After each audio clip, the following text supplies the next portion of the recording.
Chapter 61, The Secret of the Supreme Sect, the division between right and evil. After Leah left, Guan quietly put Elder Qin's storage bag into the 8 scenic caves, and in the afternoon, he came to the 3rd Medicine Valley. He wandered around and inspected the area, but his brows were tightly furrowed. After a while, Elder Tian finally took the bait. He walked over, curious, and asked, "Valley Master, why have you been frowning so much?" Guan glanced at him, shook his head slightly, and remained silent. Elder Tian took a step forward and said, "Maybe I can't help you, but speaking about many things can reduce the pressure, and I can offer you opinions as an observer." Upon hearing this, Guan sighed and spoke out about what happened in the outer sect, including how Leah from the first layer of the core formation realm got injured protecting him.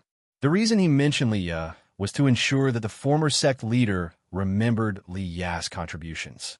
Guan always felt that Elder Tian would not truly settle here for life. He might make a comeback someday.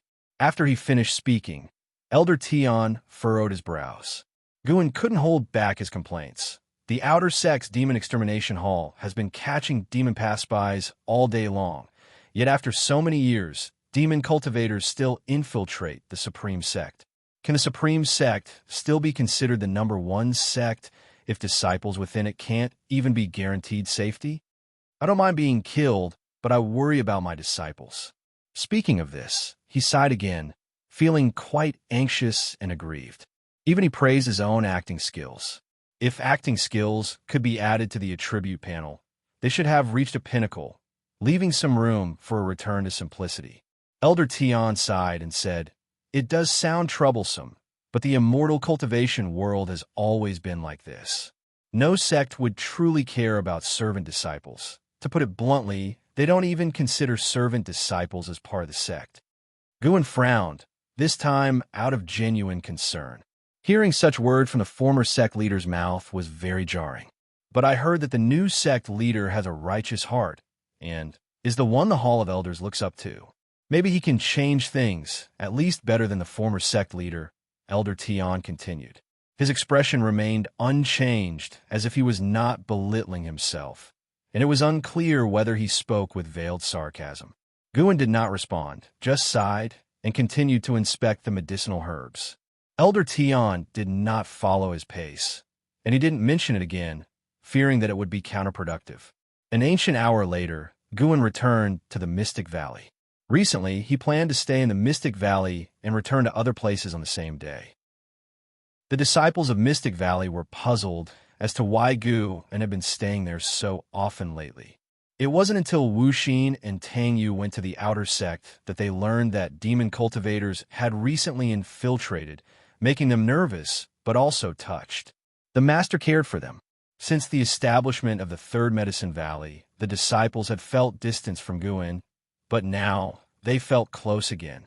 Wuxia bore the greatest pressure and began to compel the disciples to practice spells, striving to make sure everyone had some measure of self-defense. He bought some noisy spells from the outer sect for the disciples to practice. It was difficult to counterattack demon cultivators, but if the commotion from the battle was loud enough, it might draw support from the outer sect.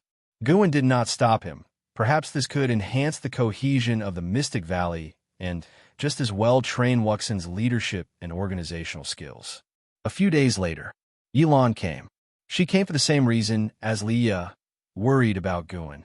In the attic, Yilan took out a treasure sword from her storage bag and placed it on the table, saying, "Recently, there have been demon cultivators around, and their cultivation levels are not low. This sword is named Qinghong sword. Carry it with you. Although it doesn't have strong power, it is connected to my white spirit sword. If you encounter danger, I can sense it immediately, and I will come to rescue you."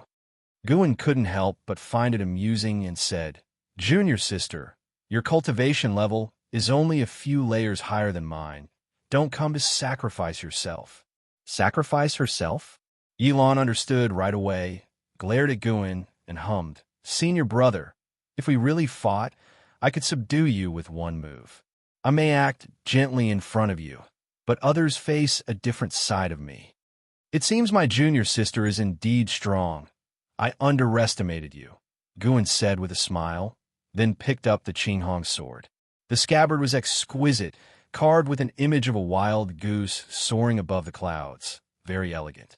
He then drew the sword, and with a flash of sword light, a slender blade appeared before his eyes.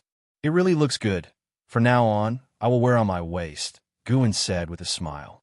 These words made Yi Lan smile brightly. Guan noticed that although Yi Lan's appearance was not as stunning as Ji Xiaoyu or Li Xuanyu, she looked quite pleasing over time. Yi Lan sat down, smiling as she watched Guan play with the Qinghong sword. Guan suddenly asked curiously, "If you encounter danger, can the Qinghong sword sense the white spirit sword?" Yi Lan raised her eyebrows and said, "Why, senior brother, do you want to protect me?" "Huh? How could that be possible? You know, I've never fought. I would only cause trouble for you if I came." "You know that, senior brother. Anyway, if I'm in danger, don't come." "Don't worry, I'm afraid of death." "Hee, I'm afraid of death too. I want to die. I must live on. Without me, I fear someone might bully you." "Nonsense. All these years, have I ever been bullied?" "Then may senior brother live safely forever." Since Leah left, the Mystic Valley had not encountered any more dangers. When autumn arrived, Guan calculated the time and realized that a batch of medicinal herbs in the Third Medicine Valley should be mature, so he returned to the Third Medicine Valley. As he walked out of the transmission array platform, his gaze involuntarily looked towards his attic. Someone was in the attic. Shenzhen. Guan did not go directly to find Shenzhen. After all, that attic had no secrets, and the only secret, the green hero travelogue, she happened to like as well. He walked to an area and began picking herbs. Seeing the constant stream of notifications, he couldn't help but smile, feeling extremely joyful. No matter how high his cultivation level reached, seeing an increase in lifespan always made him happy. He wondered how many realms his cultivation could reach with 1,000,000 years of life. He had searched through all the books in the Outer Sex book collection hall, but had found no record of ascension, and no one knew the true extent of this world. The bigger the world, the higher the realms must be. Just the Supreme Sect had great cultivators in the Void Crossing realm. The true inheritor who was traveling might have surpassed the Void Crossing realm, but still couldn't be invincible in the world. The path of immortal cultivation was long and arduous. Guan picked herbs while his mind wandered. After he finished picking, he turned and walked toward the attic. When he passed by Elder Tian said, "Ms. Shun has come looking for you several times." Guan nodded slightly, then continued walking. Elder Tian hesitated for a moment and said, "I have told Elder Guzong about what you mentioned. Perhaps the situation in the outer sect can be improved." Hearing this, Guan looked back at him with a smile and said, "Elder Tian, see, everyone has their use. You always say you're ready for the grave, yet you can help thousands of disciples in the outer sect. Thank you." Guan raised his hand in salute and then turned and left. Elder Tian pondered deeply, murmuring to himself, "Everyone has their use on the other side." Guan went upstairs and pushed the door open, seeing Shenzhen sitting at the desk, writing. She still wore black clothes, her face covered by a black veil, her long hair coiled into a bun, with 2 strands of hair swaying on either side of her face, giving her eyes a gentle and serene beauty. Shenzhen didn't lift her eyes, as if she didn't see Guan enter. Guan walked over, circling to her side, trying to see what she was writing. At that moment, she calmly set her pen down and put away the paper. But Guan, who had already seen part of the content, had a strange expression, hesitating to speak. Shenzhen stood up, tucked the paper in her sleeve, walked to the side, and kept her distance from Guan, smiling. "I came looking for you several times, but you were never here. Is that outer sect Medicine Valley so captivating?" Guan responded helplessly. "Recently, the outer sect is unsafe. I can't bring all my disciples away, so I have to stay and protect them since my cultivation level is higher than theirs." The reason he revealed this was to hope she would pass on the message upwards. The more people spoke, the more strength and hope there would be. With your current achievements, not to mention entering the inner sect, Even go to the main city of the Supreme Sect shouldn't be difficult. Why not focus on writing books instead of dealing with these trivial matters? Shenzhen asked curiously. Guan replied, "You are the holy daughter of the Daotian sect, possessing resources unattainable by ordinary people. Why not focus on cultivating, but instead indulge in music, chess, calligraphy, and painting?" Shenzhen fell silent. Guan then began tidying up the desk. After a while, Shenzhen sighed. As expected of the person who wrote the supreme Immortal Venerable. Indeed, only you can truly understand me in this world. If you die, I will not only lose a book to read, but also a confidant. No, I can't let you die. Let me tell you a secret. She raised her sleeve, and the door closed with a wave. Sheets of talisman paper flew out from her sleeve, sticking to the doors and windows. Guan curiously looked at her, wondering what secret could save his life. Within the Supreme Sect, some people want to practice demon skills to break through to higher cultivation levels, to prepare for the future demon calamity. But whether these skills are viable is yet unknown, so they are using the outer sect cities as a trial. This matter cannot be done openly, as it would tarnish the reputation of a reputable sect, so they use the guise of capturing demon cultivators to cover it up, Shenzhen said calmly, her eyes becoming exceptionally indifferent. Guan frowned and asked, "How do you know this?" Shenzhen replied, "Because the Daotian sect is also trying this, sacrificing some lower-level disciples to ensure the sect's eternal existence is an accomplishment for generations." Hearing this, Guan felt extremely uncomfortable. What demon skill requires sacrificing disciples? Guan asked. In the world, immortal cultivation is said to defy heaven, but the higher the cultivation level, the more one can feel heavenly destiny. These demon skills are meant to help those great cultivators who can no longer break through to shatter their heavenly destiny. In short, you should give up on the medicine valley outside. Staying there does you no good because you are panning. They fear you might write something, so they don't dare tell you. "Don't say I told you," Shenzhen stated. Her words made Guan fall silent. The distinction between righteous and demon seemed absurd at that moment. Shenzhen's eyes curved into a smile as she asked, "By the way, how do you feel about what you saw earlier in my book?" Guan's expression turned odd again. He seriously said, "Actually, Green Hero Travelogue has its flaws. Some things are not necessary to learn." "Why can't they be learned?" "Those are the most genuine confrontations, reflecting the truest human emotions." "Do you really have to write about them?" "Yes. But can you change the protagonist's name, so he isn't called Guan?" Chapter 62. Preparing to break through. Immortal slaying sword array, what are you afraid of? There's more than one Guan in this world. Unlike you, I can't just make up characters. I need to recognize someone to be able to write a story. In my eyes, you're the most fitting for the male protagonist. The only flaw, as far as I know, is your low cultivation level. Shenzhen spoke earnestly, causing Guan's face to twitch. Is this a compliment? Why does it sound like a personal attack? If I were to reveal my cultivation level, even your father wouldn't be able to match it. Guan continued to persuade, but Shenzhen stubbornly refused to change the name. In the end, Shenzhen proposed to exchange her name for a secret book, to which he could only agree. After Shenzhen left, Guan stayed in the attic, flipping through the book she had given him. Mystic Sound Art. This was a spell of sound, capable of harming the internal organs or confusing the enemy's senses. It was quite comprehensive. Guan happened to lack such spells and could further develop in this area in the future. Once he had read the Mystic Sound Art through once, he put it into his storage bag and then got up to leave. A month later, Guan arrived at Outer Gate City. He first went to the Elixir Hall to submit this year's harvest. Elder Zhu Qinglu received him, and he noticed Zhu Qinglu looked fatigued and had a trace of demonic qi churning inside him, similar to Lu Jujia. "Elder Zhu, you don't look well. What's the matter?" Guan asked. He didn't understand how the demon skill of the outer sect was cultivated. Some people went missing. But this time, upon arriving at Outer Gate City, he found that many disciples hiddenly had traces of demonic qi within them.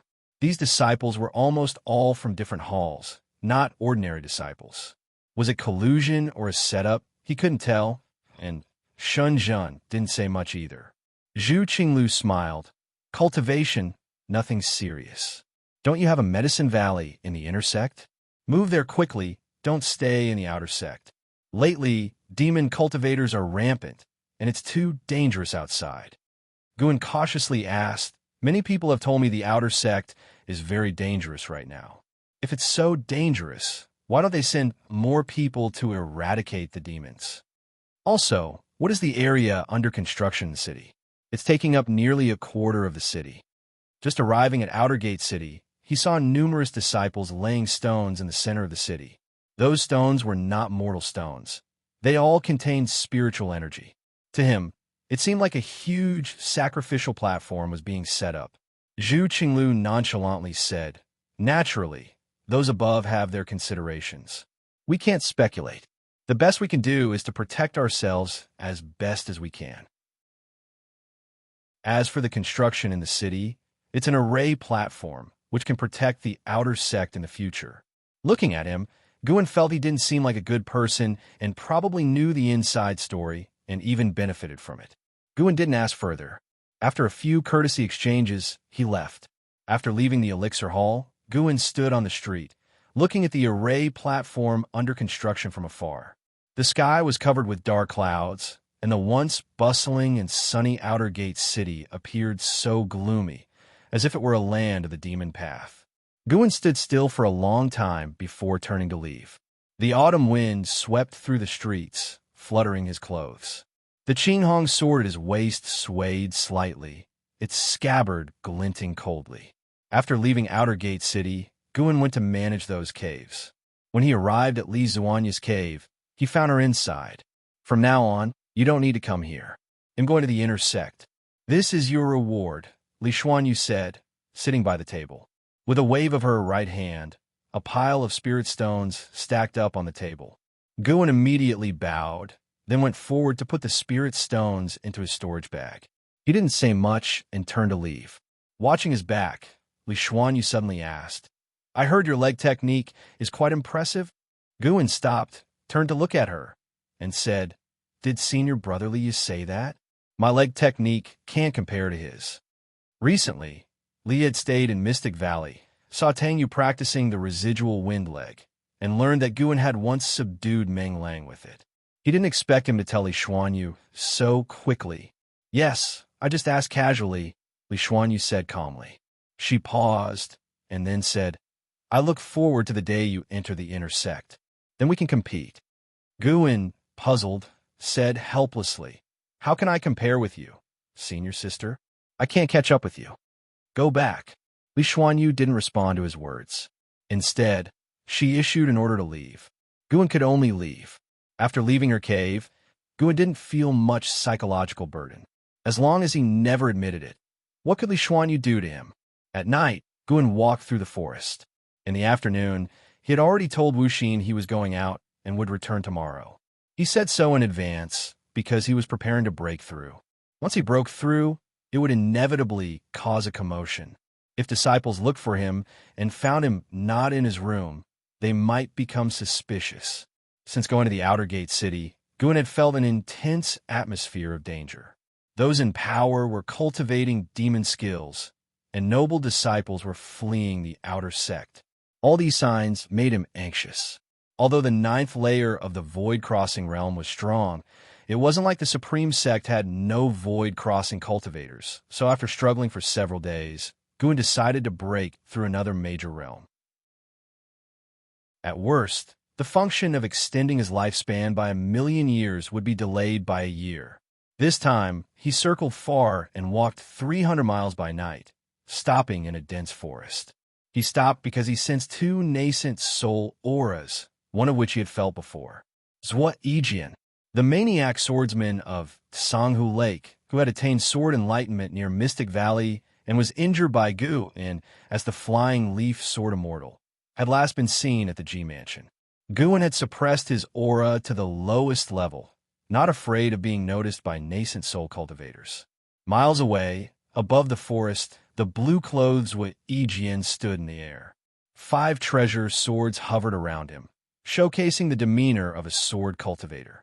Opposing him was a man in a large black robe, burly with a long staff, thick eyebrows, and leopard eyes, with a square, stern face.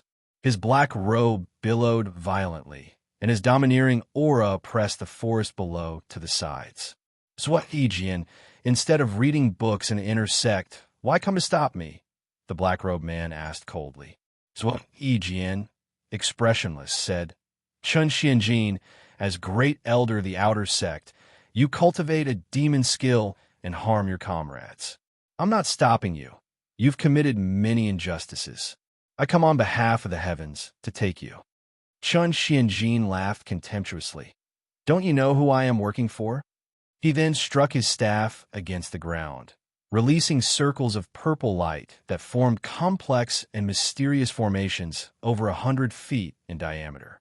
When the edge of the formation neared Wu Yijian, it was blocked by an invisible sword intent, making it look like a piece was missing from the formation from above. I know, I can't deal with him, but I can deal with you. If I kill you, even if the next great elder of the outer sect continues his evil deeds, at least I can protect the outer sect disciples for some time, Wu Yijian said expressionlessly. The 5 treasure swords around him unsheathed simultaneously, their light illuminating the night sky. You want to kill me? Chun Xianjin seemed to hear the biggest joke, his face turning fierce. His aura erupted suddenly, and the forest within 10 miles swayed violently. Wu Yijian's face changed slightly, his eyes narrowing. A nascent soul of the 1st layer killing a nascent soul of the 9th layer? Wu Yijian, do you think just because you have your master to back you, I won't dare kill you? You walking the path of power without concealing yourself is a mistake in itself. Saving some mediocre outer sect disciples is insignificant compared to saving the entire Taizong dynasty. If you don't understand this, then you've lived in vain. Chun Xianjin stood arrogantly, his domineering aura pressing against Wu Yijian's sword shadows, causing his 5 treasure swords to tremble. He'll give you one last chance. Turn back now, and it's not too late. Either return and read your investiture of the gods, or die. The staff in Chun Xuanjin's hand emitted rolling demonic qi, forming a massive black dragon coiled around him. Wu Yijian took a deep breath and said, Since you mentioned the investiture of the gods, do you know the immortal slaying sword array? Immortal slaying sword array. Chun Xuanjin's face changed dramatically, surprise shining in his eyes. Guan, observing from a distance, was also astonished. A single vital breath, 3 divisions. Law from the kettle, bind the vast void. Wu Yijian chanted, his treasure swords trembling violently, quickly dispersing to form an array with a fierce aura reaching the heavens. Guan, standing under a tree, was stunned. Can someone learn Taoist sorcery from reading books? Could he be a genius? Chun Xianjin was also frightened and immediately cast a spell to attack. A fierce battle was about to erupt. The earth shook, trees fell. Guan stood unmoved, his pupils reflecting the sword light, tightly watching Wu Yijian's figure. After 10 breaths, the battle ended. Guan let out a sigh of relief. That scared me to death. Guan truly thought Wu Yijian had learned the immortal slaying sword array from the investiture of the gods. If that were the case, wouldn't it mean the investiture of the gods was real? That would be remarkable. Wu Yijian used his self-created swordsmanship, indeed powerful, enough to contend with a great cultivator of the 9th layer of the nascent soul realm, but he didn't last long. The clouds scattered, turning the forest into wasteland, dust rising. Chun Xianjin hovered in the air, gasping, face full of lingering fear, eyes scanning the dust below. He knew Wu Yijian wasn't dead yet and frowned deeply, conflicted.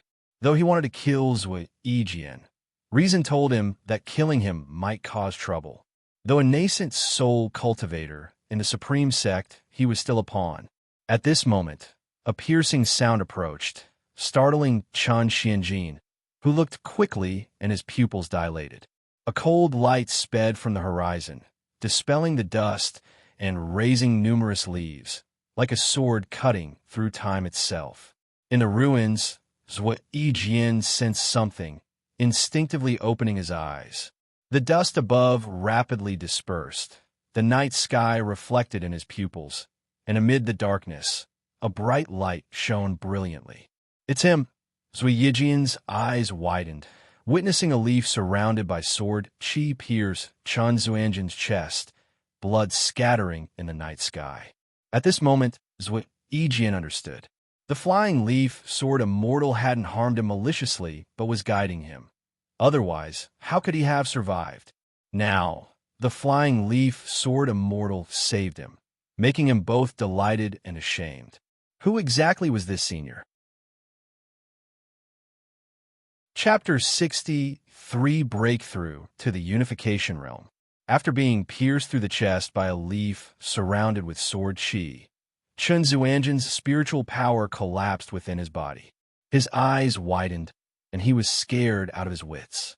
He immediately emitted his nascent soul and fled toward the sky.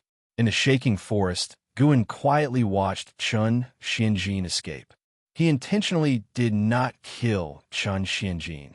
Killing him would only gain him 20 or 30 years of life. It was better to let him return to intimidate the people behind him. Even if he killed Chen Xianjin now, someone else would take his place.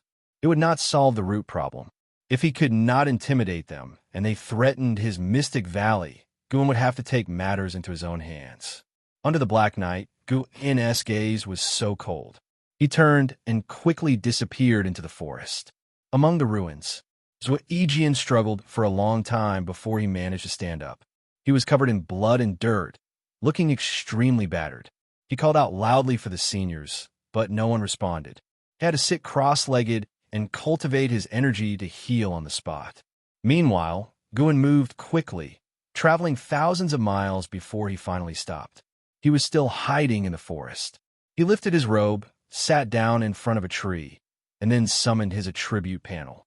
Seeing his over 100,000 years of lifespan, he took a deep breath. The void crossing realms, tribulation crossing. Who knew how many times he would fail? But he had already made up his mind. No matter how many times he failed, he must break through. Otherwise, he would not feel secure. First, invest 10,000 years of lifespan. You invested 10,000 years of lifespan into your cultivation level for evolution and cultivation. You cultivated energy absorption for 100 years. You used the great accomplishment of Yang, wood primordial skill, to forcibly break through to the unification realm and started the tribulation crossing. You did not withstand the 5 elements God, thunder, heavenly tribulation, and failed. You cultivated energy absorption for 400 years. You used the great accomplishment of Yang, wood primordial skill, to forcibly break through to the unification realm and started the tribulation crossing. You did not withstand the 5 elements God, thunder, heavenly tribulation, and failed. The failures began to pile up. Every 300 years, he attempted a tribulation crossing. No wonder the Supreme Sect cultivated demon skills to break through heavenly destiny. This realm was truly difficult to break through. After 10 consecutive failures, Guan's heart began to tremble. Is it this difficult? He had cultivated the infinite, traceless, mystic heaven step, great yin-yang transformation, and mastered 2 divine skills. It was still so hard to cross the tribulation. Guan noticed that most of his tribulations were related to the 5 elements. Could it be that his tribulations were much harder than others? After core formation, Leah once said that tribulations are categorized. Different cultivators face different tribulations, mainly related to their aptitude and cultivation techniques. Guan's eyes sharpened. No matter how difficult it is, he must succeed. The heavens don't fail those who pay with lifespan. You cultivated energy absorption for 5,400 years. You used the great accomplishment of Yang, wood primordial skill, to forcibly break through to the unification realm and started the tribulation crossing. You did not withstand the five elements, God, thunder, heavenly tribulation, and failed. You cultivated energy absorption for 5,700 years. You used the great accomplishment of Yang, wood primordial skill, to forcibly break through to the unification realm and started the tribulation crossing. You did not withstand the five elements, God, thunder, heavenly tribulation, and failed. The failure prompts kept coming. Guan hurriedly checked his attribute panel, looking at his lifespan. He felt a bit relieved. He still had confidence. However, even after 10,000 years had passed, he had not succeeded. His mentality almost broke. He hurriedly invested another 1,200 years. Failure, failure, failure, failure. Guan's eyes turned red. He invested another 1,200 years. Failure, failure, success. You cultivated energy absorption for 900 years. You used the great accomplishment of Yang, wood primordial skill, to forcibly break through to the unification realm and started the tribulation crossing. You withstood the five elements, God, thunder, heavenly tribulation, and succeeded. You broke through to the first layer of the unification realm. You cultivated energy absorption for 1,200 years. Your cultivation level has increased. It was a success. Guan let out a long breath. It took him 12,400 years to succeed. Although the lifespan consumed by the evolution of life span surpassed real-world cultivation, he still felt the pressure. The unification realm was already like this. What about the realms afterward? But then he thought, considering his initial aptitude, reaching the unification realm before 50 was incredible. It was not lifespan being consumed, just numbers. Guan adjusted his mindset, activated the lifespan barrier, and prepared to enjoy the improvement in his cultivation level. Spiritual energy began to seep out of the ground, appearing at a visible speed. In less than 3 breaths, the ground appeared in a cyan wave, which would attribute spiritual energy. Spiritual energy surged into his body, stirring up a whirlwind around him. The momentum began to grow larger. Guan felt that this time's commotion would surpass previous ones. Although it seemed like only breaking through one realm, the spiritual energy required for this one realm was incomparable to previous realms. As spiritual energy entered his body, Guan's cultivation level began to rise, and at the same time, insights into the unification realm emerged in his mind, as if he had truly experienced years of cultivation. In the outer gate city, in a mansion, Chun Xuanjin's nascent soul floated in front of table. His face was gloomy, and he stared intensely at the ancient bronze mirror in front of him. Soon, a blurry face reflected in the mirror, and a cold voice emerged. "So late. What do you want to see me about?" "I was almost killed by the flying leaf sword immortal. And Zuoyijian, he stopped our grand plan." Chun Xianjin gritted his teeth, his tone filled with unwillingness and a trace of fear. Being pierced by that flying leaf gave Chun Xianjin a feeling of facing death. He was extremely scared now. He felt that if he had reacted even a little slower, he would have perished completely. The person in the mirror fell silent upon hearing this. Chun Xianjin did not disturb him, quietly waiting. After a while, Chun Xianjin seemed to sense something, and his face changed dramatically. "The spiritual energy is sinking again," Chun Xianjin quickly said, looking toward the door as if afraid the flying leaf sword immortal would come for him. "Tomorrow, I will come to the outer sect myself," the person in the mirror said, and with these words, the image in the mirror disappeared. Chun Xianjin turned to look outside the window. The clouds in the sky gradually covered the bright moon, as if doom was descending, making his heart even more fearful. Not only did he feel the sinking of spiritual energy, but the entire outer gate city was also alarmed. More and more disciples flew into the sky. Recently, demon cultivators ran rampant, with disciples disappearing from time to time. Tonight, with the sudden sinking of spiritual energy, who would not panic? Yilan flew toward the law enforcement hall. Along the way, she encountered Lu Jujia, flying on his sword from the opposite direction. Both stopped simultaneously. Lu Jujia's face was stern. Seeing Yilan, he hesitated. Yilan's expression remained cold. Is this your doing again? Lu Jujia shook his head. No, the Demon Extermination Hall has already ordered a state of vigilance. This time it might really be a demon cultivator invasion. Really? Yilan asked in a sarcastic tone. Lu Jujia frowned. Yilan continued. Senior brother Lu, do you really think this path is right? They can be cruel to other disciples. Are you sure they will never turn against you? Lu Jujia countered. If not this path, then what path? Like you, joining the law enforcement hall that can be disbanded at any time. The two looked into each other's eyes, full of conflict. Eventually, they brushed past each other without saying more harsh words. Dark clouds swirled, and a huge inverted vortex appeared in the night sky, vast and wide. The forest below undulated like waves, extremely oppressive. In a forest, in a hidden spot where no one could see, Guan was still sitting in meditation.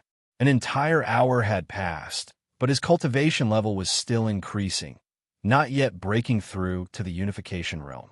The spiritual energy needed for the unification realm was truly enormous, far beyond Guan's expectations. How terrifying would it be to cross the tribulation in reality at such a realm? He suddenly felt that failing the evolutions many times did not matter. After all, in real life, failing once could mean death. Guan felt the surging spiritual power within him, unable to remain calm. Having such massive spiritual power at the unification realm, what kind of power would a true immortal possess? He fell into infinite reverie. Earth spirit energy frantically poured into his body, and green waves of spiritual energy emerged from the ground. It felt as if he was in an ocean. Outside the lifespan barrier, the forest shook violently. More and more cultivators flew over Guan's head, but no one noticed his presence. The effects he caused were not limited to this. Accurately, the whole Supreme Sect was affected. The forests outside all outer cities were shaking, causing the cultivators of Supreme Sect to feel anxious. This was not the first time Guan had experienced this, so he was not panicking. On the contrary, he found it somewhat amusing. They want to cultivate demon skills and sacrifice outer disciples. Let's see how panicked they become. Guan was dissatisfied with the notion of sacrificing a few to save many. Not because he was particularly honorable, but because he was among those being sacrificed. Time continued to pass. More and more cultivators flew over Guan's head, and he kept using the lifespan detection. More than 10 Divinity Transformation Realm cultivators had passed by, and he even saw void-crossing realm cultivators. Indeed, the Supreme Sect was full of hidden experts. With more and more void-crossing realm cultivators passing by, Guan even spotted an ancient ancestor. The demeanor of the patrolling ancient ancestor was extremely strong, unlike the gentleness shown toward Guan. The overwhelming pressure made all things tremble. This night was destined to be restless.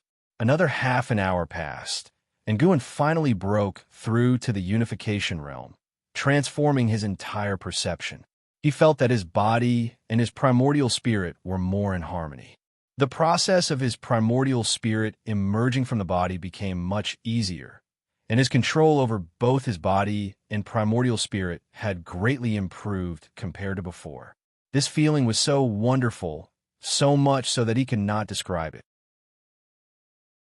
After reaching the unification realm, Guan's spiritual power also began to change, becoming stronger and more abundant. The range of his divine sense increased tremendously, but he did not intentionally search, fearing he might disturb the great cultivators passing overhead. The number of void-crossing realm great cultivators had already exceeded 10. Guan even saw a great cultivator with the G surname.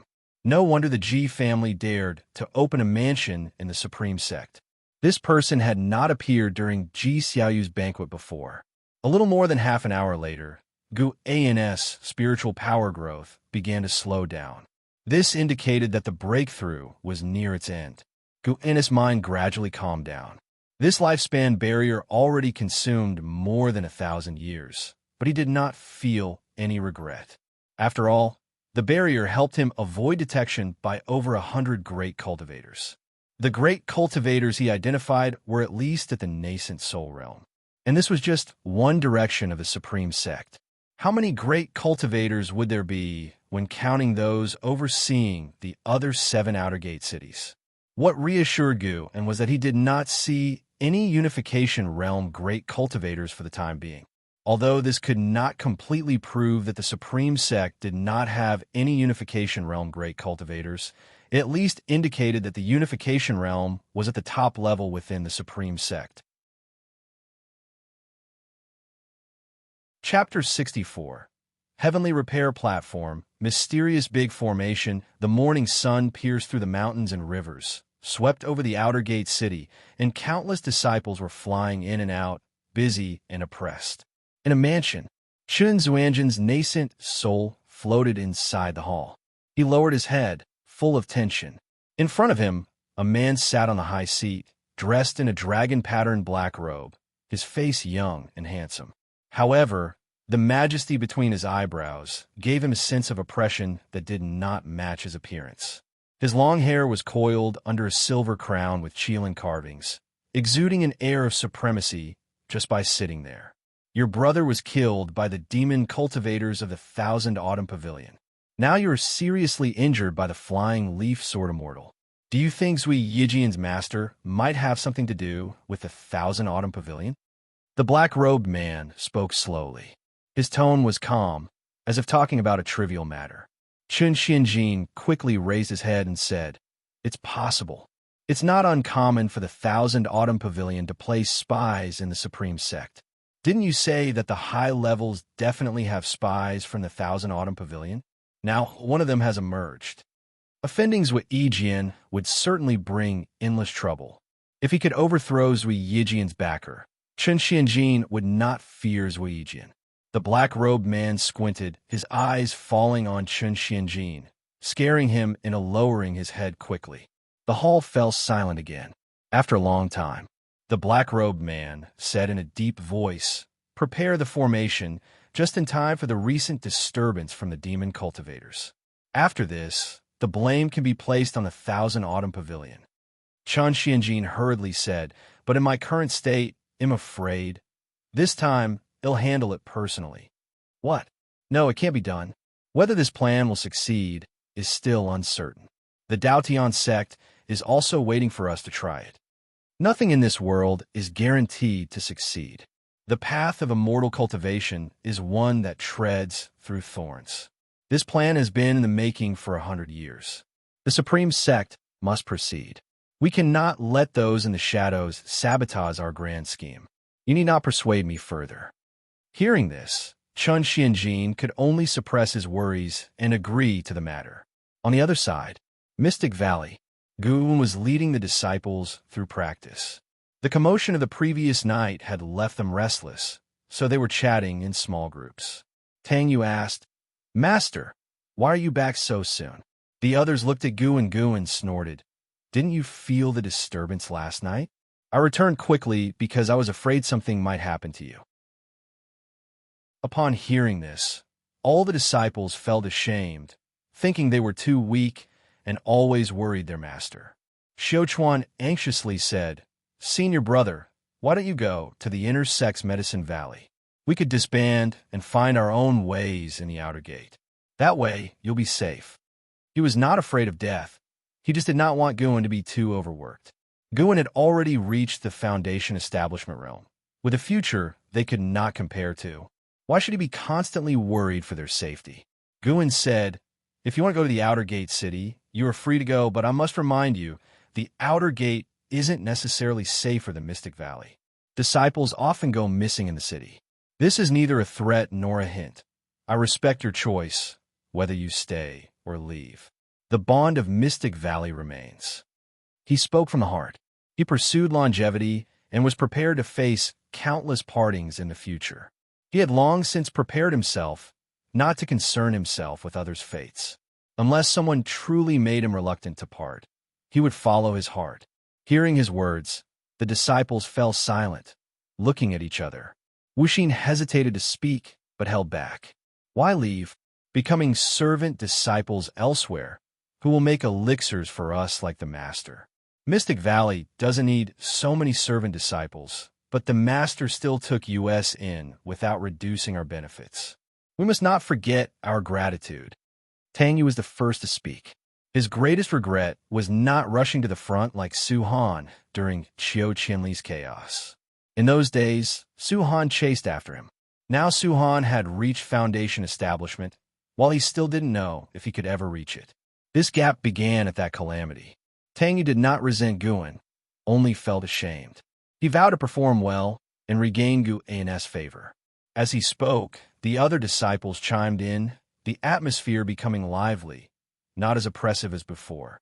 Guan smiled and then called the disciples to continue their exercises. After they had just finished, Yilan came. Confirming Guan's safety, she quickly left. Guan stood by the window, looking towards the direction of the outer gate city. There were still great cultivators flying occasionally, but not as many as the previous night. Guan's divine sense could easily span thousands of miles, peeking into the outer gate city, which was far from the limits of his divine sense.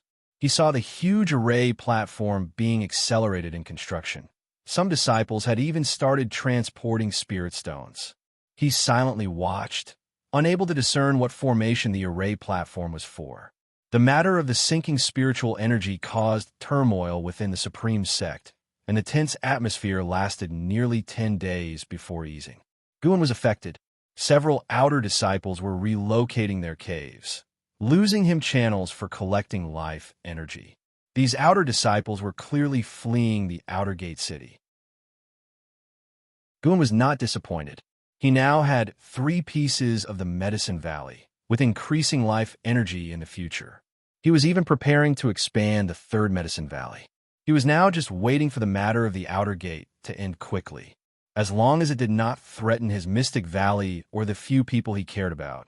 He was disinclined to meddle in the Supreme Sect schemes. As Shenzhen had said, even the top sect of the Great Yu Dynasty, the Daotian sect, was engaged in such activities. Why should he force interference? He did not have such a strong sense of justice to save all. The world had too much suffering. Could he save it all? Besides, such matters were difficult to manage. If he forcefully disrupted the Supreme Sect's plan, and later the Supreme Sect faced a great calamity with demons impossible to withstand, he would be blamed. Everyone in the Supreme Sect would hold him accountable. After all, apart from the sacrifices, others were beneficiaries. Even those saved might resent him, thinking they wouldn't have been sacrificed without his intervention. He couldn't keep saving groups of people endlessly, shouldering the mission of rescuing the world. Just thinking about it tired him. Time continued to pass. That day, Guan went to Xianxia Valley, first harvesting the matured medicinal herbs, then leading 3 monkey demons to sow the seeds. Luo Han walked over from behind and said, "A month ago, the Earth's spiritual energy sunk. Many great cultivators from the Supreme Sect patrolled everywhere, and someone even passed over Xianxia Valley. What exactly happened in the Supreme Sect?" Guan casually responded, "It seems there was an invasion by demon cultivators. By the way, Liu was injured by demon cultivators earlier and is now recuperating in the inner sect." Luo Han frowned deeply at this news, then turned and left, walking into the mountains and forests. After that, Guan's divine sense saw him casting on some talisman paper. Once his spiritual power poured into it, the talisman paper burned into ashes quickly. Guan, already at the unification realm, could sharply detect a trace of Luo Han's spiritual power fleeing towards the sky, moving at an incredible speed. It seemed Luo Han was informing Li Xiandao. Guan didn't think much about it, continuing his sowing. After sowing was done, he gave some instructions to the 3 monkey demons before leaving Xianxia Valley. He cared more about the construction and development of the Medicine Valley rather than those schemes. Directing his efforts here was the main task. Thick clouds covered the sky, and the outer gate city was crowded. Su Han and Jin Qin stood before stone steel. Su Han read, "Heavenly Repair Platform." Following Xianxia's gaze, they saw an imposing array platform dozens of miles long and wide ahead of them. Statues of ancient immortals stood at the edges in various postures. In the center of the heavenly repair platform stood 100-zhong-high stone pillar, square and engraved with complex veins resembling human meridians, exuding mysterious signs. Senior brother, what is the purpose of this heavenly repair platform? Why did the sect summon all the outer disciples back, and why must we gather on the platform tomorrow? Xianxia asked, her brows furrowed with dissatisfaction. Suhan looked at the heavenly repair platform, speaking softly, I don't know either. It might be related to the spiritual energy sinking a month ago. The streets behind them were bustling with people. Many disciples stopped to discuss the heavenly repair platform, equally perplexed. Many disciples witnessing it for the first time were amazed by the size of the platform. How strong would the formation be if such a large array platform were activated? Unable to get an answer, Xianxia turned her head in another direction and briefly saw a familiar figure. But upon closer inspection, she saw no one, as if she had mistaken. Strange, Xianxia muttered. Not far away, in a crowd of people, Jiang Xiong walked forward in a blue dress, her eyes sideways towards the heavenly repair platform, expressionless. A hunchbacked old man walked beside her, leaning on a cane, only reaching her shoulder. Miss, this array platform is not simple. There might be a major event tomorrow. Should we stay? The hunchbacked old man asked. He was not the only one. Many disciples around were worried, with various speculations. Jiang Xiong remained expressionless and replied, Indeed, it is not simple. The restrictions within the array platform are exceptionally complex. It would take decades to deduce. But since we are here, we must see it tomorrow. The hunchbacked old man looked at her, sighing. Miss, you have changed a lot. Do you not have any attachments in this supreme sect? I do, hence why I asked you to come. Haha, looks like these old bones of mine will be tested again. They chatted casually, without mentioning the 1,000 Autumn Pavilion, so no one suspected their identities. Meanwhile, on the other side of the heavenly repair platform, in a 9-story pavilion, 2 figures stood by the building edge, both appearing young. One of them was the black-robed man, Chun Zuanjin's backer. The black-robed man looked down at the heavenly repair platform, eyes deep, lost in thought. The young man beside him asked, Master, most of the outer gate disciples in this city should have returned. Should we also gather servant disciples from nearby medicine valleys, beast fields, and mines? That voice was indeed Chun Xinjin. He had seized the body of a young disciple. The black-robed man said softly, No need. Having too many servant disciples would dilute the purity of cultivation. Chapter 65. Demon-suppressing umbrella, Qinghong's Trembling. One night passed, and by dawn the next day, more and more outer disciples entered the outer gate city. Disciples of the Demon Extermination Hall and Law Enforcement Hall began to guard each city gate, checking the identity cards of every disciple entering the city. Many disciples were already sitting in meditation on the heavenly repair platform, waiting. Suhan and Junqin stood at the edge, looking out with furrowed brows. Senior brother, I feel something is off. Should we leave? Junqin whispered. She had been cultivating a technique taught by Jiang Qiong, making her keenly perceptive. The Demon Extermination Hall disciples, standing at the edge of the heavenly repair platform, made her uncomfortable, triggering a primal urge to flee. Suhan also sensed something was wrong, so he nodded and led his junior sister away. The two moved against the flow. It wasn't just them. Some other disciples also sensed something amiss and wanted to leave the outer gate city, but most chose to trust the supreme sect. They made their way to the city gates, only to be stopped by the Demon Extermination Hall disciples. Today, entry was allowed, but exit was not. Suhan glanced at the large flags standing along the city walls, frowning again. These flags hadn't been there when they entered the city yesterday. Junior sister, it'll distract them, and you prepare to escape, Suhan said using the sound transmission skill. Junqin instinctively looked at him upon hearing this. At that moment, Suhan suddenly drew his sword and dashed towards the city gate. "How dare you?" the disciple guarding the gate shouted angrily. Without needing a command, the surrounding demon extermination hall disciples immediately took action. Xianxia wanted to support Suhan, but saw that he was surrounded. If she helped now, she would surely be captured along with him, which would only waste his efforts. She immediately made her way towards the gate, but nearly 100 demon extermination hall disciples were in front of it, with more on the walls, making escape difficult. Xianxia rushed towards the area with the fewest people. At the same time, other disciples attempting to leave the city also began to act, creating chaos in front of the gate. The weakest of the demon extermination hall disciples were at the 5th layer of Foundation Establishment Realm. Suhan was quickly pinned to the ground, unable to move. He struggled to raise his head and saw Xianxia injured and on the ground, making his eyes redden with anger. The one who had hurt Xianxia was a female disciple dressed in the black robes of the demon extermination hall. She walked in from outside the city, blocking the gate, and coldly scanned the crowd. "Today we're investigating demon path spies. Anyone who tries to leave proves they're affiliated with the demon path." Upon hearing this, the anxious disciples visibly relaxed. It turned out to be an investigation of demon path spies, which explained the grand setup. They were only worried that the Supreme Sect might be up to something else. If it was just about catching demon cultivators, they had nothing to fear and were confident in their innocence. Suhan, Xianxia, and the other disciples who had acted were sealed with talisman papers that blocked their spiritual power and then escorted to the heavenly repair platform by demon extermination hall disciples. By noon, all city gates of the outer gate city were closed. A resonant bell rang out, and a commanding voice echoed throughout the city.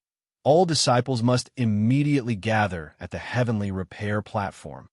Disciples from various streets began to head towards the platform, where tens of thousands were already standing. The news that the outer gate was investigating demon path spies had spread, giving peace of mind to those who weren't spies, and some even continued their qi absorption cultivation on the platform. Yilan arrived at the edge of the heavenly repair platform with disciples of the law enforcement hall. Just as she was about to step onto the platform, she noticed a row of disciples kneeling on the ground from afar, held down, and recognized Suhan and Xianxia, both with disheveled hair and blood-stained mouths, clearly having just fought. She did not act rashly but withdrew her gaze, pondering how to rescue the two disciples. After much thought, she reluctantly acknowledged that Wuxia was her only possible ally. The law enforcement hall had been entirely suppressed by the demon extermination hall. Even the hall master couldn't take anyone from their hands. Yilan couldn't help but worry about Guan, hoping he hadn't entered the city. She felt that today's events involved more than just catching demon cultivators. As a law enforcement hall disciple, she couldn't simply flee due to suspicion. Deep down, she still held some trust in the Supreme Sect, believing that such actions by the demon extermination hall could only occur in secret. In the distance, Xianxia and a hunched elder stood at a window in a pavilion, alongside some inner-sect disciples who did not head to the heavenly repair platform but were curious about the outer gate's actions. Last night, a powerful divine sense swept the city. Its cultivation level is likely beyond the divinity transformation realm. The hunched elder spoke with a heavy tone, frowning. Beyond divinity transformation? Xianxia squinted her eyes. The hunched elder continued to ask, "Miss, can you tell me why you are here?" Xianxia looked toward the distant heavenly repair platform and said, "To kill a traitor." "A traitor?" The hunched elder looked puzzled. Time continued to pass. When a number of disciples on the heavenly repair platform exceeded 100,000, it still seemed spacious. Wuxia stood at the edge, scanning the disciples on the platform. The murderous intent in his brows grew stronger, giving off a dangerous aura. Yilan approached, and upon seeing her, Wuxia frowned. "Suhan and Xianxia were captured by your people. Can you let them go?" Yilan asked softly. Though she had already severed ties with Wuxia, She had to lower herself for the two juniors. If she were the victim, she could choose death, but those two were Gu An's disciples, and she couldn't abandon them completely. Lu Jujia's frown deepened upon hearing this, but he still nodded slightly. "Thank you." Yilan turned to leave after speaking. Lu Jujia watched her departing figure, wanting to say more, but ultimately only sighed and went to look for Su Han and Zhenqin. Half an hour later, he brought Su Han and Zhenqin back to where he was standing. Zhenqin cautiously asked, "Martial Uncle Lu, is this really just about catching demon path spies?" Lu Jujia nodded lightly without speaking. Zhenqin sighed in relief and said no more, while Su Han observed Lu Jujia, feeling something was wrong with him.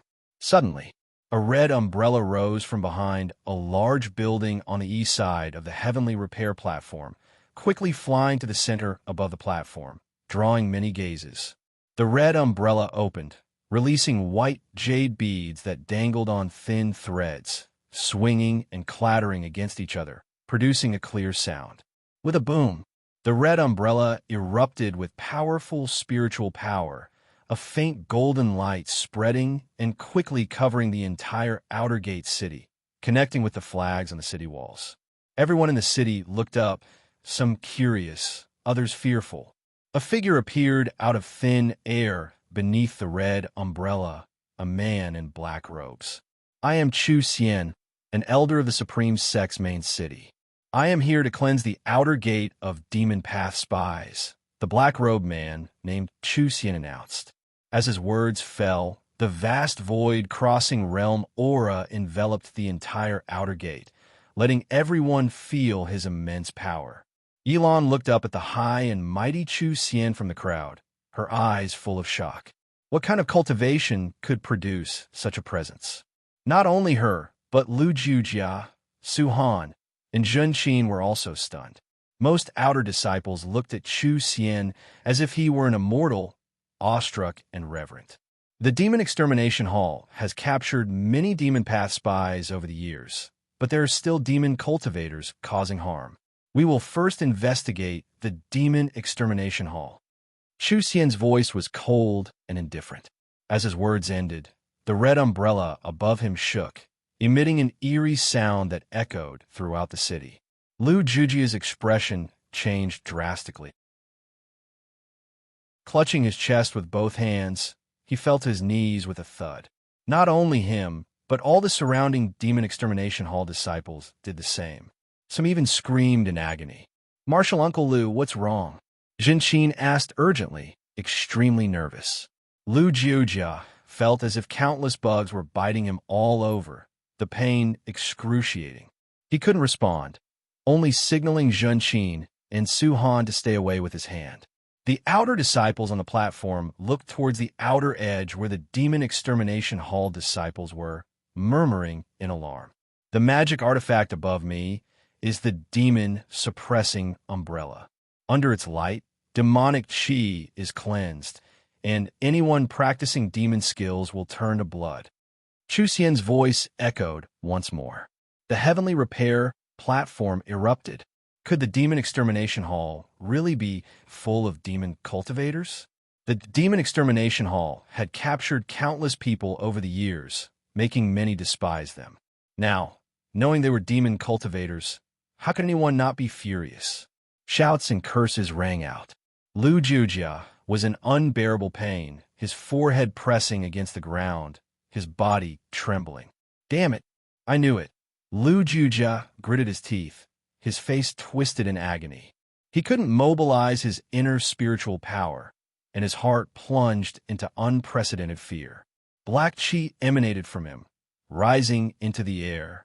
It wasn't just him. Other Demon Extermination Hall disciples also emitted black chi that quickly ascended, converging towards the demon-suppressing umbrella.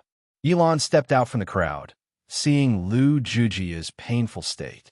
She hurriedly approached, taking out an elixir from her storage bag and feeding it to Lu Jujia. This sight caused other disciples to start cursing her, but she remained unfazed. However, her elixir proved ineffective. Junior sister, run." Lu Jujia spoke with immense effort, each word seeming to drain him completely. After the word, run, he spat out a large mouthful of black blood. What's going on? Yilan asked sternly, pausing briefly before quickly saying, I can't escape now. Unless the truth is revealed and we fight with the whole sect, there's only a slim chance of survival. Lu Jujia couldn't respond, his hand trembling as he raised his right hand, pointing towards the sky. Yilan turned her head and saw that he was pointing at Chu Xian in the sky. Next, we will inspect the demon path spies on the platform. Chu Xian's voice sounded, causing the noisy platform to fall silent. At that moment, even disciples confident in their innocence felt a bit of panic. The demon-suppressing umbrella swayed again, and its eerie sound made everyone's hearts tremble. Yilan seemed to feel something, quickly looking down. The ground of the heavenly repair platform was covered in dense blood patterns resembling some strange script. Her feet were right on a blood pattern, an evil force drilling into her body and forcibly sealing her spiritual power, leaving her immobile. She trembled all over, and her white spirit sword at her waist rang out as well. All the disciples on the platform knelt in unison, like rising and falling waves. They, too, were on top of dense blood patterns. I never expected the demon path to infiltrate so deeply, given that this outer gate has no reason to exist. Chu Xian's voice descended from the sky, icy cold, plunging everyone into an abyss. In Mystic Valley, inside a pavilion, Guan was writing a book when the desk suddenly trembled, causing him to stop. His gaze shifted to the Qinghong sword placed on the desk beside him. The Qinghong sword was vibrating violently, the blade seemingly trying to leap out of its sheath, accompanied by faint bird-like chirps. Looking at the Qinghong sword, Gu An's expression changed. Chapter 66. The Sword That Fell from the Sky. On the heavenly repair platform, tens of thousands of disciples knelt. Blood runes surged beneath their feet, transforming into wisps of blood energy that coiled around their bodies. Elder, I'm not a demonic infiltrator. You are the demon. Traitor, you will die a horrible death. Ridiculous, so many demon spies. What a grand joke. I never thought the Supreme Sect could be so dark, and they claim to be the #1 righteous sect of Taizong. Haha, it won't be long before the Taizong dynasty is annihilated too. Chu Xian, even if I die, I won't let you go even as a ghost. Such actions, do you not fear the wrath of gods and men and the retribution that follows? Crying, begging, cursing, all kinds of sounds filled the outer gate city. In the center of the heavenly repair platform, within the stone pillars, grooves began to fill with blood from the bottom up, as if veins were flooding, a scene of eerie horror. Rolling dark clouds surged in from all directions, rapidly covering the sky above the outer gate city, plunging the city into darkness. A faint golden light shield emitted from the demon-suppressing umbrella began to manifest, enveloping the entire city. Those disciples not on the heavenly repair platform tried to flee, but could not break through. Yilan trembled, trying to stand up, but she couldn't. Feeling her spiritual power being drained away, her eyes were full of terror and despair. Su Han and Jin Xin beside her were in the same state, unable to speak, only able to wait in hopelessness for death to come. In the distance, inside the pavilion, a hunchbacked old man gazed at the figure of Chu Xian, his face heavy, saying, I never expected him to become this powerful. The talent of the Supreme Sect is truly extraordinary. How many years has it been? Jiang Qiong's eyes also showed signs of fear. Merely facing the pressure from Chu Xian, she dared not act rashly. The gap was too vast. I see. The legendary Heaven and Earth Nirvana array, Jiang Qiong muttered to herself. Hearing this, the hunchbacked old man looked at her, saying, Mistress, this array is likely to threaten us. We should withdraw immediately. Jiang Qiong nodded. Her target was not Chu Xian.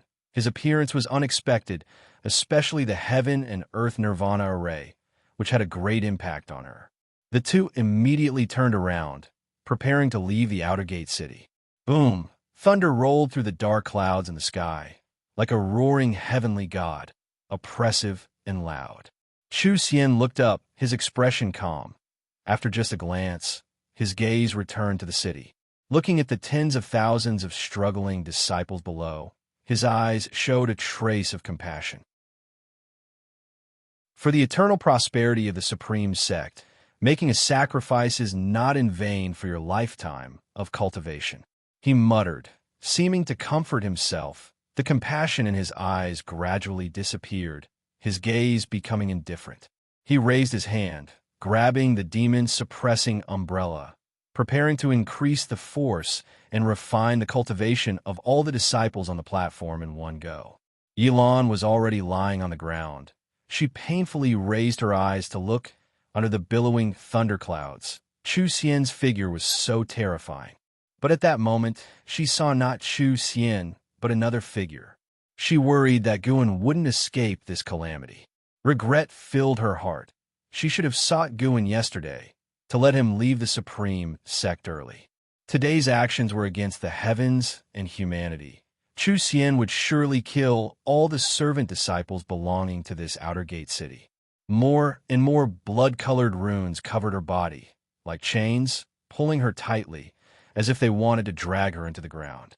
An unprecedented exhaustion surged toward her like a raging tide, her eyelids trembling as they shut. The white spirit sword at her waist continued to tremble, seemingly anxious for its master. Just then, Yilan seemed to feel something. Instinctively opening her eyes, sunlight shone on her face. Not only her, the other tormented disciples also opened their eyes because the sky suddenly brightened. The bloodied Lu Jiujia could only look at the sky with his remaining vision. Under his gaze, the rolling thunderclouds above had been dispersed. From the cloud waves at the horizon, it was obvious they had been driven away by some powerful force. Jiang Xiong and the hunchbacked old man, who were quickly moving through the streets, saw it more clearly. They turned to look and then stopped. Above the demon-suppressing umbrella, outside the faint golden light shield, a sword hovered. The sword was enveloped in sword chi, obscuring its blade, but it was evident it was a long, slender sword. Chu Xian raised his head, moving the demon-suppressing umbrella, his brows furrowed. "Ooh!" His voice echoed with a hint of tension. That single word brought hope to everyone in the city, those trapped on the heavenly repair platform, showing looks full of hope. Boom! A formidable sword intent burst from the sword shadow in the sky, crushing the faint golden light shield over the entire city in an instant. Chu Xian's expression changed dramatically. He immediately channeled spiritual power into the demon-suppressing umbrella, which shook violently, releasing a powerful force to counter the sword chi. Combined, Chu Xian's eyes widened, just as he uttered a syllable. The sword shadow plummeted with overwhelming dominance, scattering the vast power of the demon-suppressing umbrella, shattering it, and piercing through his body. Like a falling star, the sword's shadow descended, landing on the heavenly repair platform, its blade embedding in the stone, vibrating incessantly. The formidable sword intent burst forth, scattering all the blood-colored runes on the platform, shattering the massive stone pillar instantaneously. The sword intent swept past Yilan's body, causing her robes to flutter, giving her a sense of awakening from a nightmare. Suhan and Zhenqin felt the same. They quickly stood up. More and more disciples broke free from their restraints, standing up and turning to look at the sword shadow in the center of the platform. To them, the sword was not fearful, for it had saved their lives. Someone looked up to see Chu Xian still floating in the air, holding the umbrella handle of the demon-suppressing umbrella, his body trembling, blood pouring from his 7 orifices uncontrollably. "Why?" Chu Xian stammered, but before he could finish, his body erupted in bursts of sword light, soon turning to ashes, not even his primordial spirit escaping. The sky followed with a dim yellow light, as if dusk had arrived. How is this possible? He was in the void, crossing realm. The hunchbacked old man's eyes widened. his tone filled with terror. Xianxia's composure also faltered. Chu Xian already surpassed the divinity transformation realm. What level of cultivation was needed to slay Chu Xian with a single sword? Following her gaze, a pillar of energy fell from the sky, connecting to the heavenly repair platform, seemingly splitting the entire world in two. That was sword chi. In this world, such a sword cultivator had been born. At that moment, Jiang Xiong felt very insignificant, also very mediocre.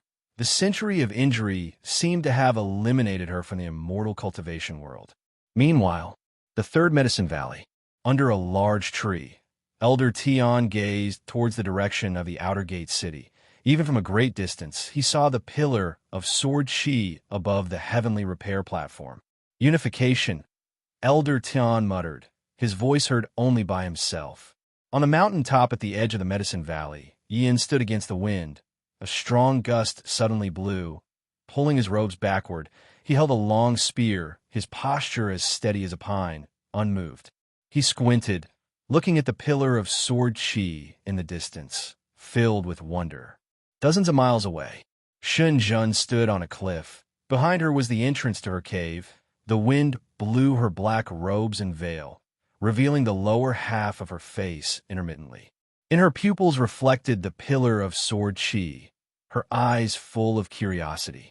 Supreme Sect still hid such sword cultivators.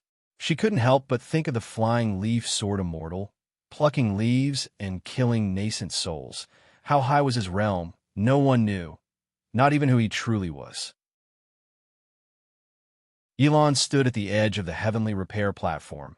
In front of her were tens of thousands of disciples. She couldn't see the sword shadow, surrounded by the sea of people, but her eyes turned unconsciously to the white spirit sword at her waist.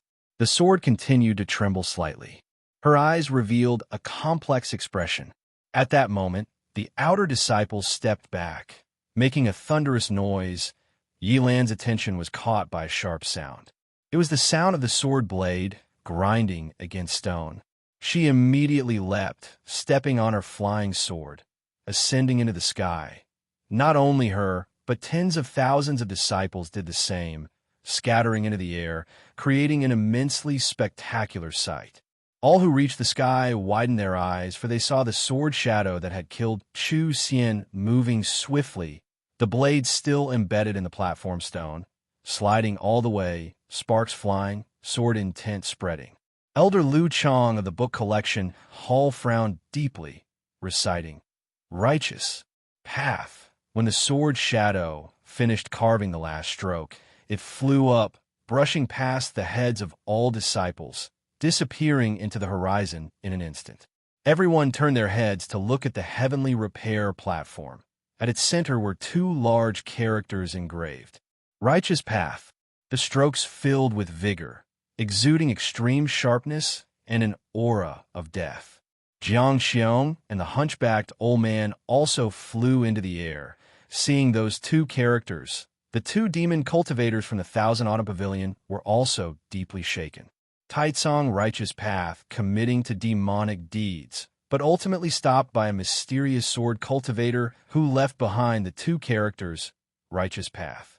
What did this signify? The Supreme Sect might have its dark sides, but it also had great cultivators with a heart for justice. Jiang Xiong always near the name of the Righteous Path of the Supreme Sect, thinking the Supreme Sect was just deceiving the world, but now she suddenly felt the Supreme Sect might not be so contemptible. Mystic Valley, within the pavilion. Guan sat at his desk, his brows slightly furrowed. Someone had locked onto his Qinghong sword, making it difficult for him to recall it directly. He was using sword intent to control the sword. That earlier strike was no ordinary attack. It was a move from the Taitsong Divine Shocking Sword. The Integration Realm Taitsong Divine Shocking Sword. Since you want to chase, fine. Let them understand a sword hangs over their heads within the Supreme Sect. Guan thought silently, then picked up a brush, preparing to see if he could multitask. The Qinghong sword was already over 6,000 miles away from him, and the distance was rapidly increasing.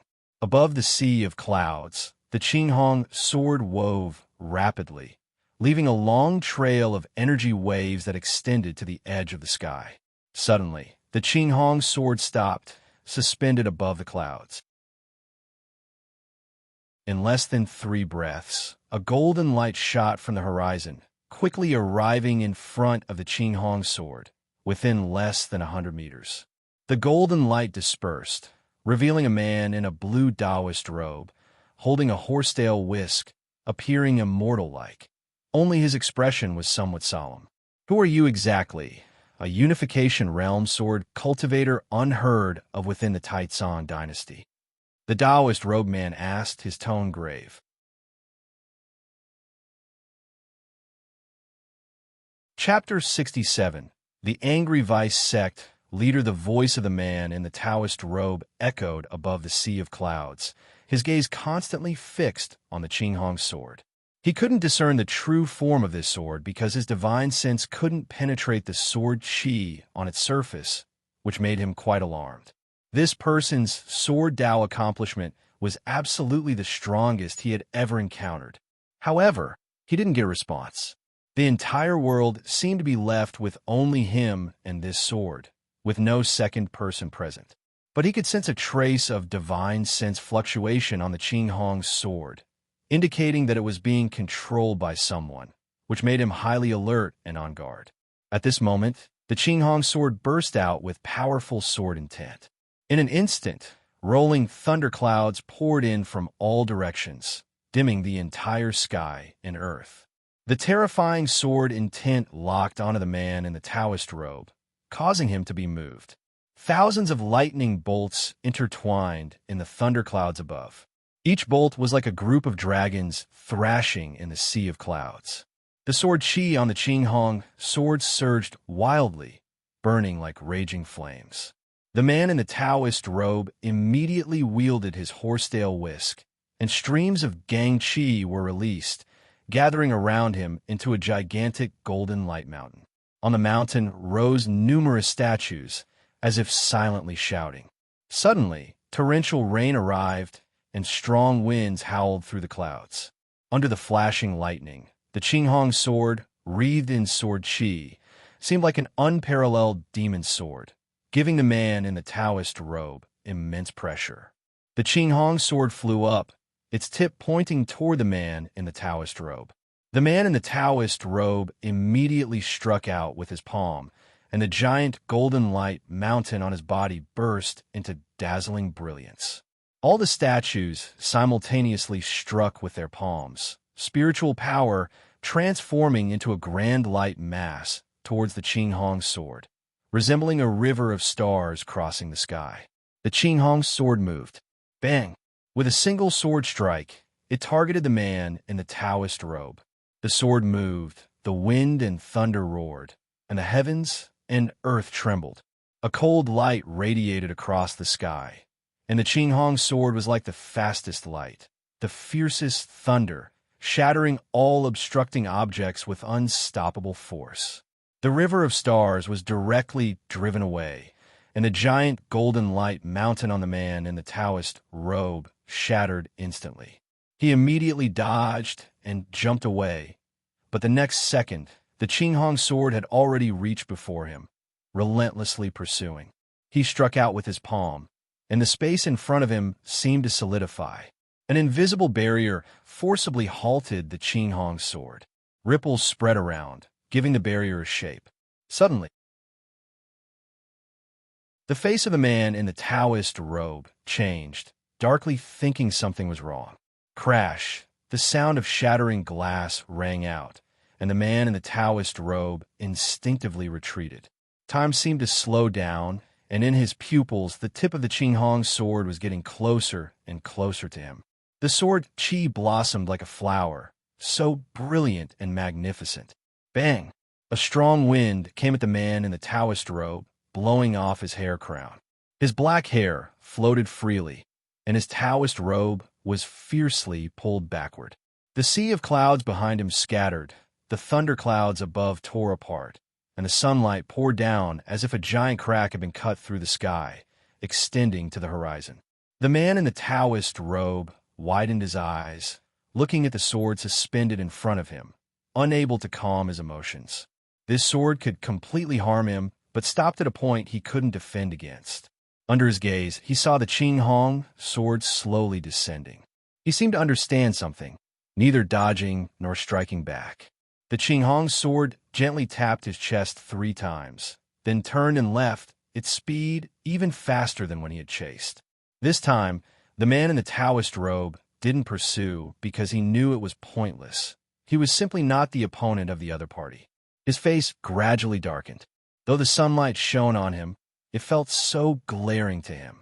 Inside the house, Guan wrote with one hand while raising the other to catch the Qinghong sword that flew in from the window. He had sent the Qinghong sword in several circles and only retrieved it when the disciples in the valley were not paying attention. After the earlier duel, Guan suddenly felt confident in his own sword Dao accomplishment.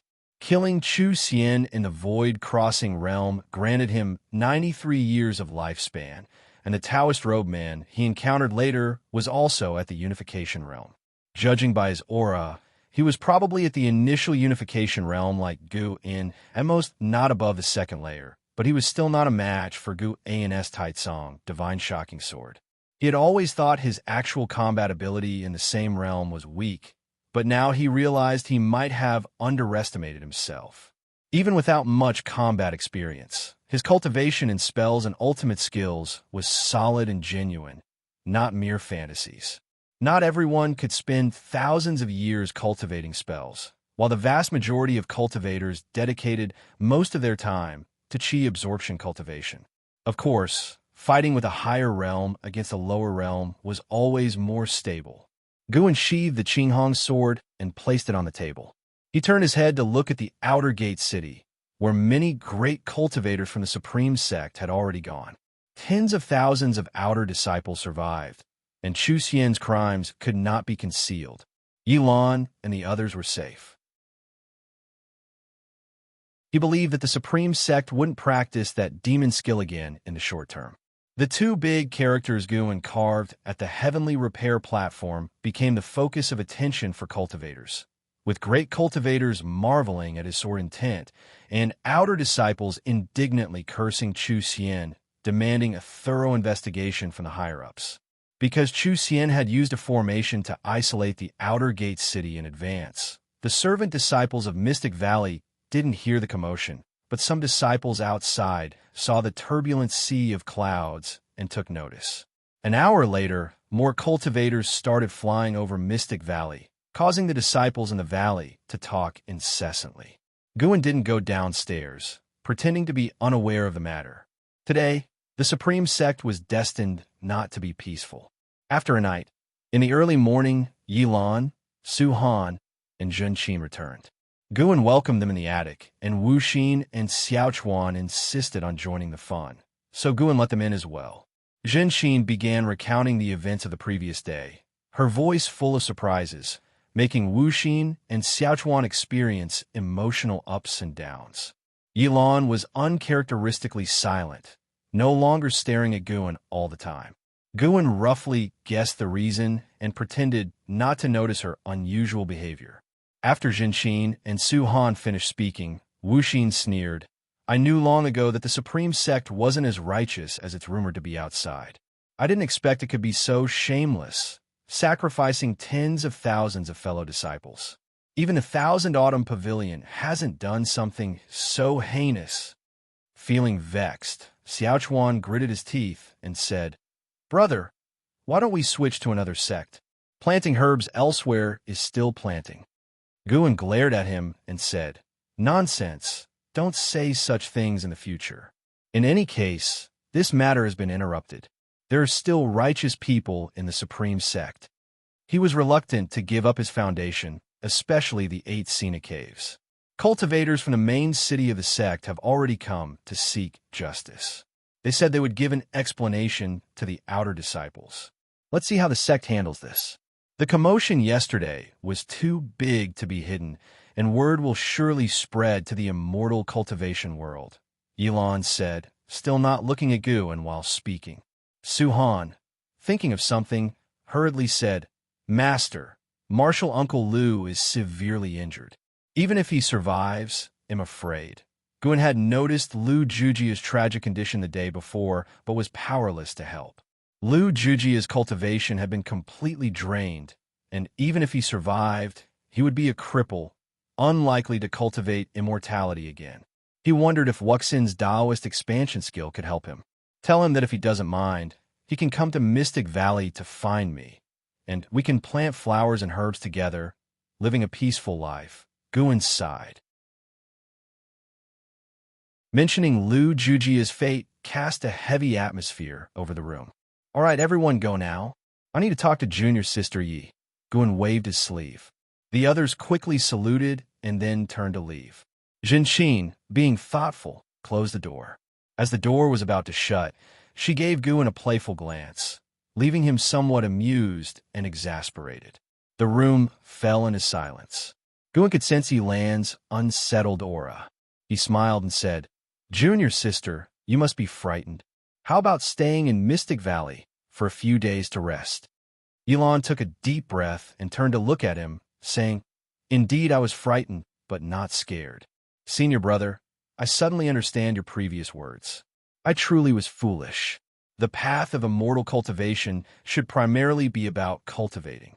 If you and I were to hide in the mountains and encounter such evil people like yesterday with no ability to fight back, it would be the most tragic thing for us." Hearing her speak this way, Guan instead worried she was under too much pressure. "Junior sister, don't overthink. It's good to work hard on cultivation, but dangers like yesterday's are rare to encounter." Guan spoke earnestly. Yilan nodded and said, "Although I don't know who the great cultivator who acted yesterday was, I will learn from him. When I become as strong as him, I will stand by your side, senior brother." She smiled and raised an eyebrow at Guan, seeing her return to her usual self. Guan also smiled. Then Yilan talked about the situation in the Demon Extermination Hall. Almost all disciples there were crippled, but the main city of the sect intended to thoroughly investigate the hall. According to her information, this incident might affect the Hall of Elders in the main city. In the Supreme Sect, it was never a one-person's rule. Everyone had opponents, and Chu Xian's opponents were no exception. They would certainly seize this opportunity to act. Guan also looked forward to changes in the Supreme Sect. If the situation remained this vile, he might one day grow tired and, once strong enough, let the Supreme Sect hear a different voice. 2 days later, in the Third Medicine Valley, Guan was inspecting medicinal herbs when he suddenly sensed 2 auras. His brow furrowed slightly, but he didn't turn around. Soon, Guzong landed with someone. This person was none other than the man in the Taoist robe who had earlier battled the Qinghong sword. "Guan, come over," Guzong called out from afar. Guan immediately turned and walked over, casting a lifespan detection on the man in the Taoist robe. Divine Sense could detect a person, but lifespan detection had to be done through the naked eye. Jihan Unification Realm First Layer, 780/3300/3500. Indeed, it was the Unification Realm First Layer, and his surname was Ji. Previously, he had seen a great cultivator in the Void-Crossing Realm surnamed Ji, but he hadn't expected there to be a Ji-named cultivator in the Unification Realm hidden in the Supreme Sect. The foundation of the Ji family was truly terrifying. Guan walked up to Guzong and saluted. Guzong smiled and said, "Guan, this is the Vice Sect leader, and he's also from the Ji family." Upon hearing this, Guan immediately saluted Jihan Tian. Jihan Tian nodded, smiled, and said, "No need for formalities. After all, you also come from the Ji family. Come, let's talk upstairs." Guan immediately led the way. After entering the room upstairs, Guan closed the door, and Guzong set up a restriction. Jihan Tian suddenly slapped the table and angrily said, "Outrageous! Simply lawless. Panin, you must write this down and expose the Supreme Sect's sins to the whole world."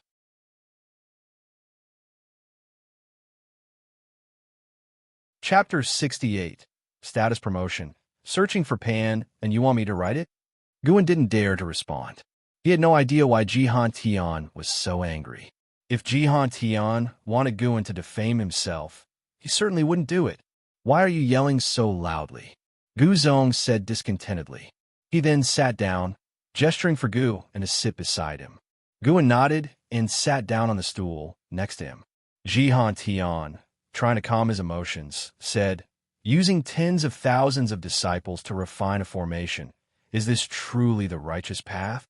If not for that mysterious sword cultivator intervening, I would still be in the dark." He was truly upset. At that time, he was in seclusion when he sensed a strong sword intent, which startled him into coming out of seclusion. Traveling tens of thousands of miles, he arrived only to find that Chu Xian was beyond saving. But he heard the curses of the outer sect disciples, making him both angry and curious about the identity of that sword cultivator. So he pursued. He ended up being easily defeated by the other party. Ever since reaching the unification realm, Jihan Tian felt he could walk unchallenged in the Taizong dynasty, with few able to match him. Most who could were ancient monsters in long seclusion. He hadn't tasted defeat in a long time. The most crucial thing was the other party not only defeated him, but also helped him. If that person hadn't intervened when I came out of seclusion, wouldn't the hatred for the outer sect destruction be pinned on the demonic sect? Jihan Tian asked Gu Zong, staring intently. Gu Zong smiled bitterly, not answering directly, but his answer was obvious. Jihan Tian then looked at Guan and said, "You need to write down everything that happened 3 days ago. This includes the disgraceful activities of the Demon Extermination Hall and the Sword Cultivator who prevented the outer sect calamity. Since he acted, it shows he is also part of the Supreme Sect, just very low-key. Promoting his deeds can help maintain the Supreme Sect's image, so it won't instantly be seen as demonic." Hearing that he could flatter himself, Guan felt relieved. However, he couldn't agree too easily. Guan put on a difficult expression, hesitating to speak. Jihan Tian frowned and asked, "What? You don't want to do it?" Gu Zong said annoyedly, "Such a big matter. If he dares to write it, he will surely offend a lot of people. You just give him a huge problem with one word. How dare you?" Jihan Tian felt a bit embarrassed when he heard this. Guan took a deep breath and said, "I'm willing to work for the Supreme Sect, but..." Gu Zong smiled and said, "What do you want? Just say it." Jihan Tian frowned, but did not say more. "I want to expand my Medicine Valley, making it the third Medicine Valley in the inner sect, controlling a 100-mile radius area for planting more medicinal herbs. I will still turn in herbs to the sect, as usual, and not take more." Guan said seriously. Jihan Tian couldn't help but ask, "Just that? You could ask for more and higher requirements." He thought Guan would make a big demand, but it turned out to be just this. Guan nodded and said, "I only want this. My talent is mediocre. Asking for treasures or cultivation techniques would only bring trouble. Growing medicinal herbs is my hobby, and it gives me more inspiration for writing, which also benefits the Supreme Sect." Jihan Tian couldn't help but look at Gu Zong. Gu Zong smiled and said, "Don't underestimate him. He's truly thinking this way. You may not know Pan An's reputation, but get to know him in these few days. As long as he speaks, the Hall of Elders will surely promote him to true disciple." "Oh, his books are really that amazing? Read The Investiture of the Gods. You'll absolutely like it." "All right then, I will make the decision. In that 100-mile area, you can grow whatever you want. Also, you will receive a set of the 6th grade Spirit Protection Array. Gu Zong, handle this matter." Jihan Tian said seriously. Gu Zong smiled and nodded. Guan immediately bowed to thank Jihan Tian. Gu Zong started to inquire about the sect leader's view on the matter. Jihan Tian sarcastically said he would surely feign ignorance. The sect leader and the vice-sect leader did not get along. During this, Jihan Tian also mentioned LV Baitian, namely Elder Tian, expressing his strong dissatisfaction with Elder Tian. It seemed that Elder Tian had altered his appearance and figure, making him unrecognizable and easily overlooked. Only after listening to the end did Gu and learn that Elder Tian indeed suffered from deviation. Elder Tian often stayed in seclusion and did not manage the supreme sect much, leading to many under his name causing chaos. After his deviation, they elected Elder Chu Xianxia as the sect leader. In Jihanian's words, Elder Tian was already seen as dead. This made Guan have more conjectures about the relationship between Gu Zong and Jihan Tian. Only after half an hour did Jihan Tian and Gu Zong leave. Guan stood on the grass, watching them go. Suddenly, Elder Tian came over curiously and asked, "Is something happening with the outer sect?" Guan nodded and briefly explained the situation, making Elder Tian frown. "Elder Tian, what do you think? Do you believe the supreme sect is righteous or evil?" Guan asked casually, squatting down to look at medicinal herb ahead. Elder Tian responded, "The line between righteousness and evil isn't easy to define. It shouldn't be judged by the present, but by future generations." These words, no wonder the supreme sect is so crooked. Guan stopped inquiring, not bothering with Elder Tian. He began planning how to fully utilize the 100-mile area, with Gu Zong promising that except for Shenzhen, he would move the nearby inner sect disciples' cave residences away to avoid future conflicts. Inner sect disciples were different from outer sect disciples, having both high talent and complex connections. To say the least, any random inner sect disciple would have a significant background. Through this incident, Guan came to understand that the Taizong dynasty wasn't ruled by the emperor or the sects, but by the aristocratic families. The Ji family alone could have a vice-sect leader in the supreme sect and place family members in every sect under the Taizong dynasty, let alone the Gu family or Zhou family. Guan believed Chu Jingfeng and sect leader Chu Tianxi also came from the same family, and the Chu family wasn't simple. However, it didn't matter to him. He wouldn't establish his own family and didn't want too many ties. Follow the path first, then act as desired. Gu Zong moved quickly. In less than 7 days, the procedures were completed and the nearby inner sect disciples were relocated. He also brought a set of 6th-grade Big Spirit Protection Array. The Spirit Protection Array was specifically used to enhance and contain spiritual energy. Though the world is vast, spiritual energy flows. Each great sect searches for spirit lineages to establish, then seals the spiritual energy, resulting in rich spiritual energy within the sect. This makes the spiritual energy in the secular world scarce. With the array and plenty of medicinal herb resources, he could reach the core formation realm, nascent soul realm, and even divinity transformation realm, while claiming he had poor talent and relied on resources. This way, others wouldn't see him as a threat. Additionally, Gu Zong allowed him to have 20 servant disciples in the Third Medicine Valley. Generally, servant disciples weren't allowed in the inner sect, and previously bringing 4 was an exception, given his relationship with Gu Zong. Guan recruited 7 people from Mystic Valley, including Tang Yu. As for Xiaochuan and Wuxia, they still stayed in Mystic Valley, but Guan now permitted them to visit the Third Medicine Valley at any time. Life was about to get a lot better. Time flew by. A month had passed since the outer sect calamity. On this day, Guan came to the Outer Gate City. Without the Demon Extermination Hall, the city had restored its former prosperity, with disciples moving around less tensely. Walking along, Guan suddenly saw a person, Jiang Qiong. When dealing with Chu Xian, Gu Ans Divine since noticed Jiang Qiong, but he pretended not to know. He thought she would have left after a month, but surprisingly, she was still here. Jiang Qiong walked up to him and smiled. "Come with me." Guan looked at the hunchbacked old man behind her and used a lifespan detection.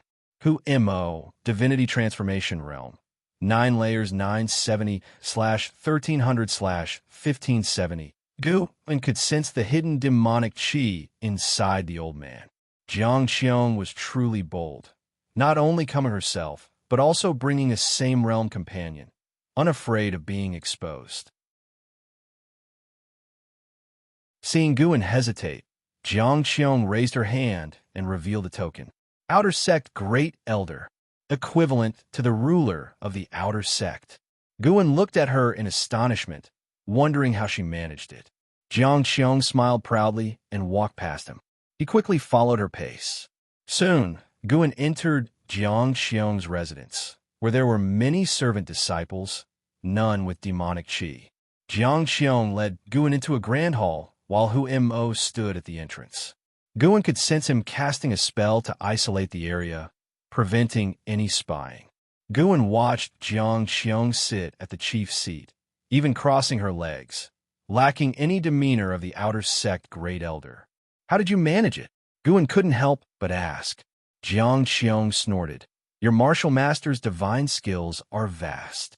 Being a great elder of the outer gate city is nothing. One day, I might become the sect leader. Guan laughed and asked, if you become the sect leader, will you favor the Thousand Autumn Pavilion or the Supreme Sect? If I become the Supreme Sect leader, I won't be a demon cultivator and will side with the Supreme Sect. Even if the Thousand Autumn Pavilion Master is offered, I won't take it. Xianxia casually replied, filled with disdain for the Thousand Autumn Pavilion. Guan suddenly understood why there were so many Thousand Autumn Pavilion agents in the Supreme Sect, yet the Thousand Autumn Pavilion couldn't topple the Supreme Sect. To the Thousand Autumn Pavilion cultivators, the Thousand Autumn Pavilion was far inferior to the Supreme Sect. Wuxia preferred being a servant disciple in the Supreme Sect over returning to the Thousand Autumn Pavilion as the young master. From now on, any Thousand Autumn Pavilion cultivator who seeks you must not learn the whereabouts of the green vine tree. That tree belongs to you and me only, no longer to the Thousand Autumn Pavilion. Understood? Xianxia said seriously. Guan nodded. Sorry, it's only mine. Xianxia smiled.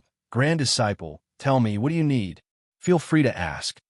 Guan thought for a moment and said, can you promote Yi Lan from the law enforcement hall? She is my junior sister. As for other requests, I don't need them for now. My medicine valley in the inner sect has expanded, so I don't need more valleys. In the future, if you have high-rank medicinal herb seeds, you can give them to me. I'll grow and cultivate them and then hand them to you. Xianxia's smile grew brighter. She looked him over and said, not bad. I didn't choose the wrong grand disciple. Don't worry, Martial Master won't be polite with you. Of course, Martial Master won't shortchange you either. Besides, I have a task for you. Guan couldn't help but ask, besides growing medicinal herbs, what else can I do for you? Keep a close eye on Pan and his news. According to my information, Pan doesn't have high cultivation, hiding in the outer sect, but the Hall of Elders keeps his identity a tight secret.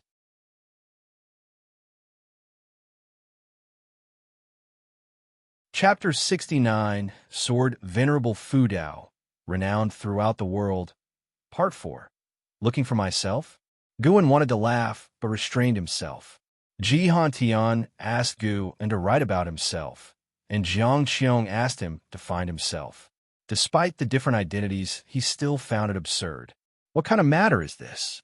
Guan said hesitantly, my usual activity range is mostly within Medicine Valley. I'm afraid it's difficult for me to notice any news about Pan. Xianxia waved her hand and said, that's hard to say. Pan loves writing books and naturally socializes. The book Supreme, Immortal Venerable stirs the emotions of lower-level cultivators. He might often interact with outer and servant disciples. In any case, keep an eye out and tell me if you find anything. Guan could only nod upon hearing this. Xianxia then discussed some other matters and had Hu Mo, who was guarding the door, fetch a bag of high-rank seeds for Guan to take away. After leaving Xianxia's residence, Guan headed towards the Heavenly Repair Platform. It was said that the Heavenly Repair Platform had become the most notable attraction in this outer gate city, attracting disciples from other outer and inner cities to visit. The grand battle a month ago had spread throughout the immortal cultivation world. Even Luohan from Qinghong Valley had heard of it, indicating that he occasionally left the valley.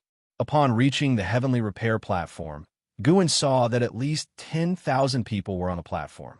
Beside the words, righteous path, many cultivators were meditating.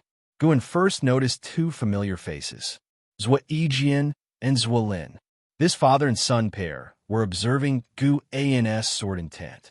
Guan had carved words with his sword intent, naturally leaving behind his sword intent, which held a great attraction for the sword cultivators of the Supreme Sect. Guan also saw another person, his disciple Suhan. Suhan was also a sword cultivator. Having grasped the essence of the hateful heaven divine sword, his accomplishments in sword Dao had grown rapidly, and his overall bearing was transforming. Guan watched from afar, not disturbing anyone while listening to the discussions of other disciples. The sword intent of sword Venerable Fudao is truly majestic. One can't imagine how high his sword Dao accomplishment is. It's said that sword Venerable Fudao has strength comparable to that of the vice sect leader. Even if he faced the sect leader, he might not lose. Perhaps sword Venerable Fudao is actually the sect leader? That's impossible. The sect leader himself stated that he has no idea what Chu Xian did. He also said there will be a thorough investigation of everyone associated with Chu Xian, regardless of status. Anyone who goes against the ethics of the Supreme Sect will be severely punished. Looking at these words, righteous path, they truly stir my heart. I heard Pan and wants to write about sword Venerable Fudao in his book. I wonder what kind of story it will be. Sword Venerable Fudao. This was the title given to Gu and by Chu Tianxi, the sect leader of the Supreme Sect. More precisely, it was conferred upon the mysterious sword cultivator who killed Chu Xian. Sword Venerable Fudao, upholding the righteous path. If any unjust matters or people reappeared in the Supreme Sect, the sword Venerable could act in the sect leader's stead to uphold justice, cutting down unjust sect leaders and vanquishing evil within the sect. This sounded imposing, but Guan thought it was useless. Chu Tianxi's proclamation protected himself. Ever since he conferred the title Sword Venerable Fudao, the criticism against him within the sect had significantly reduced. Instead, people praised him for his actions, believing he had the magnanimity to face responsibility. Guan also overheard people questioning the sect leader. More accurately, questioning the Chu family. Chu Tianxi and Chu Xian were hard to separate in people's minds. This indicated the undercurrents within the Supreme Sect. Those who praised and those who questioned publicly did not match the typical behavior of cultivators. It was hard to determine if they were being used as pawns. However, none of this concerned Guan. After spending some time at the Heavenly Repair Platform, Guan headed to the Transmission Array Platform of the Inner Sect. He needed to purchase a large number of medicinal herb seeds from the Inner Sect. Although Gu Zong's delegation had given him many seeds, they were far from enough to cover an area of 100 miles. The thought of having his medicinal herbs cover an area of 100 miles excited Guan. A month ago, taking the risk not only saved those around him, but also brought him great benefits, which made him very satisfied. By evening, Guan returned to the Third Medicine Valley. The arrival of 7 new servant disciples added some vitality to the valley. They were weeding and clearing land in various directions while the distant mountain forests echoed with the barks of spirit dogs, adding a pastoral feel. As soon as Guan returned, he sensed Sheng Zhen's presence, who was once again waiting in his loft. Upon heading upstairs, Guan saw Sheng Zhen standing by the bookshelf, reading. Hearing the footsteps, she returned the book to the shelf and turned to face him. Guan closed the door and asked, "Miss Shun, what brings you here today? I heard you're going to write a book about sword Venerable Fudao. He'll be part of it, but it won't be solely about him.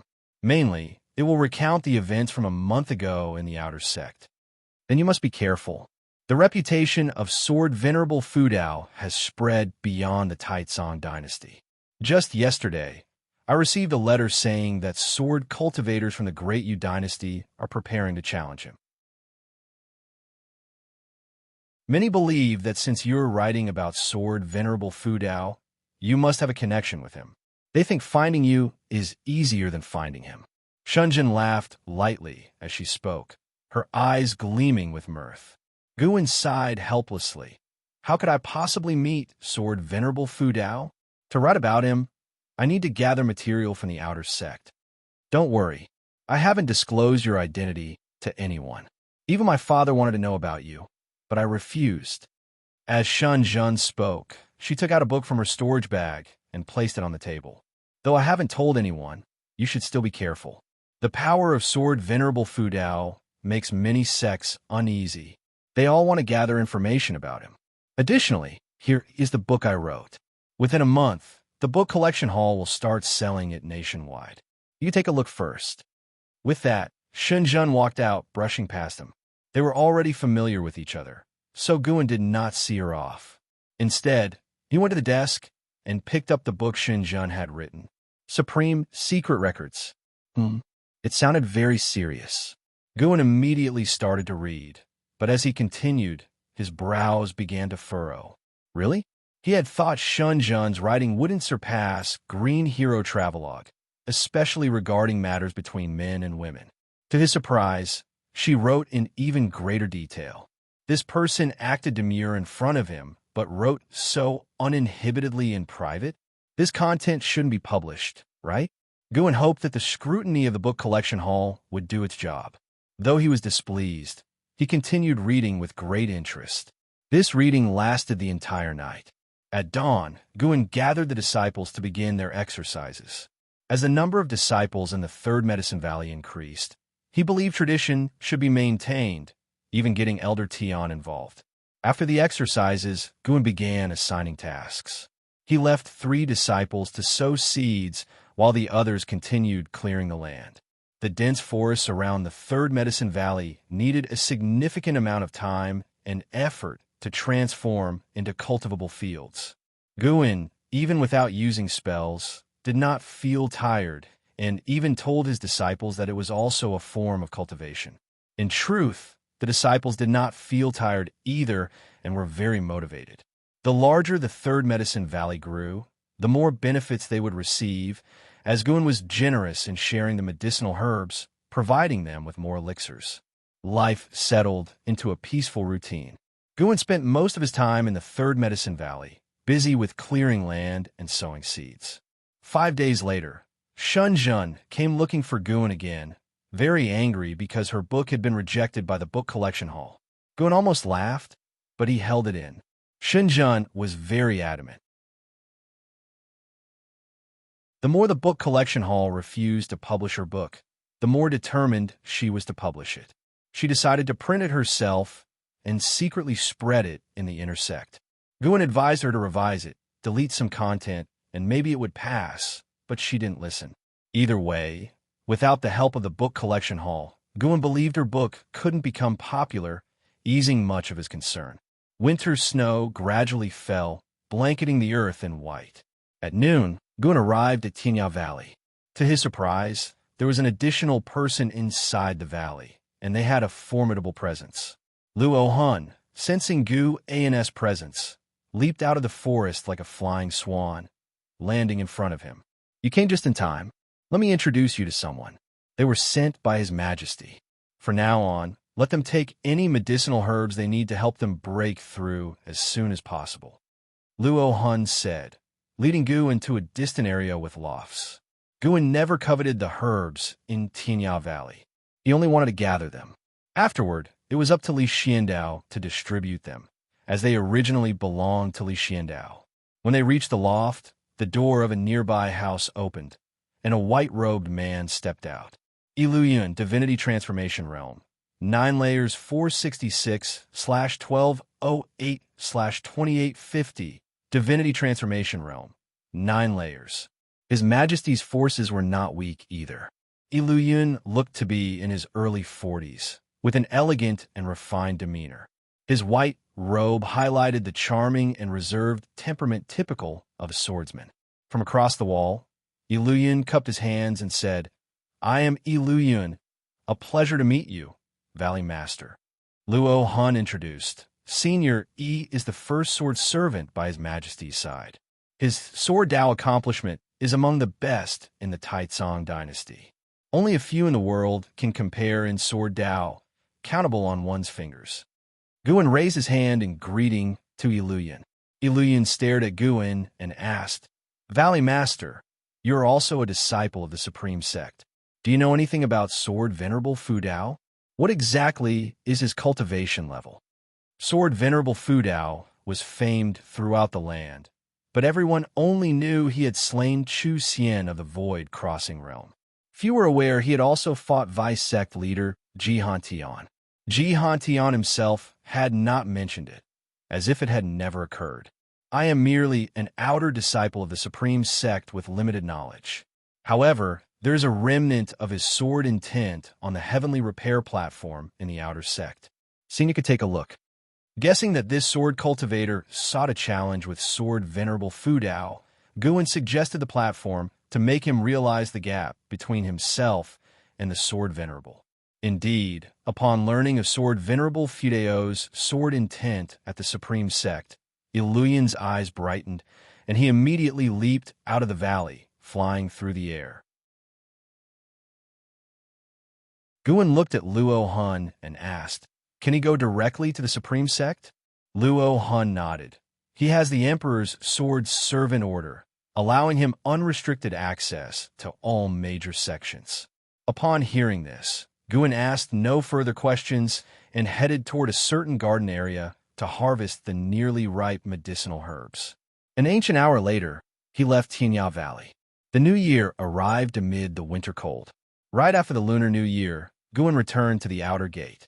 He first requested another batch of high-rank medicinal herb seeds from Xianxia and then went to the heavenly repair platform to join in the excitement. Zhua Yijian and his son were still sitting in meditation, seeking sword enlightenment. Guan also saw Iluyan. He, too, was meditating near the righteous path words, frowning in deep thought. Guan's gaze shifted above the word path, and his brow furrowed slightly.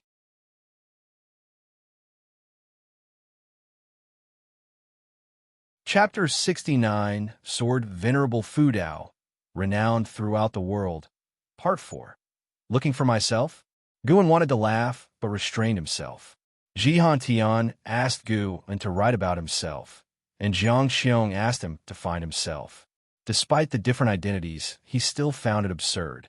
What kind of matter is this? Guan said hesitantly, "My usual activity range is mostly within Medicine Valley. I'm afraid it's difficult for me to notice any news about Pan." And Xianxia waved her hand and said, "That's hard to say. Pan loves writing books and naturally socializes.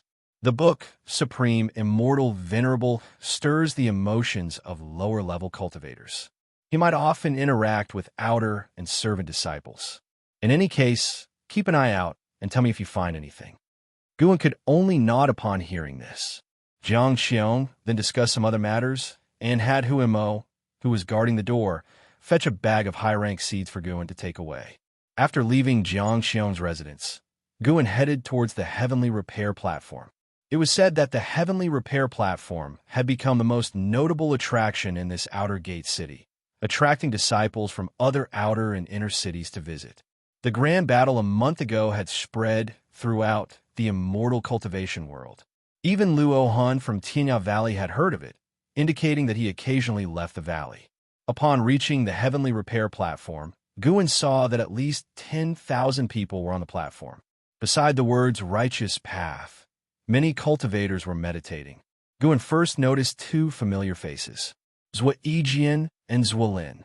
This father and son pair were observing Guan's sword intent.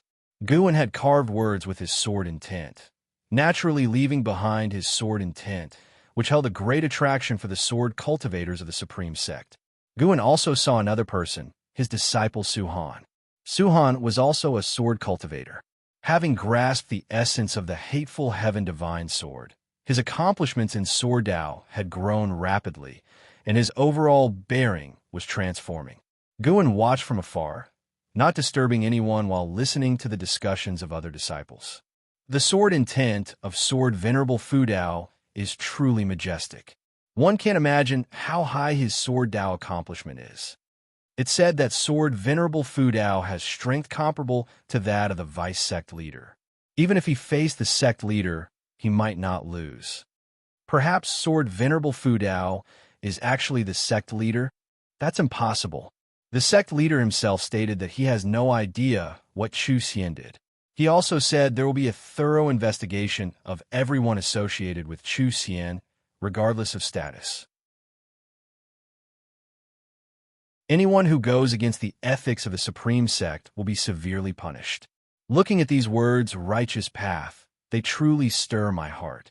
I heard Pan and wants to write about Sword Venerable Fudao in his book. I wonder what kind of story it will be. Sword Venerable Fudao. This was the title given to Gu and by Chu Tianxi, the sect leader of the supreme sect. More precisely, it was conferred upon the mysterious sword cultivator who killed Chu Xian. Sword Venerable Fudao, upholding the righteous path. If any unjust matters or people reappeared in the supreme sect, the Sword Venerable could act in the sect leader's stead to uphold justice, cutting down unjust sect leaders and vanquishing evil within the sect. This sounded imposing, but Guan thought it was useless. Chu Tianxi's proclamation protected himself. Ever since he conferred the title Sword Venerable Fudao, the criticism against him within the sect had significantly reduced. Instead, people praised him for his actions, believing he had the magnanimity to face responsibility. Guan also overheard people questioning the sect leader. More accurately, questioning the Chu family. Chu Tianxi and Chu Xian were hard to separate in people's minds. This indicated the undercurrents within the supreme sect. Those who praised and those who questioned publicly did not match the typical behavior of cultivators. It was hard to determine if they were being used as pawns. However, none of this concerned Guan. After spending some time at the Heavenly Repair Platform, Guan headed to the Transmission Array Platform of the Inner Sect. He needed to purchase a large number of medicinal herb seeds from the Inner Sect. Although Gu Zong's delegation had given him many seeds, they were far from enough to cover an area of 100 miles. The thought of having his medicinal herbs cover an area of 100 miles excited Guan. A month ago, taking the risk not only saved those around him, but also brought him great benefits, which made him very satisfied. By evening, Guan returned to the Third Medicine Valley. The arrival of 7 new servant disciples added some vitality to the valley. They were weeding and clearing land in various directions while the distant mountain forests echoed with the barks of spirit dogs, adding a pastoral feel. As soon as Guan returned, he sensed Sheng Zhen's presence, who was once again waiting in his loft. Upon heading upstairs, Guan saw Sheng Zhen standing by the bookshelf, reading. Hearing the footsteps, she returned the book to the shelf and turned to face him. Guan closed the door and asked, "Ms. Shun, what brings you here today? I heard you're going to write a book about Sword Venerable Fudao. He'll be part of it, but it won't be solely about him. Mainly, it will recount the events from a month ago in the outer sect. Then you must be careful. The reputation of Sword Venerable Fudao has spread beyond the Taizong dynasty. Just yesterday, I received a letter saying that sword cultivators from the Great Yu dynasty are preparing to challenge him. Many believe that since you're writing about Sword Venerable Fudao, you must have a connection with him. They think finding you is easier than finding him." Shenzhen laughed lightly as she spoke, her eyes gleaming with mirth. Guan sighed helplessly. How could I possibly meet Sword Venerable Fudao? To write about him, I need to gather material from the outer sect. Don't worry, I haven't disclosed your identity to anyone. Even my father wanted to know about you, but I refused. As Shenzhen spoke, she took out a book from her storage bag and placed it on the table. Though I haven't told anyone, you should still be careful. The power of Sword Venerable Fudao makes many sects uneasy. They all want to gather information about him. Additionally, here's the book I wrote. Within a month, the book collection hall will start selling it nationwide. You can take a look first. With that, Shenzhen walked out, brushing past him. They were already familiar with each other, so Guan did not see her off. Instead, he went to the desk and picked up the book Shenzhen had written. Supreme Secret Records. It sounded very serious. Guan immediately started to read, but as he continued, his brows began to furrow. Really? He had thought Shenzhen's writing wouldn't surpass Green Hero Travelogue, especially regarding matters between men and women. To his surprise, she wrote in even greater detail. This person acted demure in front of him, but wrote so uninhibitedly in private. This content shouldn't be published, right? Guan hoped that the scrutiny of the book collection hall would do its job. Though he was displeased, he continued reading with great interest. This reading lasted the entire night. At dawn, Guan gathered the disciples to begin their exercises. As the number of disciples in the Third Medicine Valley increased, he believed tradition should be maintained, even getting Elder Tian involved. After the exercises, Guan began assigning tasks. He left 3 disciples to sow seeds while the others continued clearing the land. The dense forests around the Third Medicine Valley needed a significant amount of time and effort to transform into cultivable fields. Guan, even without using spells, did not feel tired and even told his disciples that it was also a form of cultivation. In truth, the disciples did not feel tired either and were very motivated. The larger the Third Medicine Valley grew, the more benefits they would receive, as Guan was generous in sharing the medicinal herbs, providing them with more elixirs. Life settled into a peaceful routine. Guan spent most of his time in the Third Medicine Valley, busy with clearing land and sowing seeds. 5 days later, Xianxia came looking for Guan again, very angry because her book had been rejected by the book collection hall. Guan almost laughed, but he held it in. Xianxia was very adamant. The more the book collection hall refused to publish her book, the more determined she was to publish it. She decided to print it herself and secretly spread it in the inner sect. Guan advised her to revise it, delete some content, and maybe it would pass, but she didn't listen. Either way, without the help of the book collection hall, Guan believed her book couldn't become popular, easing much of his concern. Winter snow gradually fell, blanketing the earth in white. At noon, Guan arrived at Qinghong Valley. To his surprise, there was an additional person inside the valley, and they had a formidable presence. Luo Han, sensing Gu An's presence, leaped out of the forest like a flying swan, landing in front of him. "You came just in time. Let me introduce you to someone." They were sent by His Majesty. From now on, let them take any medicinal herbs they need to help them break through as soon as possible. Luo Han said, leading Gu into a distant area with lofts. Guan never coveted the herbs in Qinghong Valley. He only wanted to gather them. Afterward, it was up to Li Xiandao to distribute them, as they originally belonged to Li Xiandao. When they reached the loft, the door of a nearby house opened, and a white-robed man stepped out. Illusion, Divinity Transformation Realm, 9 layers 466/1208/2850, Divinity Transformation Realm, 9 layers. His Majesty's forces were not weak either. Illusion looked to be in his early 40s, with an elegant and refined demeanor. His white robe highlighted the charming and reserved temperament typical of a swordsman. From across the wall, Illusion cupped his hands and said, "I am Illusion. A pleasure to meet you, Valley Master." Luo Han introduced. Senior E is the first sword servant by His Majesty's side. His sword Dao accomplishment is among the best in the Taizong dynasty. Only a few in the world can compare in sword Dao, countable on one's fingers. Guan raised his hand in greeting to Illusion. Illusion stared at Guan and asked, "Valley Master, you are also a disciple of the Supreme Sect. Do you know anything about Sword Venerable Fudao? What exactly is his cultivation level?" Sword Venerable Fudao was famed throughout the land, but everyone only knew he had slain Chu Xian of the Void Crossing Realm. Few were aware he had also fought Vice Sect leader Jihan Tian. Jihan Tian himself had not mentioned it, as if it had never occurred. "I am merely an outer disciple of the Supreme Sect with limited knowledge. However, there is a remnant of his sword intent on the Heavenly Repair platform in the outer sect. Senior could take a look." Guessing that this sword cultivator sought a challenge with Sword Venerable Fudao, Guan suggested the platform to make him realize the gap between himself and the Sword Venerable.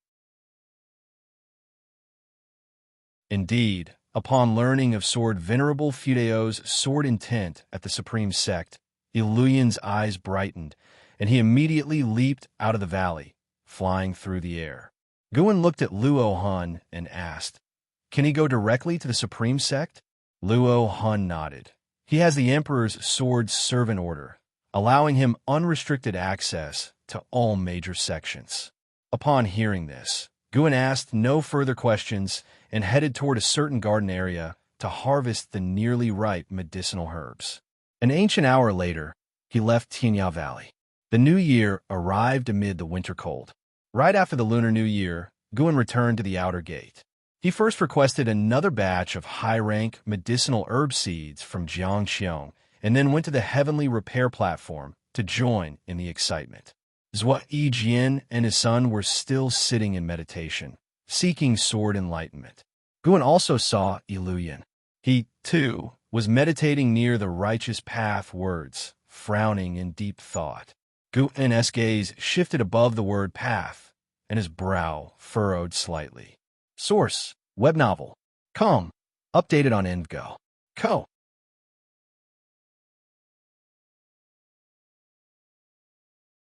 Chapter 70. Righteousness and Demons. I read Fengshen. Fifth update. Following Guan's gaze, he saw a man in plain clothes sitting cross-legged above the Tao character. His figure and appearance were unremarkable, and even his aura was ordinary.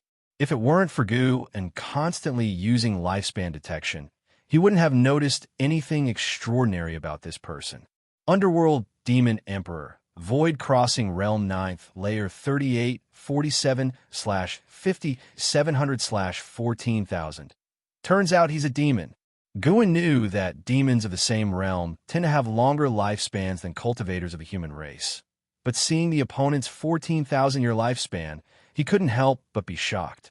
What cultivation technique has this guy practiced to completely conceal any demon energy so much so that even he, a great cultivator in the unification realm, couldn't see through it?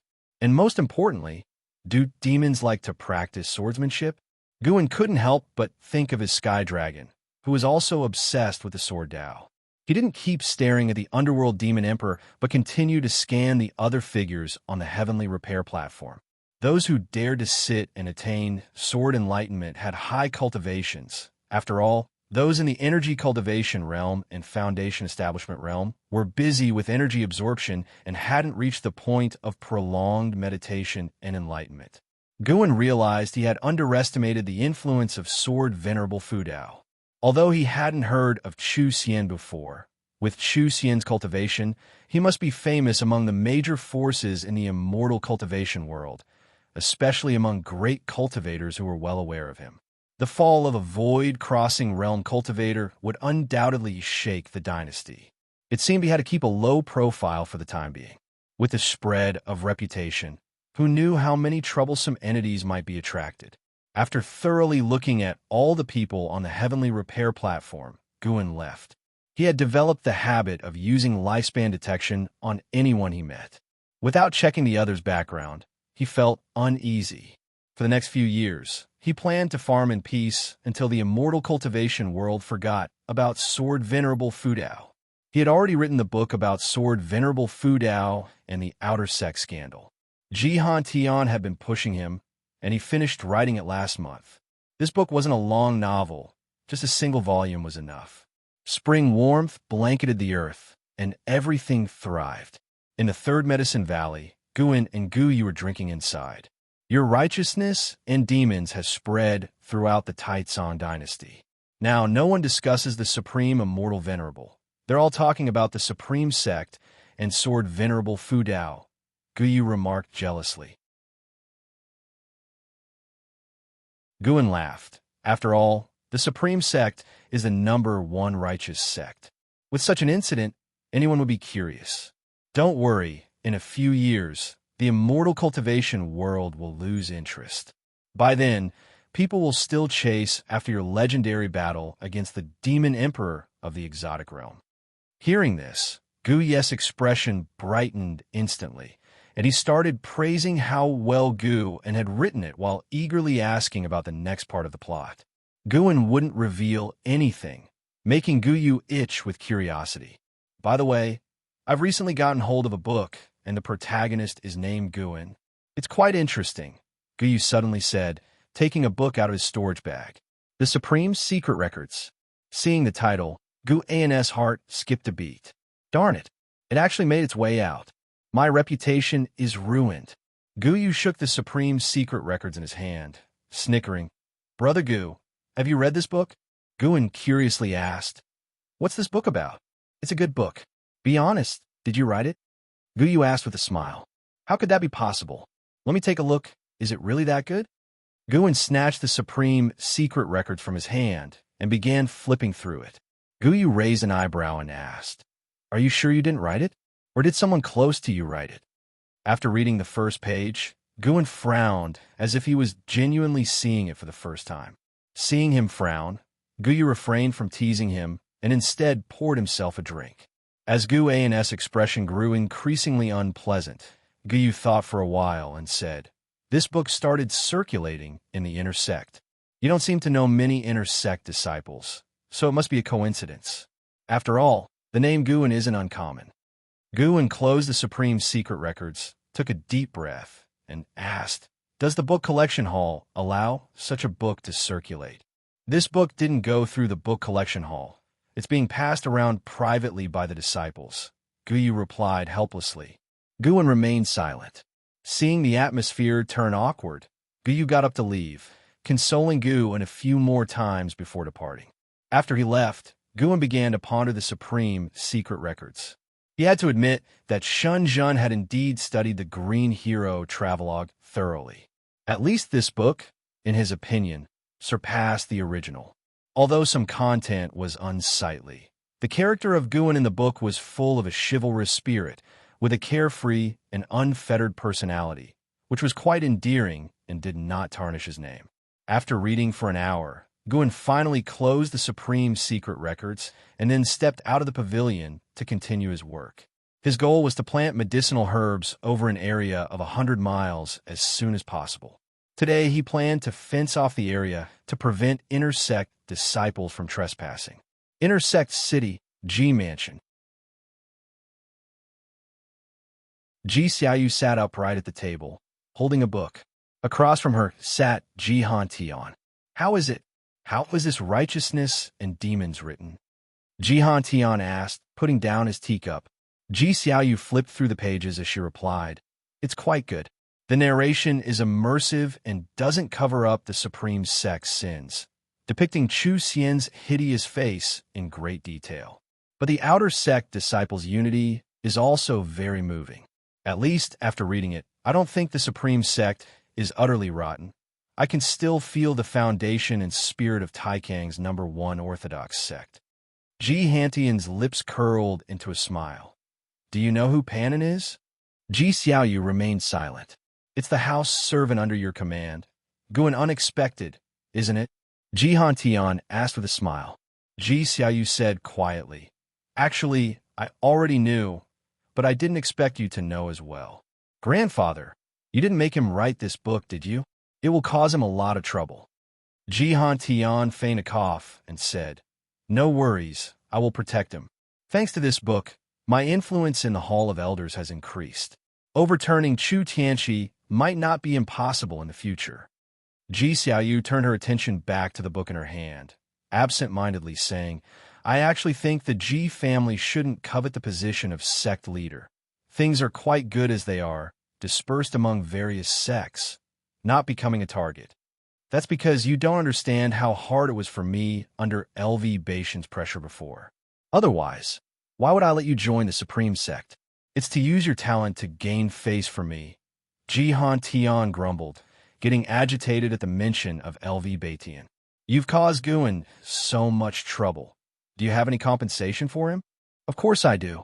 I've expanded his medicine valley to 100 miles. Also, you can bring Ji family's high-rank medicinal herbs to him for planting. I've investigated. This kid indeed has a knack for managing the valley. Moreover, if you get closer to him, he might beautify the Ji family in the future. I've read The Investiture of the Gods. His portrayal of Ji Fa shows he holds the Ji family in his heart. Ji Hantian spoke earnestly, causing Ji Xiaoyu to frown. Ji Xiaoyu showed a look of dissatisfaction and said, Grandfather, dealing with people and matters shouldn't be overly calculative. Silly child, this isn't being calculative. It's a win-win situation. Why not? Ji Xiaoyu lowered her head, continuing to read, which made Jihan Tian shake his head. Jihan Tian stood up and said, "The 100 Tribes Conference is approaching. You should prepare to secure the top spot on the Hidden Dragon list." After saying that, he took a step and disappeared into thin air within the room. Xiaoyu didn't get up and kept staring at the book in her hand. March, the spring breeze was cool. One day, in the early days of the month, someone from the Ji family came to the Third Medicine Valley, delivering a large batch of medicinal herb seeds to Guin. The lowest grade was rank 4, which made Guin very happy. Before leaving, the Ji family cultivator explicitly and implicitly conveyed that the third miss thought highly of him. These seeds were personally selected by her, and for any future needs, he could approach her. Guin naturally wouldn't refuse and expressed that he would never forget the third miskindness. Hearing this, the cultivator left satisfied. The Ji family, Guzong, and Xianxia were all giving him seeds, which saved Guin quite a bit in costs. He planned to recruit more servant disciples, filling up at least 20 positions, providing each with a demon beast and top-notch treatment. That day, Guin took Elder Tian to the outer sect city. Elder Tian had volunteered to come, saying he wanted to see the righteous path characters on the heavenly repair platform. Upon arriving at the outer sect city, the two parted ways. As Guin approached the entrance of the Chores Hall, a male disciple came up to him, whispering, "Taoist friend, I have a treasure here, just 2 low-grade spirit stones." "2? Why don't you just go rob someone?" Guin said irritably, bypassing him directly. That disciple blocked him again, then took a book out of his storage bag, saying mysteriously, "Take a good look. Do you recognize this book?" Many inner sect disciples read it after exiting seclusion. It holds great opportunities within. Guin glanced at it and saw 4 words: the Supreme Secret Records. He directly pushed the other aside, leaving with the word, "Sorry, I read the Investiture of the Gods." The disciple looked at his departing figure, cursing quietly, then sought other people to sell to. An hour later, Guin emerged from the Chores Hall with 11 people in tow, both men and women, all young and looking excited. Gu's ability to recruit so many servant disciples at once indicated his unusual status. Following such a senior, their path in immortal cultivation would surely broaden. He led the servant disciples grandly to the heavenly repair platform. The servant disciples had been curious about the platform for a long time. However, due to their low cultivation, they hadn't dared to come, fearing it would irritate the great cultivators. Guin quickly spotted Elder Tian, who stood below the righteous path characters, watching intently. He glanced in another direction. The underworld demon emperor in the 9th layer of the void-crossing realm was still there, currently making some gestures with his right hand. Guin watched for 2 breaths and thought to himself, "This isn't the sword move of the Taitsong Divine Shocking Sword. This guy can comprehend sword moves just with sword intent. Too monstrous. No, I need to deepen my connection with the Taitsong Divine Shocking Sword." Next time, I'll invest 1,000 or 2,000 years of lifespan to maintain my standing in the Sword Tao. Guin withdrew his gaze and walked towards Elder Tian. "Ha, I've comprehended it. I've comprehended it." Suddenly, a loud laugh resounded from the heavenly repair platform, drawing the attention of the tens of thousands on the platform. The speaker was an old man wearing a Taoist robe, although his white hair was a bit messy. He then leaped into the sky, reaching out with 2 fingers, pointing at the righteous path characters on the platform.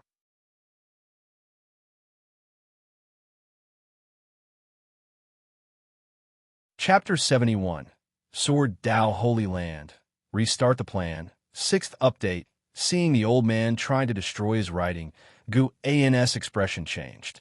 "What's the meaning of this? Comprehend my sword intent and still want to smash my writing?" Guin nearly made a move, but fortunately, there was no need for him to do so. "Presumptuous!" A thunderous shout echoed. The speaker was none other than Li Zuando's first sword servant, Iluyan. The 9th layer of the divinity transformation realm, Iluyan still had an imposing aura. A single shout made the whole city jump in fear. Not only Iluyun, but numerous great cultivators around the world's righteous path also stood up. Even the ninth layer of the void crossing realm underworld demon emperor raised his eyes to look at the old man in the sky, showing dissatisfaction in his eyes. Guan immediately cast a lifespan detection. Peng Yu, second layer of the void crossing realm 1279/1720/1770, already close to the limit. No wonder he's so deranged. Peng Yu in the sky glanced at Iluyun, sneering contemptuously. A mere divinity transformation. Dare to stop me? Divinity transformation? The disciples on the heavenly repair platform were in an uproar and retreated, fearing to be caught in the combat of the great cultivators. Does your excellency look down on divinity transformation, but honor void crossing? A cold voice came from another cultivator. Not the underworld demon emperor. Guan had already noticed him, a great cultivator of the 5th level of the void crossing realm, dressed in the supreme sect's elder robe. Peng Ye's face changed slightly as he pulled back his hand, flicked his sleeve, and snorted. Fine, you supreme sect have many people and great forces, truly remarkable. I'll leave. Saying this, he turned and flew out of the city gates in the blink of an eye. Trying to destroy my supreme sect's path enlightenment place. You think you can just leave? A cold snort sounded. The voice was familiar to Guan. It came from Guzong. Guan sensed Guzong swiftly moving through the sky to chase Peng Yu. The great cultivator of the 5th level of the void crossing realm also disappeared from the spot. The tense atmosphere of the heavenly repair platform eased. Cultivators on the platform started discussing the recent person and marveling at the strength of the supreme sect. Guan felt that this outer gate city owed him a great debt. In the past, there were never so many great cultivators here. Now there were always 2 void crossing realm great cultivators watching over the city, giving an immense sense of security. All thanks to the 2 words righteous path he left behind. Then, Guan led the servant disciples toward Elder Tian. The servant disciples were very excited. Today, they were promoted to servant disciples and witnessed the great cultivators' confrontation. The mere names of divinity transformation and void crossing made their hearts yearn. Let's go, it's time to return. Guan patted Elder Tian's shoulder and said. Elder Tian came back to his senses and stood up. As they exchanged glances, Guan felt that Elder Tian had some changes. He instinctively cast a lifespan detection. 8th layer of the energy cultivation realm? How did he suddenly jump 2 layers? How long has it been? Guan felt astonished in his heart, but showed no emotions on his face. He had long premonition that Elder Tian would make a comeback. After all, Elder Tian didn't step down due to defeat, but due to his own mistake. Such a person was likely to return to the peak. An ancient hour later, Guan and others returned to the 3rd Medicine Valley. He asked Xiaochuan to help arrange these disciples. After Xiaochuan visited the 3rd Medicine Valley a few times, he didn't want to leave. He transferred all the demon creatures he raised there. Guan cared for him greatly and naturally did not refuse. Among the peers, only Xiaochuan stayed with him. Although Wuxia was his junior disciple, he came late and was not as important as Xiaochuan in his heart. Xiaochuan had been following Guan since childhood, always obeying. Such a junior disciple he naturally cherished dearly. Guan knew that in 200 years after the old friends passed away, it would be hard for him to build such relationships with others, so he treasured it very much. After returning to the valley, Elder Tian went alone to meditate under a big tree, contemplating something unknown. The setting sun cast a glow on the mountain top, as Yin waved his spear before the sunset, creating a unique scene that sparked discussions among the new servant disciples. Seasons alternated, and more than 2 years passed quickly. That summer, at the age of 46, Guan stood at the mountaintop, overlooking the mountains and rivers. As far as the eye could see, medicinal fields were everywhere, and one could vaguely see the estate amidst the woods. After spending more than 2 years, Guan finally managed to plant medicinal herbs across hundreds of miles. As he looked out, his heart was filled with a sense of accomplishment. A figure approached him. It was Xiaochuan. "Senior brother, Yin has left for months. When will we recruit a new servant disciple to fill the vacancy? Our Medicine Valley is too big. With one less person, others need to walk a little more." Xiaochuan asked. Guan took out the Valley Master token and handed it to Xiaochuan. "You go recruit. Let's see your judgment." Upon hearing this, Xiaochuan was thrilled, thanked Guan, and then hurried down the mountain. Guan looked towards the outer gate city, sensing a strong sword intent. Someone else succeeded in comprehending sword intent at the Heavenly Repair platform. In these 2 years, For people enhanced their sword intent at the Heavenly Repair platform, increasing the fame of the platform and sword Venerable Fudao. The Heavenly Repair platform even became a holy land for sword cultivators under the Taizong dynasty. Sword cultivators from various sects would visit, and the Supreme Sect also showed the demeanor of being the #1 orthodox sect, allowing disciples of other sects to comprehend sword intent. This attitude, along with the spread of righteousness and demons, not only did not harm the Supreme Sect's reputation, but it also rose further. Guan admired the Hall of Elders every time he thought of this. These people truly had skills, both in power struggles and crisis management. It's no wonder they could become elders. After standing on a mountaintop for a while, Guan turned and descended. 2 years had passed. Most medicinal herbs were still in the growth stage, but his lifespan's growth rate was not slow. He planned to restart his daily routine. Every midnight, invest 5 years of lifespan into cultivation, slowly enhancing cultivation level.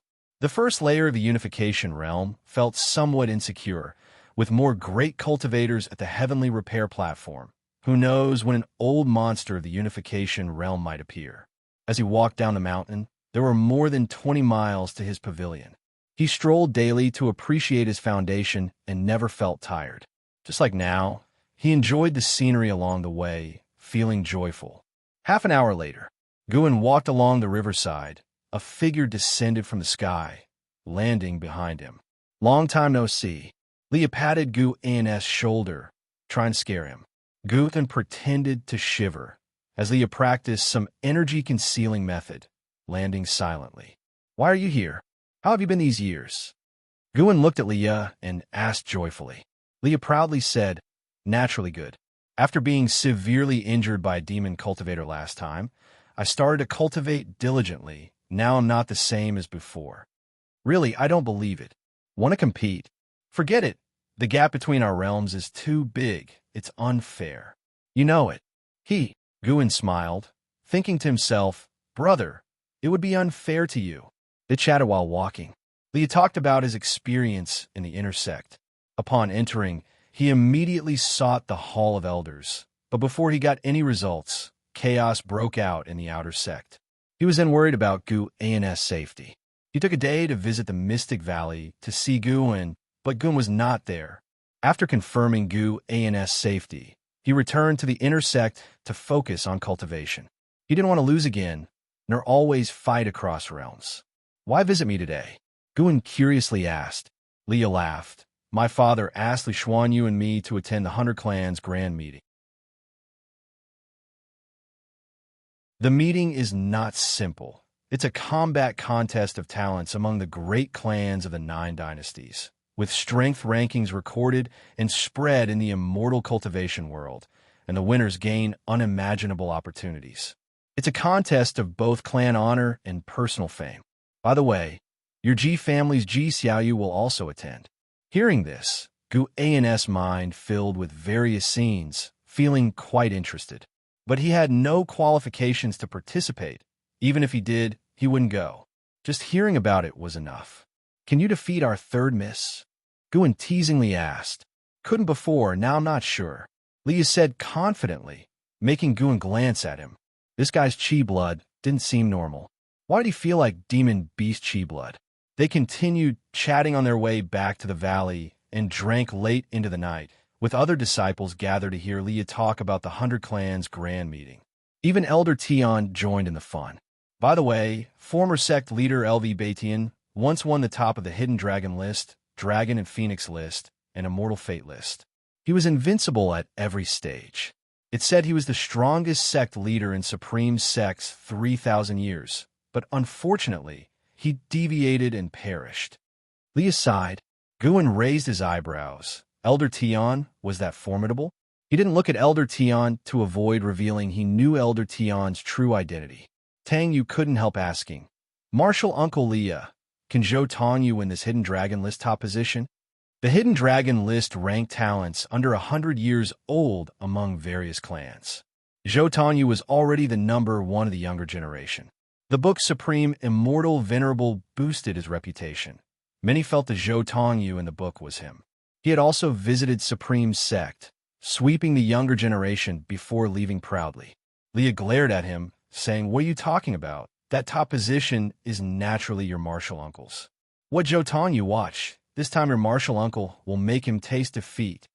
Upon hearing this, all the disciples admired Leah. Such confidence was inspiring. Elder Tian chuckled. Actually, Zhou Tongyu isn't your biggest opponent. Supreme Sect hides someone stronger, with greater talent, but remains in seclusion. Leah asked, who? LV Xian, who formed his core at 30. What? Lia's expression changed. Others were also shocked. Most present were over 30. They couldn't imagine forming a core at 30. Gu An's expression became peculiar. In these 2 years, Qinghong Valley had a newcomer, LV Xian. He hadn't linked LV Xian to LV Batian before. Now it seemed, were they blood-related? Li Xianao was truly capable, even digging out Supreme Sect's hidden genius. Quite outrageous.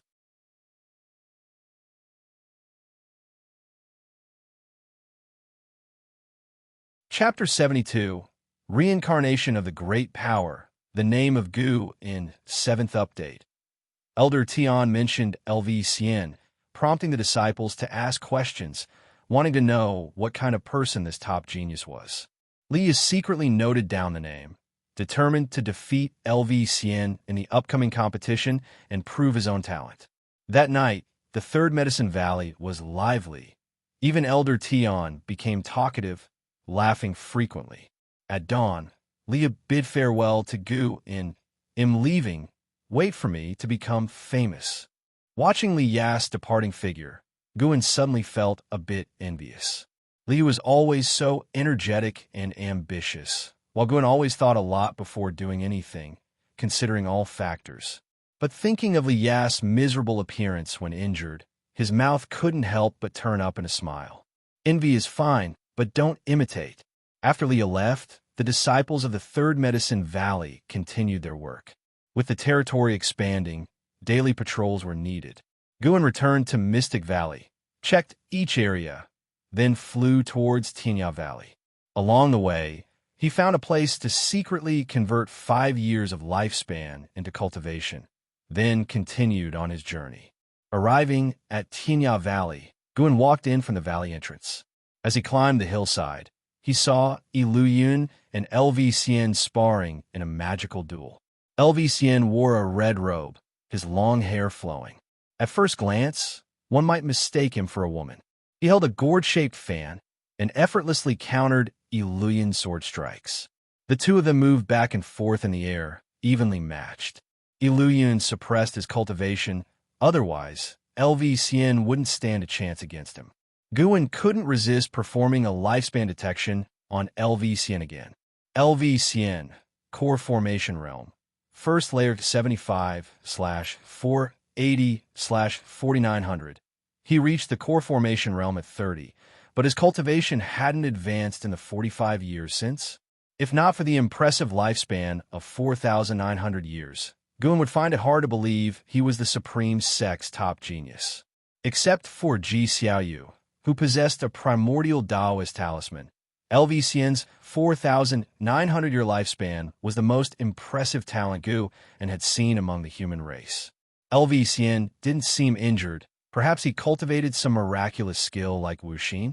Sunda, Sun Air, and Sun San rushed to Guan, very happy because Guan always brought them tasty treats. Although they were demons, captured by Luo Han, Guan never belittled them, so they had a good relationship. These are 5th-tier spirit fruits. You can only eat one each. Don't fight over them. Guan took out 3 large, crimson fruits the size of watermelons and placed them on the ground for the 3 monkey demons to pick. He then walked towards an area of the valley. Today was another harvesting day. With his medicine valley expanding, he now had the opportunity to pick herbs daily, which he thoroughly enjoyed. After he finished harvesting, Iluyun and LV also stopped sparring and landed. Iluyun began evaluating LV performance, and LV remained humble. Senior E, when are you going to undergo tribulation? I'm waiting for you to challenge Sword Venerable Fudao, LV asked expectantly. He spoke seriously, as if he truly believed Iluyun could defeat the Sword Venerable. Iluyun hesitated and said, "At most half a year. When the time comes, I will go to the Tribulation Crossing Valley of the Supreme Sect to undergo tribulation.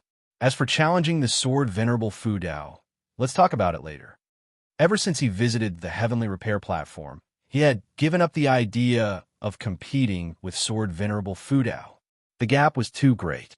Facing such sword intent, he couldn't muster any fighting spirit. LV raised his eyebrows, his delicate face showing anticipation. He continued to persuade. "Give it a try. What if you win? Once you reach the Void Crossing Realm, your sword intent will naturally transform. You might have the strength to fight, and being the first to challenge Sword Venerable Fudao, even if you lose, you'll become famous." Passing by, Guan wanted to retort. LV really had a problem. Ever since he came to Tinya Valley, he had been persuading Luo Han to challenge the Supreme Sect's Top Gun and urging the 3 monkey demons to challenge the nearby 3rd-tier Great Demon.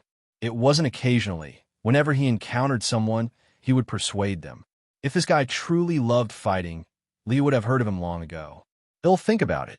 Iluyun frowned. LV saw Guan and immediately approached, warmly putting his arm around Guan's shoulder, smiling. "Valley Master, I feel you're not ordinary either. Do you want to strive for the position of National Master? I can teach you spells. Just say what you want to learn." Guan replied, "I've said many times I don't want to strive for anything. I just want to grow flowers and plants. How is that possible? As long as you're human, you have something you want to strive for. Then what do you want to strive for? Naturally, to be the number 1 in the world. Then why not spend the time you use to persuade others on cultivating? I don't need to cultivate. Sooner or later, it'll be invincible." "You're impressive then. What a bragger. Daring to claim invincibility in front of me?" Guan suddenly had an idea and smiled. "I heard you want to participate in the 100 races competition. If you can win the championship, you'll learn your spells." Really? I didn't originally plan to participate, but since you said that, wait and see. He'll leave tomorrow." LV finished speaking and walked towards his house. Guan watched his back, finding him hard to figure out. Iluyun walked over and transmitted his voice. "Don't provoke him. Ever since he formed his core, he easily falls into dreams during cultivation. Sometimes he dreams of being an emperor, sometimes a sword emperor rampaging the mortal world, and even sometimes a demon emperor. According to him, he can reach the peak of the mortal world in every lifetime. What's wrong with him? Could he be a reincarnated great power?" Guan immediately stopped underestimating LV. Better safe than sorry. This person might indeed have a remarkable background. The next morning, before Guan left, LV had already departed, making Guan more eager for the 100 races competition. The Hidden Dragon list was a competition for geniuses under 100 years old. Who would be the top among Zhou Tongyu, Ji Xiaoyu, Lia, and LV? Before LV returned, Guan decided to elevate his cultivation level to the 9th layer of the Unification Realm, secretly competing with these geniuses' growth speed. By the time Guan returned to Mystic Valley, it was already noon. He sensed a familiar aura waiting in his loft. Along the way, he greeted Wuxia and then went upstairs. Entering the house, Guan saw Yilan sitting at his desk, holding a book. Oh no! Guan closed the door and walked to the desk, to take the book from her hand. He said seriously, "How can a lady read this kind of book?" Ever since the outer sex disaster, Yilan rarely visited him, spending most of her time training outside. Now, she had been promoted to a deacon in the law enforcement hall, holding a certain position and power. Yilan looked at Guin and smiled. "I heard from Jinqin that you usually love reading this green hero travelogue, so I wanted to see what kind of book you like. I don't know about that Supreme Secret Records. But don't listen to Jinqin's nonsense. It's a slander.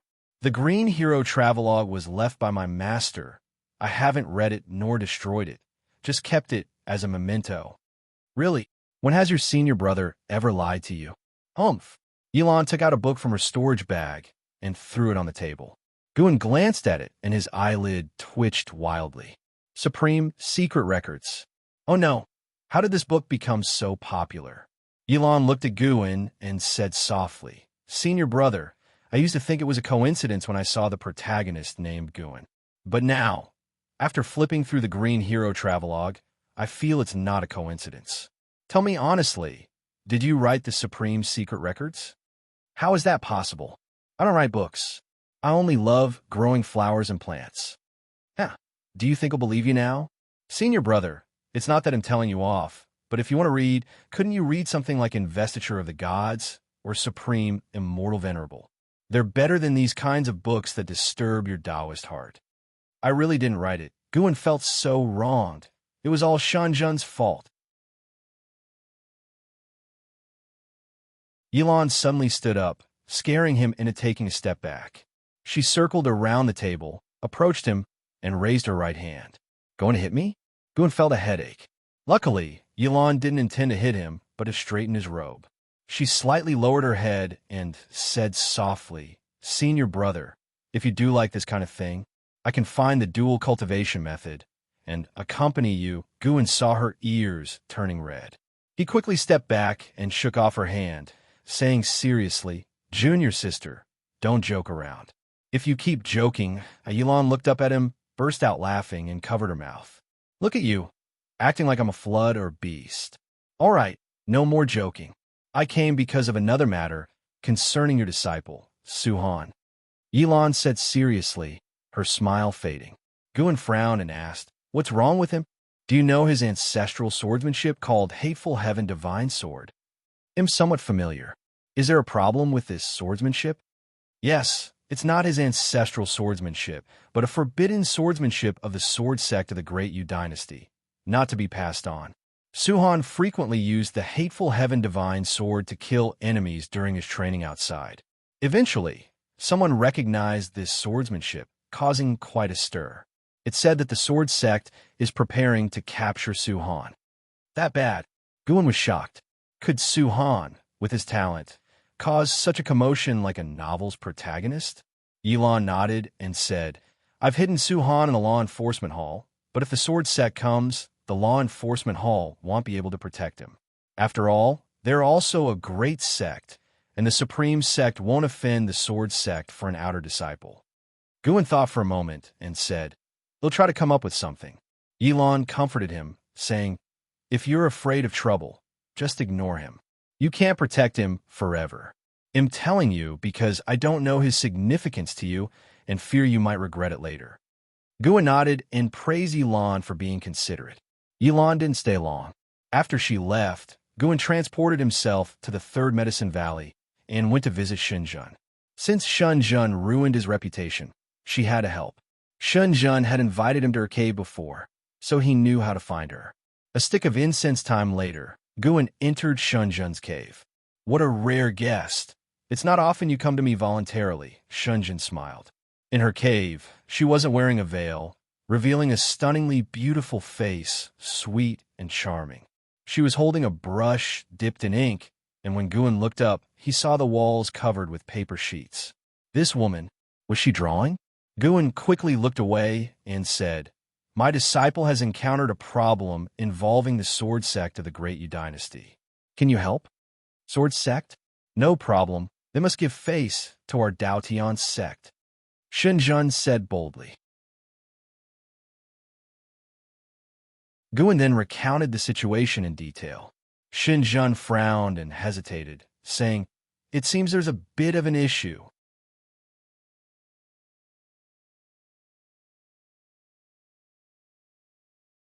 Chapter 73, Perhaps You Are a Genius.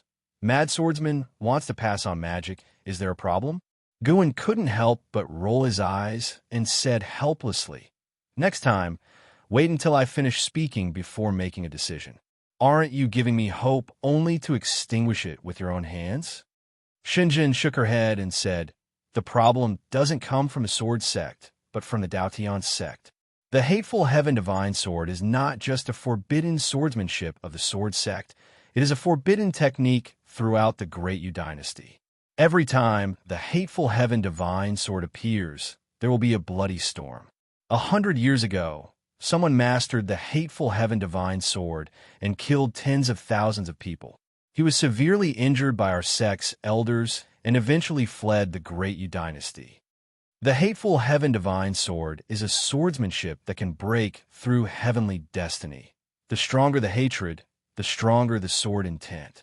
Even someone with mediocre talent can break through the limitations of their spirit roots as long as their hatred is intense enough. However, as the realm gets higher and the hatred deepens, it is easy to deviate and become a demon that only knows killing. Hence, the sword sect forbids anyone from practicing it. Hearing this, Guin couldn't help but ask, in that case, why did the sword sect create such swordsmanship? It was created by a genius from a sword sect. Since he was from a sword sect, the sword sect naturally has the responsibility to handle this matter. They have destroyed all the sword manuals, but the hateful Heaven Divine Sword keeps appearing. Perhaps that person scattered the sword manuals throughout the immortal cultivation world before he died, Shunjin answered. Guin frowned. Would practicing this swordsmanship lead to madness in the end? If that were true, Guin couldn't let Su Han continue. He couldn't favor his disciple at the cost of bringing calamity to the immortal cultivation world. Shunjin spoke earnestly. The various sects of the Great Yu dynasty all resist the hateful Heaven Divine Sword. If you insist on protecting him, it will only bring endless trouble. There is another way. Make him discard the hateful Heaven Divine Sword in front of the sword sect. But discarding the swordsmanship isn't just a matter of forgetting it. It requires abolishing his meridians and spirit root, turning him into immortal. Guin nodded and said, "I understand." He didn't say any more, bowed to Xinjun, and then left. Xinjun watched his departing figure, slightly shaking her head, not advising further. She believed what she had said was clear enough. The next day at noon, Guin arrived at the outer sect city. Last night, he invested 100 years of his lifespan from 10,000 miles away, significantly increasing his cultivation. The trouble caused by Su Han made him increase his daily lifespan investment, striving to reach the 9th layer of the unification realm as soon as possible. On the way to the Yilan mansion, Guin was contemplating the matter of Su Han. Su Han was his disciple. He had to help, but he couldn't help irrationally. Moreover, judging from Shunjin's words, practicing the hateful Heaven Divine Sword was not good for Su Han. It would eventually lead to madness. It was a painful path. Thinking it over, Guin decided to let Su Han choose for himself. He could only help him once at most. At the same time, he was pondering another issue. If he invested 10,000 years of his lifespan in the hateful Heaven Divine Sword, could he research a way to improve it so that it no longer led to deviation? But that was a matter for the future.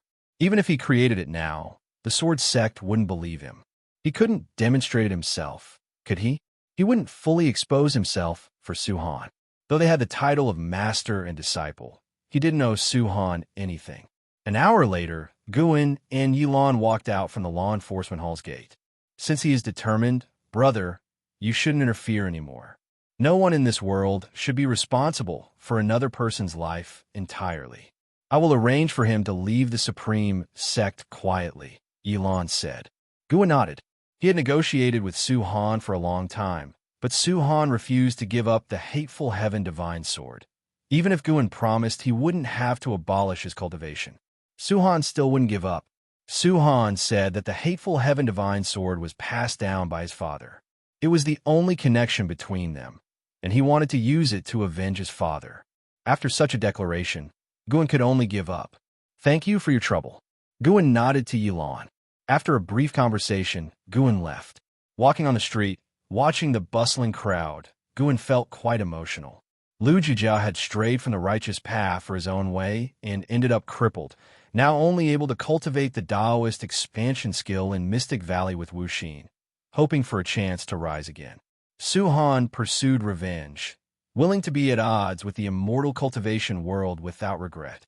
Guan was strong, but he couldn't decide the paths of everyone around him, nor could he change their thoughts. The mortal world was full of entanglements, all because of grudges and emotions. As Guan pondered, he seemed to gain an understanding, entering a marvelous state. Unknowingly, he arrived at the heavenly repair platform. He accidentally bumped into someone, quickly coming back to his senses. Sorry. Guan quickly apologized, filled with surprise. It was his first time falling into such an engrossed state. He hadn't encountered such a state when inheriting cultivation techniques or spells before. Recalling it, he couldn't explain it clearly, but he felt a slight change within himself. Were you comprehending the path just now? The person Guan bumped into suddenly asked. Guan looked at him. It was a man in green clothes, with a weathered face, carrying a sword box with 3 sword hilts protruding from the top. Guan instinctively used lifespan detection. Han Ming, 5th level of Void Crossing Realm 587/1902/2780. This person also cultivated the energy concealing technique. The immortal cultivation world was full of tricksters. Guan asked in surprise, "What is path enlightenment?" "I was just thinking about something." He thought to himself, it's better not to think about things while walking in the future. It might cause trouble. Han Ming fixed his gaze on him and said, "Path enlightenment is indeed thinking about something. In deep contemplation, one resonates with nature and the universe, entering a marvelous state. You don't need to apologize. I deliberately blocked your way. If you continued forward, you would have bumped into those great cultivators. Is path enlightenment amazing? But I didn't feel any change in my cultivation level." Guan asked, half true and half false. He pretended to be ignorant, but in reality, he didn't understand path enlightenment. Han Ming turned around, looking at the words righteous path in the distance, and said, "Path enlightenment is very rare.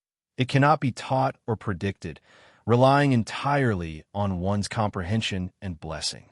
Some break through realms through path enlightenment. Some create astonishing ultimate skills through it.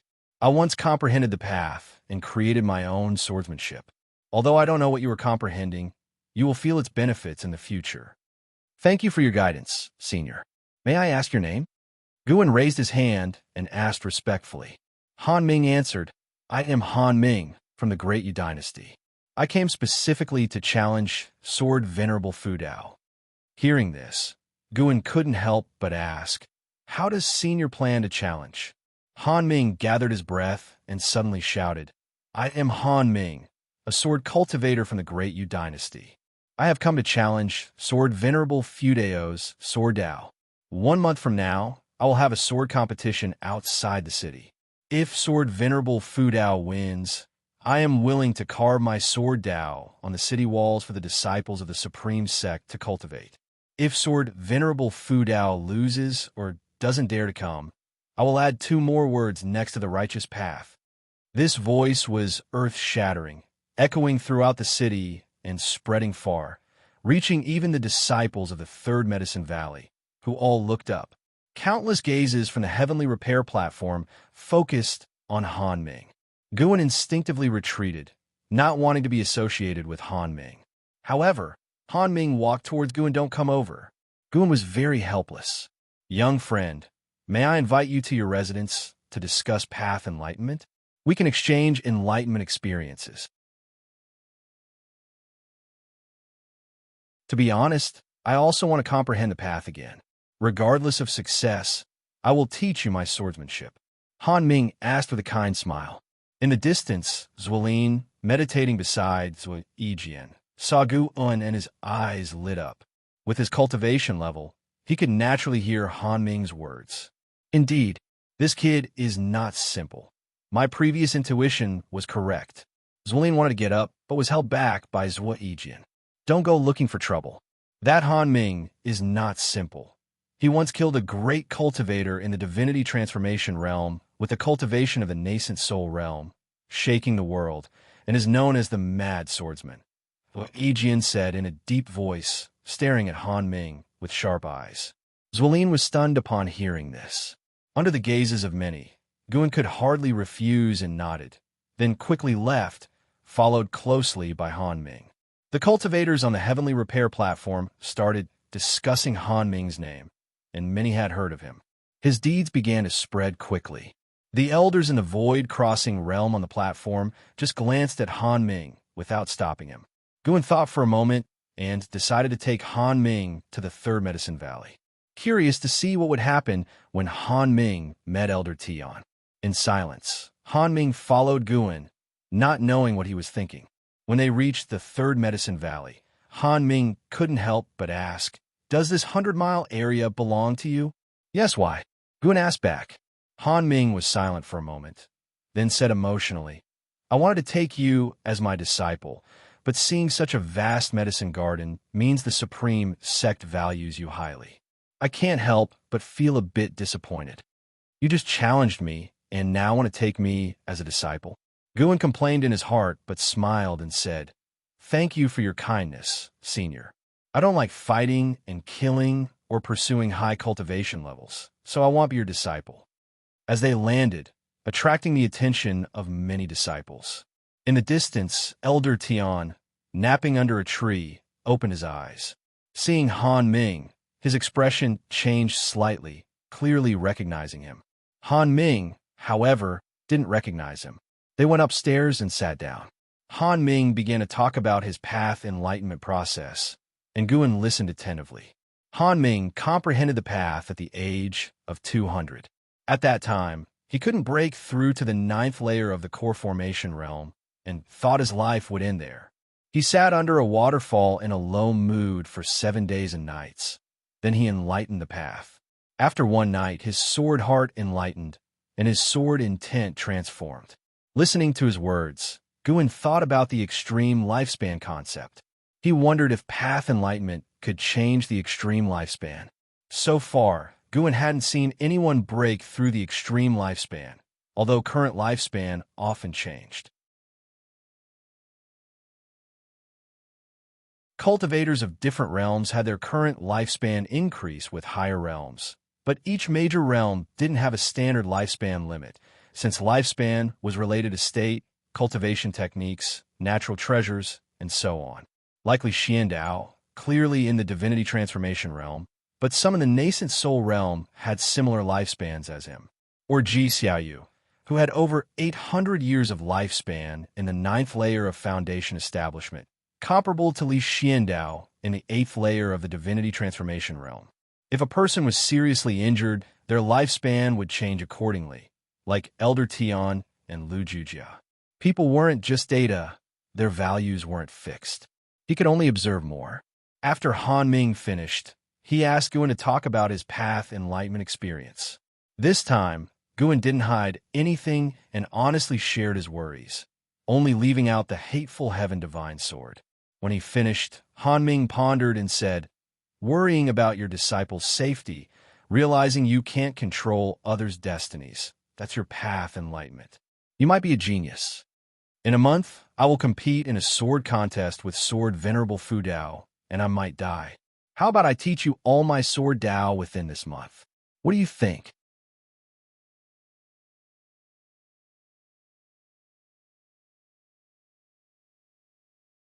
Chapter 74. Breaking through the 9th layer of the unification realm, sword transmission, Gu-un instinctively resisted.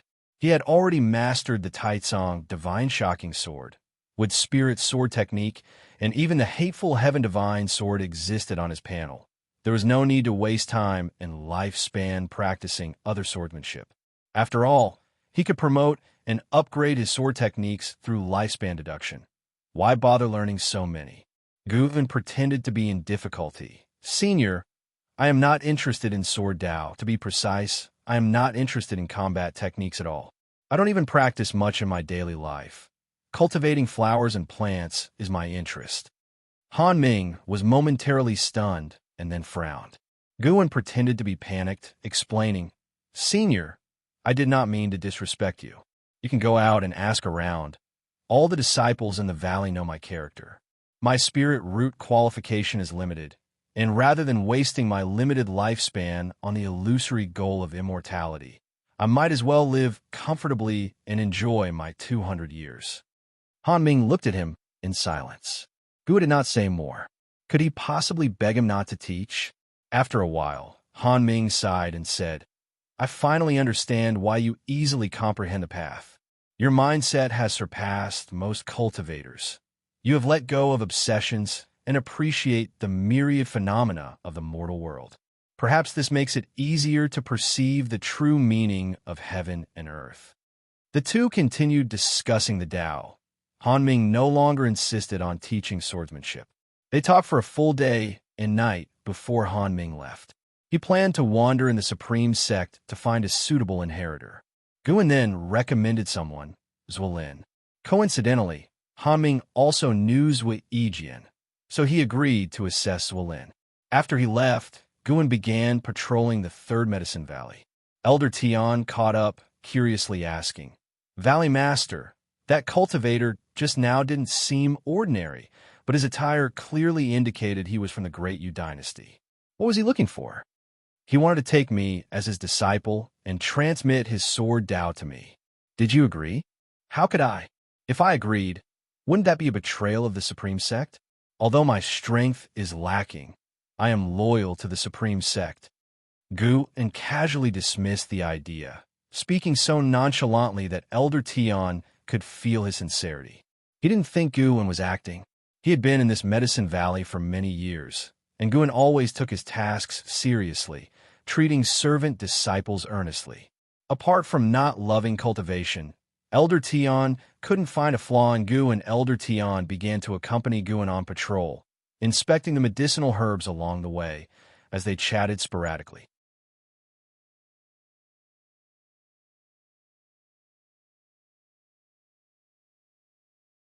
After reaching the 5th level, each level required 3,000 years of lifespan to break through, which was related to the spiritual energy in his environment.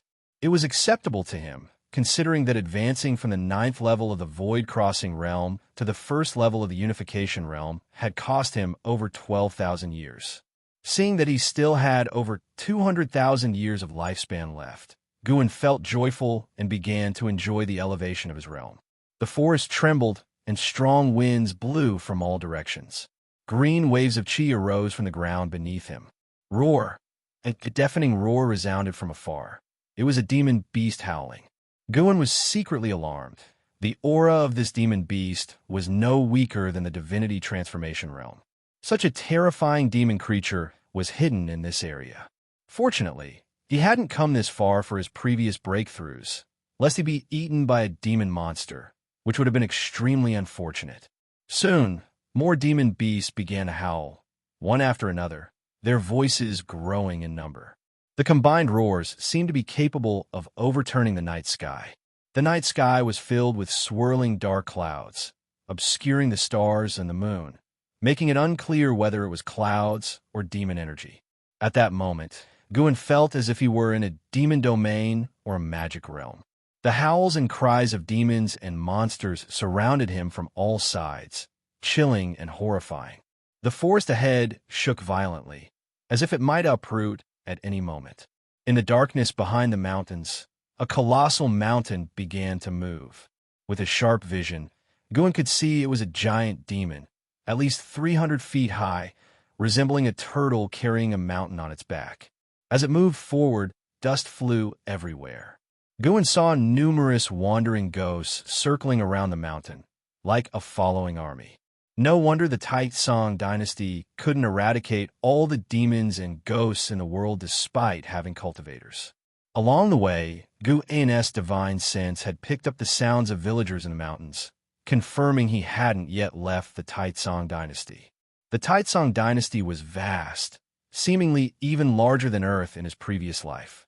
With such expansive territory, it was teeming with countless demons and ghostly creatures. The other 8 dynasties were probably not much smaller than the Taizong dynasty, but as Xunzhan said, the lands of the 9 dynasties together only occupied a small corner of this continent. This world was indeed immeasurably vast. Inexhaustible earth spirit energy flowed into Gu An's body, continuously enhancing his cultivation. No wonder advancing from the 1st to the 9th level of the unification realm had consumed 18,000 years of lifespan. The amount of spiritual energy required for this process was enormous.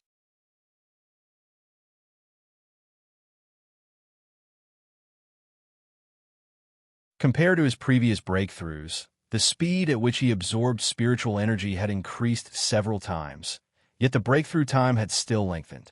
Normal cultivators in the unification realm never made such a large commotion while breaking through, because they accumulated energy slowly and did not devour the spiritual energy required for future centuries and millenniums in a short time.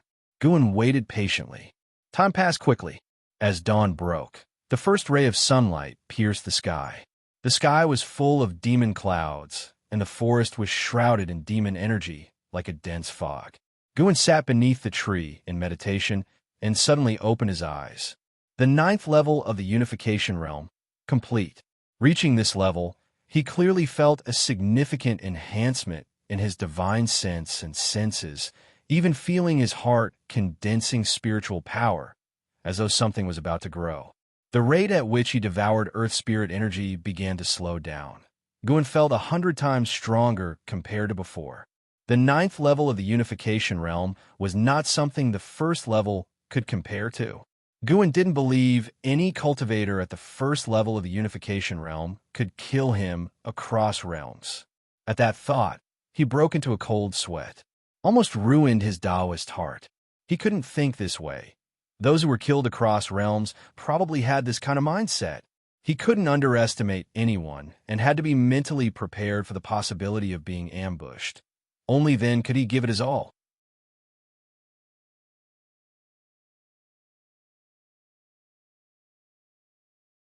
Chapter 75. Exaggerated Limit Lifespan. Guan takes a disciple once his cultivation level was completely stabilized. Guan closed a lifespan barrier. This time, the lifespan barrier consumed over 8,000 years. At this rate, activating the lifespan barrier would sooner or later become a huge expenditure.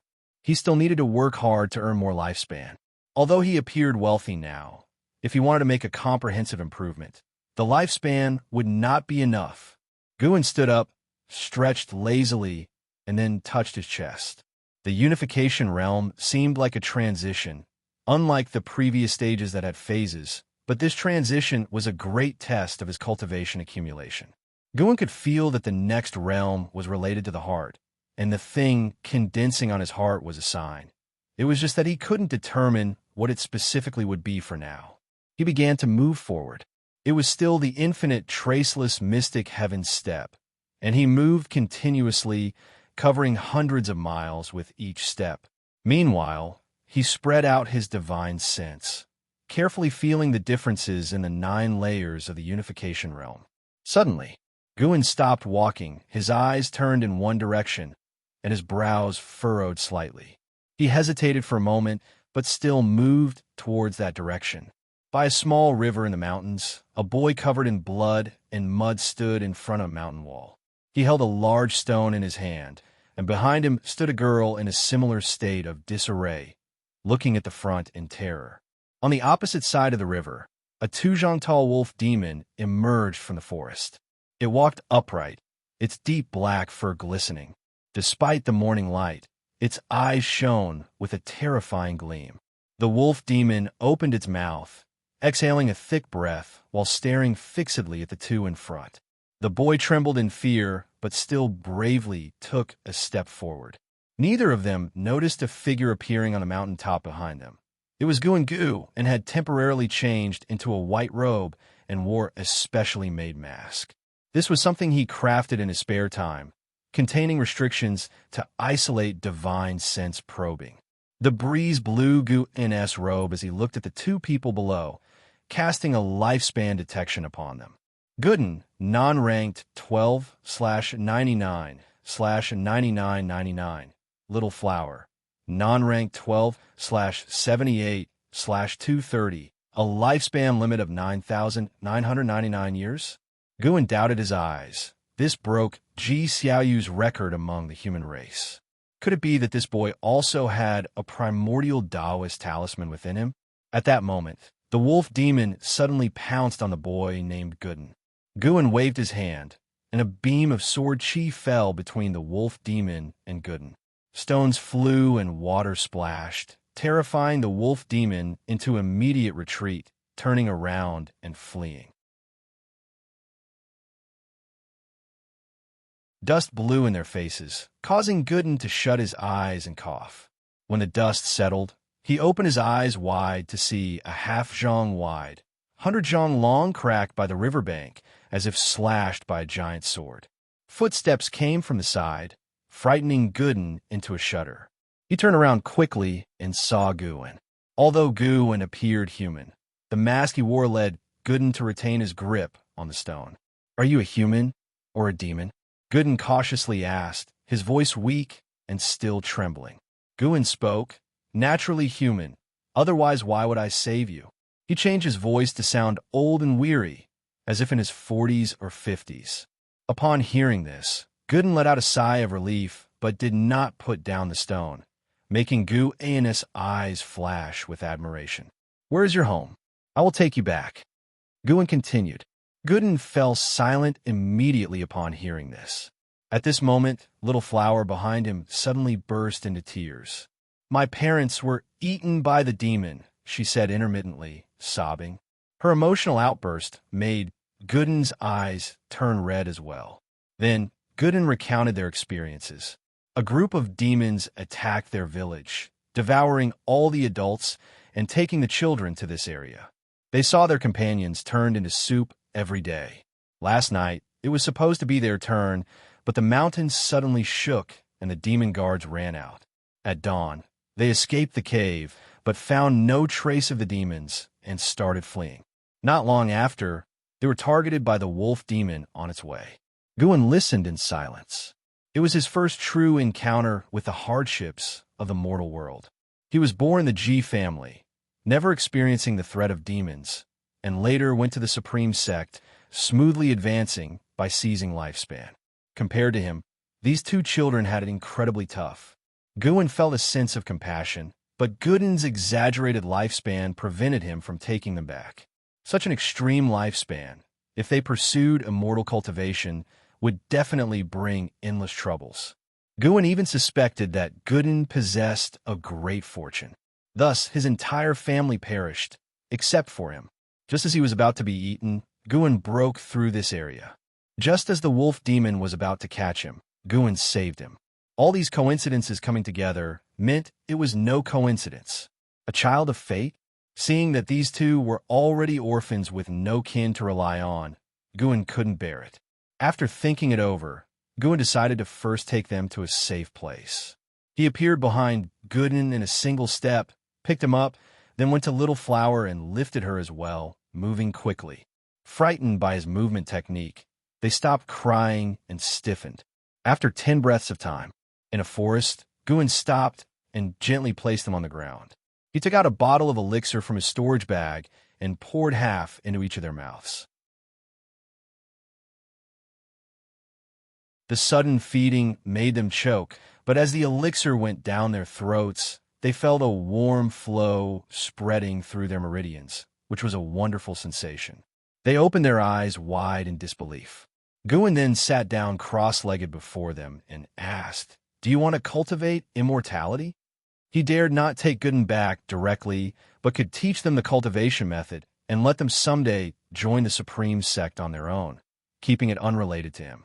He intended to send the Supreme Sect a top-tier genius, compensating for multiple offenses of drawing spiritual energy over the years. "Are you an immortal?" Gooden exclaimed, his face full of excitement. "I am not. I am merely striving to be an immortal. Since you have nowhere to go now, I shall teach you the cultivation method. In the future, you can join the Supreme Sect, finding a home there." Guin replied, still using the altered voice to avoid being recognized later at the Supreme Sect. Gooden nodded eagerly, even kowtowing to Guin, calling him master. He turned to the dazed little flower, pressing her head downward. "Call him master." Little flower instinctively called, "Master." Guin initially wanted to refuse, but seeing their hopeful faces, he couldn't. Damned! Was this the effect of great fortune? Guin felt it wasn't his compassion, but Gooden's fortune influencing him. Immortal cultivation emphasized fortune and karma, trusting in those intangible existences. "Fine, now I will teach you the mental method formula. Listen carefully and remember it well," Guin said seriously. The two immediately sat upright, focused on him, fearing he would get angry. Guin passed on his yang, would primordial skill to them. He wasn't afraid Gooden would fully comprehend it. Even with 1,000,000 years of lifespan, continuous improvement would be necessary. Honestly, he also wanted to see how far Gooden could develop the yang, would primordial skill.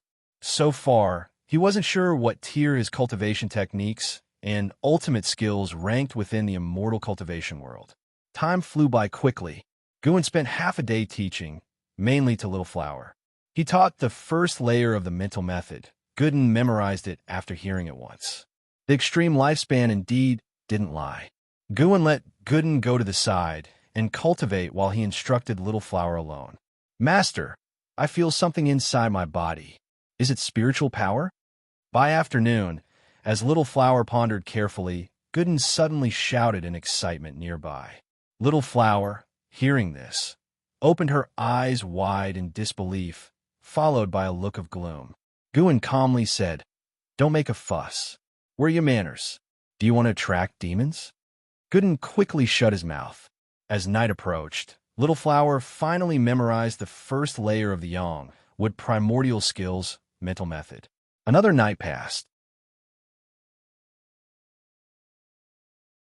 Gooden had already fully embarked on the path of immortal cultivation, while Little Flower had yet to cultivate any spiritual power.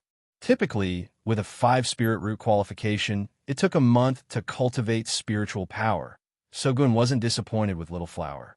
At dawn, Gooden prepared to leave. "Gooden, I am going out. I will return by evening. Take good care of your junior sister," Gooden instructed. Gooden opened his eyes and quickly stood up, nervously asking, "Master, will you really come back? Don't leave us. I promise not to shout anymore." Little Flower also opened her eyes upon hearing this, stood up, and rushed over, holding Gooden's waist to prevent him from leaving. Gooden found it amusing but maintained a stern tone. "I am going to slay demons. Do you want to burden your master by coming along?" Hearing this, Little Flower immediately let go. Gooden's eyes darted, and he said, "Master, we are also cultivating immortality now. How about giving us new names?" He believed that having new names was significant, and being named by their master would strengthen the relationship. Gooden hesitated for a moment. He raised his right hand, pointing his finger towards the ground, inscribing words with sword chi. Gooden quickly ran over to watch by his side. Although from a mountain village, a teacher there had taught them, so he could barely recognize the words. After Gooden finished writing, Gooden couldn't help asking, "And what? Master, what's the last word?" "Your name isn't Hao. Hao means sky, hoping you could become the sky for your junior sister and pave your own path to the heavens. As for Little Flower, her name is now an Xin. I hope she can live in peace and be content with what she has." Gooden said calmly and disappeared in a thin air after speaking. Renamed in Hao, Gooden looked up, already unable to see Gooden's figure. He immediately squatted down, gazing at his new name, muttering, and how he seemed intent on remembering the word how. An Xin squatted beside him, accompanying him and looking at the words on the ground. On the other side, Gooden hurried towards the Supreme Sect. When he returned to Mystic Valley, Wuxia was still leading disciples in training. He walked from the valley entrance and saw many cultivators flying across the sky. Evidently, the disturbance the previous night had alerted the Supreme Sect.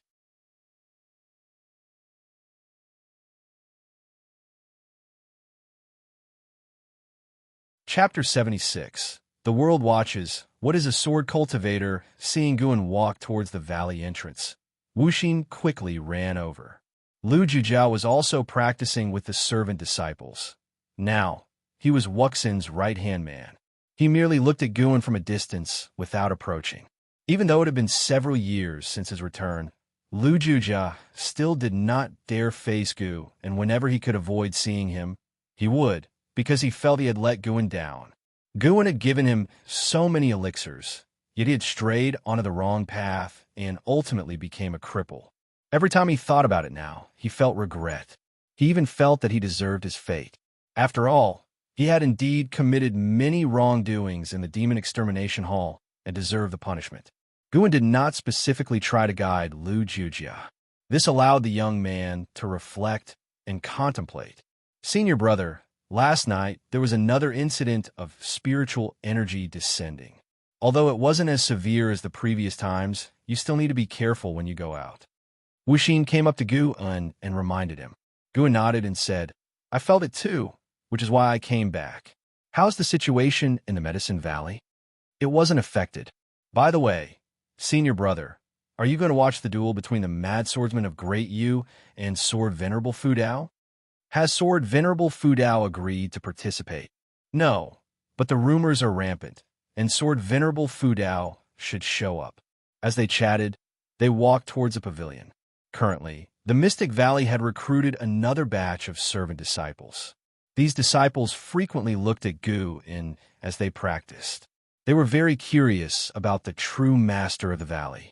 It was said that every few years, an outer disciple would emerge from this Medicine Valley. How could they not look forward to it? After chatting with Wuxia for a few moments, Guan went upstairs. He planned to make some new clothes for an Hao and an Xian. An hour later, he went to the Third Medicine Valley to inspect his valley. The Third Medicine Valley was vast, and he had to personally check it to avoid any oversights. Even losing one medicinal herb would cost him his lifespan. The disciples in the Third Medicine Valley were also discussing the incident of spiritual energy descending last night. Various speculations were made, and Guan chatted with them briefly. It wasn't until dusk that Guan finally left. The sky was crimson, and the forest was dark. And Hao stood on a tree branch, gazing into the distance, hoping to spot Guan below the tree, and Xian asked nervously, Will Master not come back? He will definitely come back. Master said he would, and he always keeps his word. And Hao said firmly, his tone resolute. In truth, he was unsure himself, but tried to appear confident. The thought of Master possibly not returning made him feel wronged and brought him to the verge of tears. But with an Xian below, he absolutely couldn't cry. His father had once told him that boys could cry, but never in front of girls. Suddenly, a hand fell on Zin's head, startling her into a scream as she instinctively jumped back.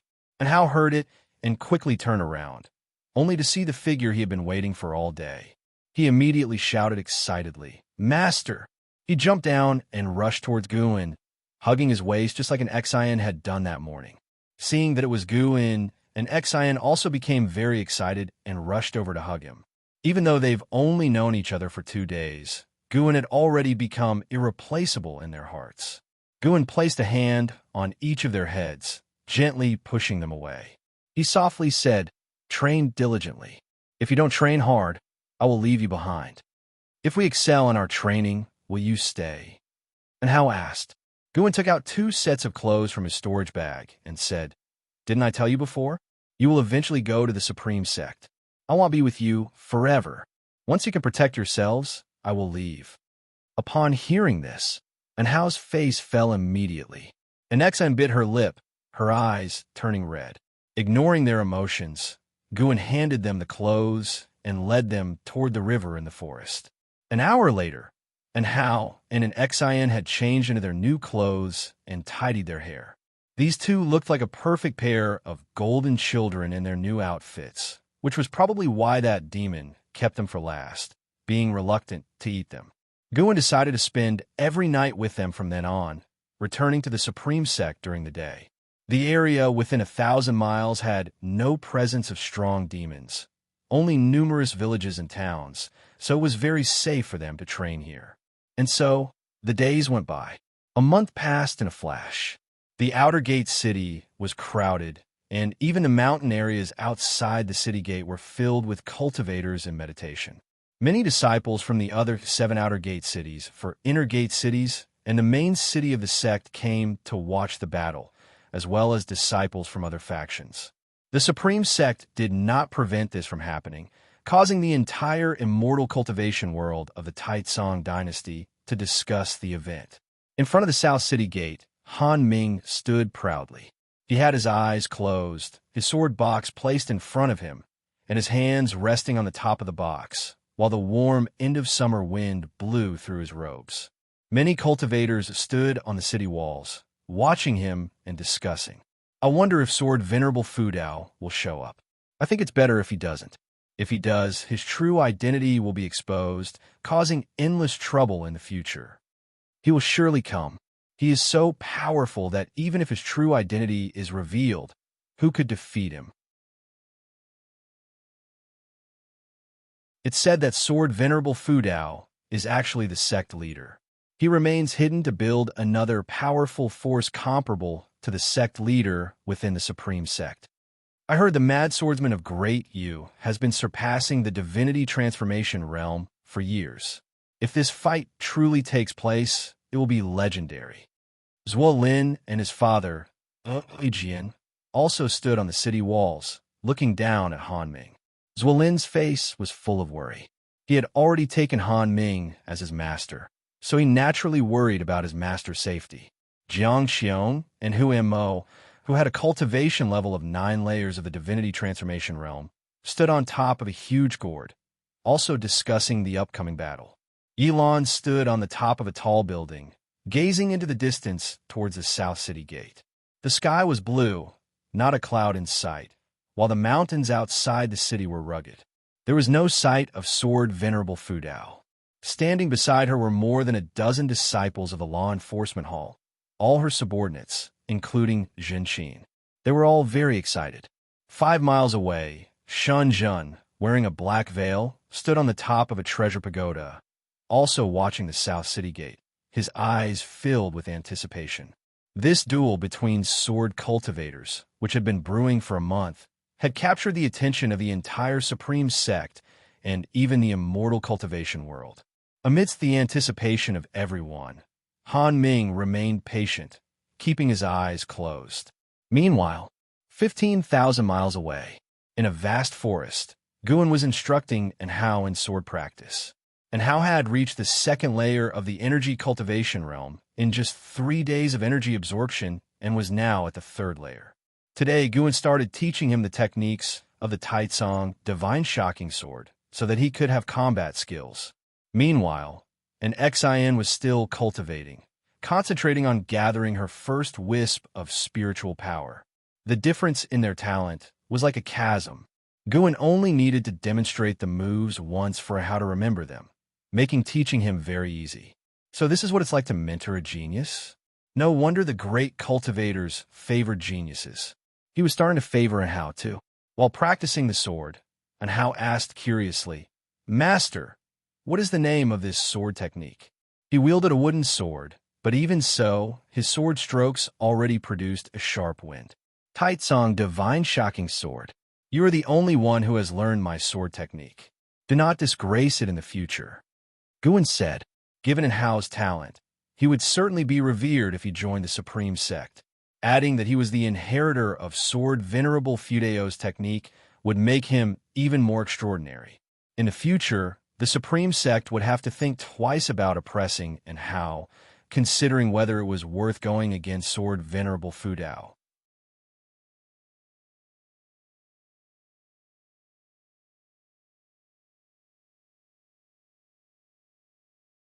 The leaf suddenly burst forth with terrifying sword chi, shattering the forest in front of them and cutting through the air with unparalleled force, disappearing in an instant. A 10-foot-wide clearing appeared in the forest ahead. Dust was flying, and the scene was breathtaking. That direction, incidentally, was towards the outer gate of the Supreme Sect.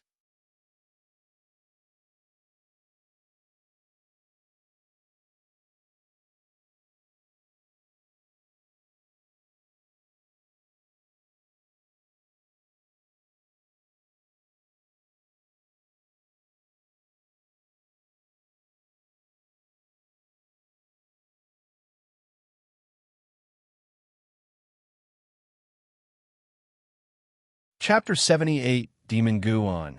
Renowned throughout the world, the end of summer moon was very round, but the clouds were too many, and the bright moon was quickly obscured. Guan and Zhang Chunxiu sat inside the house, chatting leisurely. Zhang Chunxiu spoke of his experiences over the years while Guan listened attentively. Zhang Chunqia's story was like one written by a scholar. He left the Supreme Sect for a woman he loved, only that woman was a demon. Years ago, Zhang Chunxiu went to the Supreme Sect seeking immortality. On the way, he was attacked by demons and was luckily saved by a female demon named Lotus. Eventually, he safely entered the Supreme Sect. He always remembered Lotus' kindness. Every year, he would go out to visit her. Their feelings for each other grew rapidly. Many years later, having no hope of reaching the Foundation establishment realm, he chose to descend the mountain and spend the rest of his life with Lotus. After they met again, they came to this town, bought a mansion, got married, and had a son. After being with a demon for a long time, Zhang Chunqia's spiritual power was drained, along with his qi blood. Lotus couldn't bear to drag him down, so one morning, she left without saying goodbye. Hearing the story up to this point, Guan wanted to say something, but held back. You might think I was deceived by her, but that's not the case. A human and a demon together end up this way. The reason I came down the mountain was also because there was no hope on the path of immortality. I do not regret it. Her lifespan is longer than mine. I don't have many years left. It's better she left earlier to avoid the pain of parting. Zhang Chunxiu said with a smile, appearing kind. His cloudy eyes seemed to have seen through the vicissitudes of life in the mortal world. Looking at him, Guan couldn't help but think back to when he first entered the Mystic Valley. How young was Zhang Chunxiu then? Truly, things had changed. He detected that Zhang Chunxiu only had 3 years left to live, which made him feel a bit sad. An hour later, the demon energy that Guan had previously sensed entered the courtyard. It was Zhang Chunqia's son. Zhang Buku, Foundation Establishment Realm 2nd Layer 22/460/2300 at 22 years old and in the Foundation Establishment Realm 2nd Layer. He was absolutely a genius. Could it be easier to give birth to geniuses from the union of humans and demons? Guan suspected it might be because Lotus' aptitude was exceedingly high. Buku, this is your martial uncle, Guan. Zhang Chunxiu called out to Zhang Buku, who had climbed over the wall. Zhang Buku looked like a boy of 16 or 17, with rather dense hair on his cheeks. Greetings, martial uncle Gu. Zhang Buku walked over, greeting shyly. Guan smiled and nodded, then took out a bottle of elixirs from his storage bag, saying, "This is a top-grade spirit energy elixir, just a little gift for our first meeting. How can we accept this? Senior brother, are you refusing out of disdain? How could I? I just think it's too precious." After pushing back and forth for a long time, Zhang Chunxiu couldn't argue against Guan and had no choice but to let Zhang Buku accept it. Zhang Buku curiously observed Guan. It was the first time he had received a gift from someone other than his parents. Making him feel good about Guan, and Zhang Chunxiu began asking about the situation in Mystic Valley, and Guan did not hide anything. Upon hearing that Cheng Xiandan and Meng Lang had died, Zhang Chunxiu was not sad, but rather a bit emotional and reminded Guan to be careful in the future. Then, Guan mentioned that Leah had already reached core formation. Zhang Chunxiu exclaimed in wonder, saying he had always seen that Leah would soar to great heights. The two chatted for a long time, until Zhang Chunxiu could no longer hold on. Guan finally said his goodbyes. Before leaving, supported by Zhang Buku, Zhang Chunxiu turned around and said, "Junior Brother Gu, you've already reached foundation establishment, which means your aptitude isn't terrible. Keep cultivating diligently. See how the world changes after hundreds of years for me." Guan stood at the door, looking back at him and nodding slightly. From beginning to end, Zhang Chunxiu did not ask him for anything, just reminisced. As Guan walked out of the courtyard, he couldn't help but look back. He could hear Zhang Chunxiu whispering to his son, asking where he had been causing trouble today, while Zhang Buku said he encountered a young boy and they fought. The boy he met was in Hao. Earlier when they fought, Guan felt it. Although there was a gap in cultivation level, Zhang Buku did not have the intention to kill. After several exchanges, he left. This could be considered fate. Zhang Buku had the potential for a lifespan of 2,300 years, likely becoming a famous great demon among the demon clan. As for Hao, there was no need to mention that he had the potential to be the best in the world. Many years later, when they meet again, will they recall their childhood battle in this small town? Guan smiled, then disappeared into the night. At dawn, in the wilderness, at the edge of a cliff, and Hao and an Xian sat in meditation on either side of Guan, facing the rising sun and practicing together. The sunshine poured down on them, making a harmonious picture. 3 blood marks on Hao's left cheek were left by Zhang Buku. He had been searching for Zhang Buku all night, but couldn't find him. Even after leaving the town and arriving at this desolate place thousands of miles away, he was still indignant. Guan couldn't sit still anymore. He stood up and said, "I have to go out for a while. We'll be back by evening." "Howard, take care of your junior sister." With that, he disappeared from the cliff. And Hao and an Xian opened their eyes, looked back, and saw that their master was gone. "Do you think our master is really who he says he is? Why does he only accompany us at night?" An Xian asked curiously, touching his chin, and Hao thought, "Remember the storyteller who came to our village 2 years ago and mentioned the tales of the martial world? I think our master is one of the top demon lords in the world. However, his reputation as a demon lord should be misunderstood. Otherwise, why would he save us? It's because of this that he doesn't want us to be implicated by his reputation." And Zin's eyes widened, and she asked, "If Master really is a demon lord, then what is he going to do now?" "I don't know, but no matter what, he is our master. Anyway, he treats us very well, and we must remember his kindness." Guan, who was referred to as the Great Demon Lord by his disciples, returned to Mystic Valley and directly used the teleportation array to travel to the Third Medicine Valley. Sure enough, after the big battle ended, someone came looking for him. Guan walked into his loft and saw Xianxia drawing at the desk. "I say, holy daughter Shun, have you made my place your home? Coming and going as you please. Aren't you afraid of offending me?" Guan said helplessly. Without lifting her eyes, Xianxia said, "Come quickly and see." Guan immediately walked over, looked at her drawing, and frowned. "Is this Han Ming?" "Yes, how is it? Did I draw well? Aren't you afraid he'll hold a grudge against you? Would he dare? My father isn't someone to be trifled with." Xianxia huffed, making Guan fall silent. Having backers is indeed impressive. Guan took a closer look. He had to admit that Xianxia's painting skills were extraordinary.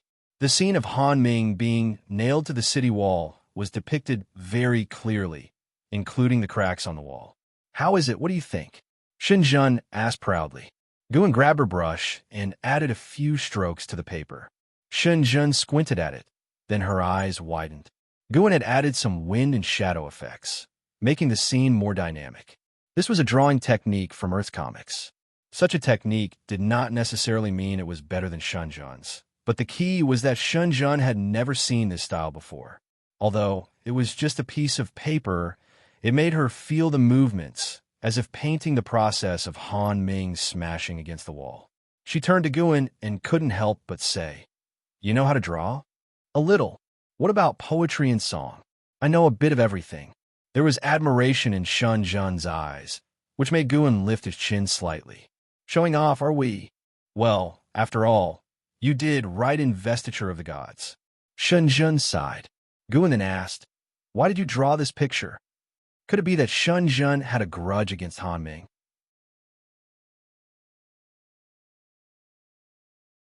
To tell the truth, I'm very interested in Sword Venerable Fudao. I always felt he would be a handsome and aloof swordsman. So many people came to watch the battle, yet he didn't show himself. He really has charisma. Shenzhen's eyes revealed a look of admiration. Guan's lips twitched. What if he isn't a handsome young man, but an old man? That's not impossible. Besides writing books, he'll be investigating Sword Venerable Fudao. I must find him. Why? To become Daoist friends, of course. Pan, and don't think I keep coming here because I like you. Even though I don't love cultivating, my Daoist friend must be the top great cultivator in the world. Just in case I offend someone while writing or drawing, he should be able to handle it. Shenzhen rolled her eyes at Guan, then tidied up her drawing and walked towards the door. Guan shook his head with a smile, not following her. After Shenzhen left the medicine valley, he went downstairs to check on the medicinal herbs. The servant disciples were still discussing Sword Venerable Fudao, each with a look of fanaticism on their faces. Listening to their praises, Guan felt very happy. Despite his recent display of power, Guan couldn't afford to be complacent. He still had to accumulate his lifespan steadily and diligently. The 9 layers of the unification realm were not enough to satisfy him. In the blink of an eye, a year passed, and another summer arrived. By now, Guan did not visit in Hao and in Xian daily, but only twice a month.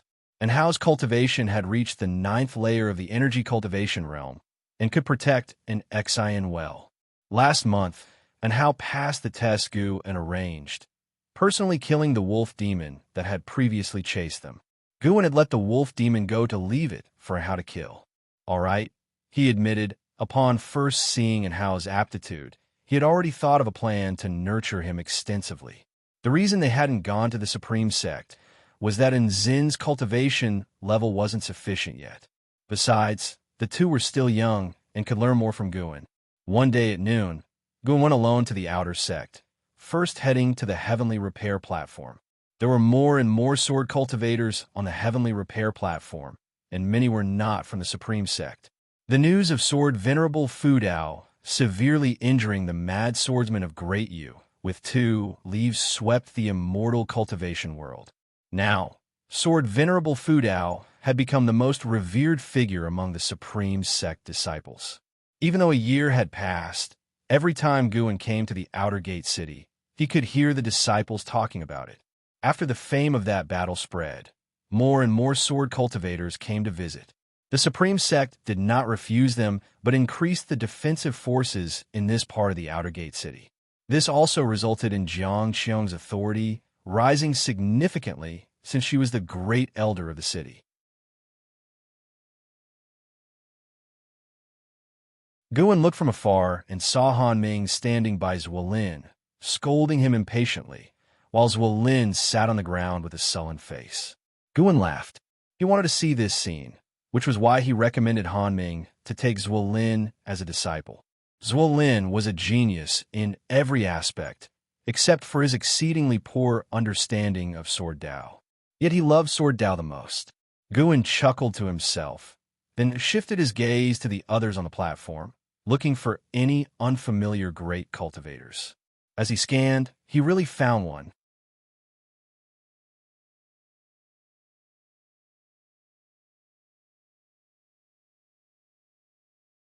Chapter 79, Ghost Mother of Ephemera.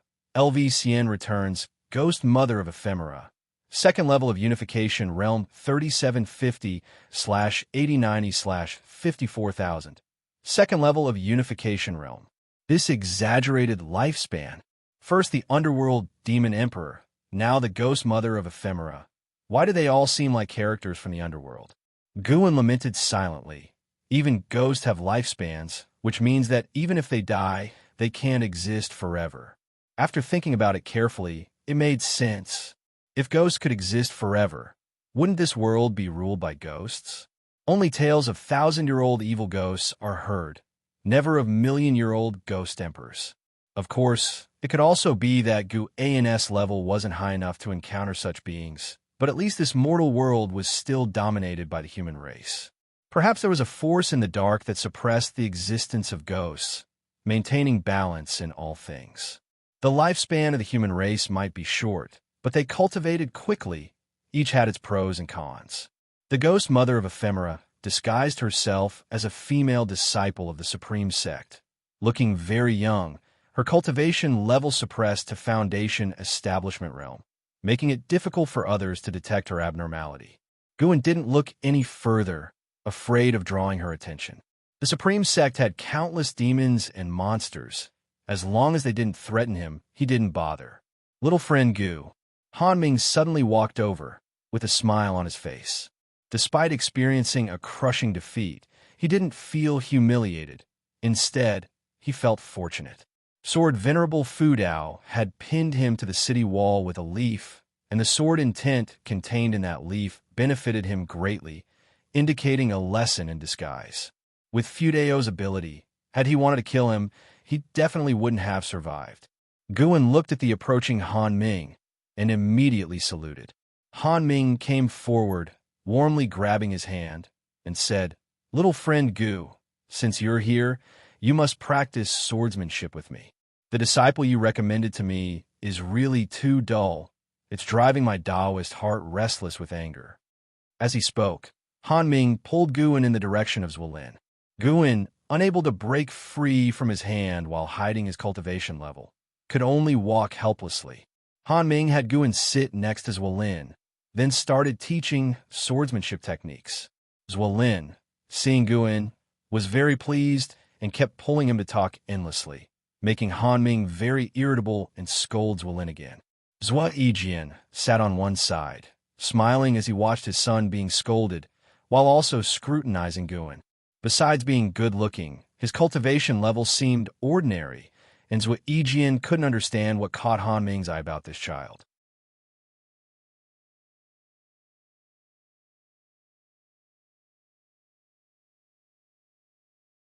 Not far away, an Xian was sitting under a tree, meditating and cultivating.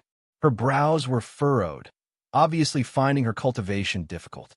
A figure covered in Hao's body, making him open his eyes subconsciously. When he saw who it was, he quickly got up. "Master!"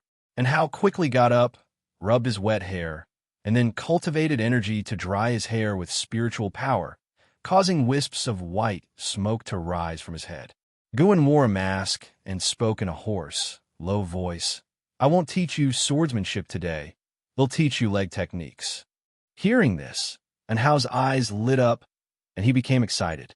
Finally, he didn't have to learn swordsmanship, and Hao was not only strong in spirit root qualification, but also had exceptional comprehension. After practicing the Taicong Divine Shocking Sword for a year, he had fully mastered its moves and mental methods.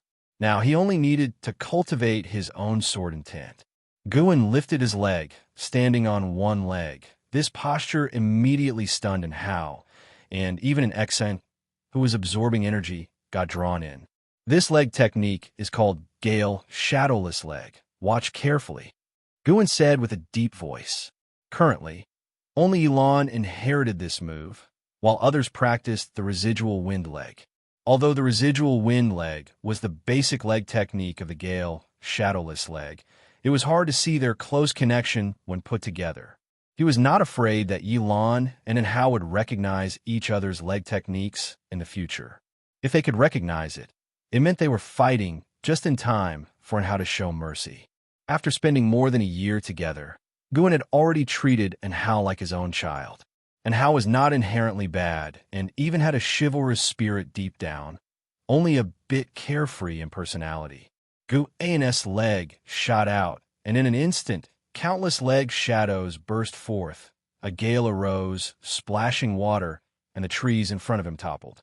The mountain wall 100 feet away cracked, with dense footprints appearing, very spectacular. Even the clouds in the sky were torn apart.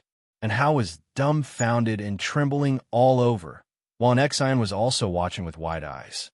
What a domineering leg technique. I want to learn. I want to learn. It feels more impressive than the Taizong divine shocking sword. And Hao shouted excitedly and even kicked a few times in place. Guan said, the Taizong divine shocking sword is stronger than the Gale shadowless leg. I just didn't show you its full power. I get it. I won't forget to practice the Taizong divine shocking sword in the future. And Hao quickly promised. Guan started teaching him the moves. As always, and Hao memorized the moves after seeing them once, and then began practicing on his own. Again and again, he became more proficient. Guan suddenly felt it was time to arrange for Hao to go to the Supreme Sect. This child's talent was terrifyingly high.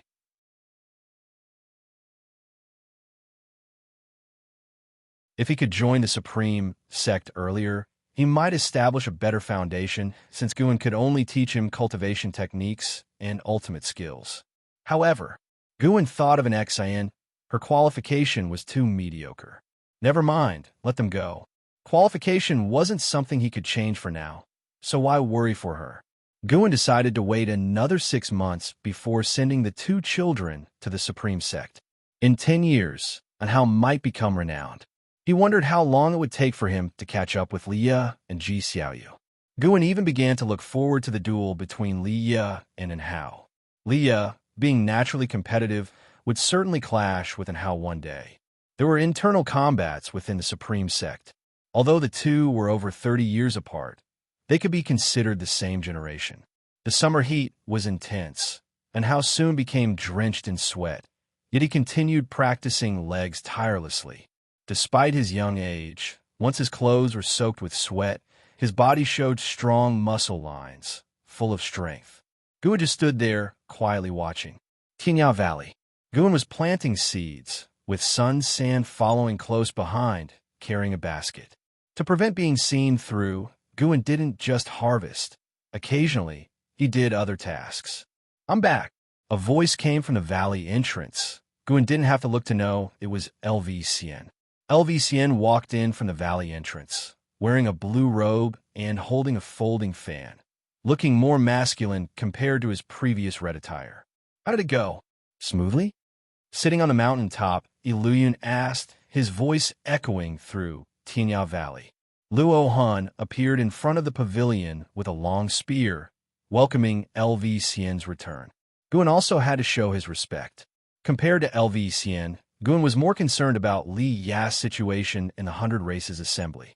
LV Xian wore a faint smile and said, naturally smooth, although there were some twists in the middle, I took the first place without any surprises.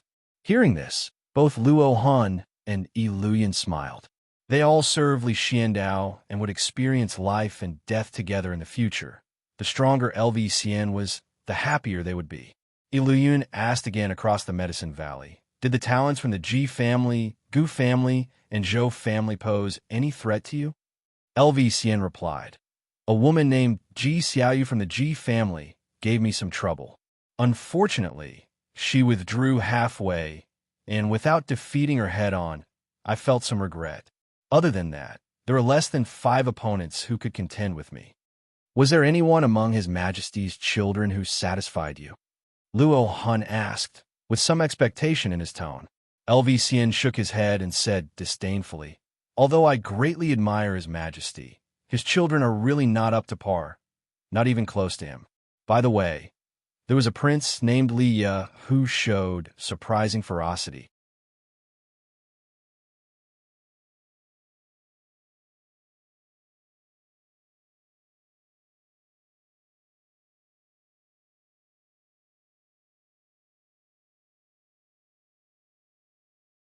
By the time evening fell, LV Xian, looking frustrated, asked, are you really that forgetful, or are you deliberately messing with me? His loud voice startled Luo Han and Iluyun, who hurriedly flew over, fearing he might get violent. Guan sighed. I already said my aptitude and comprehension are very poor, but you didn't believe me and insisted on teaching me. Now you're getting impatient. No one could be this dumb, right? LV Xian couldn't understand, yet Guan didn't seem to be faking it. Iluyun said, The Valley Master's cultivation was all piled up with elixirs, understandable. I've told you before, don't always try to persuade others. Everyone's situation is different. Luo Hun reminded, what His Majesty values is his cultivation ability. He emphasized the phrase, values. LV Xian took a deep breath and said, I don't believe it. I must teach him. Guan hastily said, next time. I need to go back. You can't leave. Hearing this, Guan turned to leave, and Iluyun and Luo Hun quickly stopped LV Xian. Damn it, Valley Master, you must come back. Once you master the mystic tortoise surging wave palm, you'll have the power to protect yourself, and you might even compete for heavenly destiny, reaching higher levels. LV Xian watched Gu An's retreating figure and shouted loudly. Guan didn't understand him. Cruel to opponents, yet he enjoyed teaching people to cultivate. Was he having split dreams? Guan thought as he flew away on his sword, quickly disappearing into the twilight. In the days that followed, every time Guan visited, LV Xian would try to teach him spells. No matter how he taught, Guan couldn't learn, but LV Xian never gave up. If he couldn't teach one spell, he'd move on to another. Time flew by. The end of the year arrived. Heavy snow covered miles of mountains and forests. Guan, dressed in white and wearing a mask, walked out of the forest, with an Hao and an Xian following behind him. The usually lively and Hao was now silent as well. Guan stopped and looked at the snowy mountains ahead, then said, a few hundred miles ahead, you'll reach the outer sect of the Supreme Sect. Once there, unleash your spiritual power, and they will bring you into the city to test your spirit roots. And Zin's eyes were red as she couldn't help but ask, Master, when will we see you again? I save you because I happen to pass by. This is a fate that shouldn't have been. We will not meet again, and you must not mention me to anyone. Guan said, turning his back to them. He had taught an Hao and an Xian to cultivate without any ulterior motive. It was just a whim. He didn't need them to repay him and hope their relationship would end here. And Hao suddenly knelt down, and an Xian followed, kowtowing to Guan. This time, Guan didn't stop them and accepted their 3 kowtows. And Hao's forehead was directly broken, blood and flesh mingling, but he felt no pain, staring firmly at his master's back.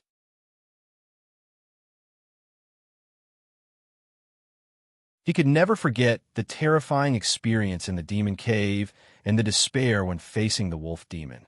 Master, no matter who you are, I will always remember your kindness.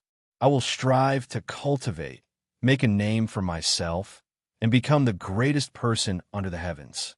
When you hear my name and need anything, disciple would die 1,000 deaths without hesitation.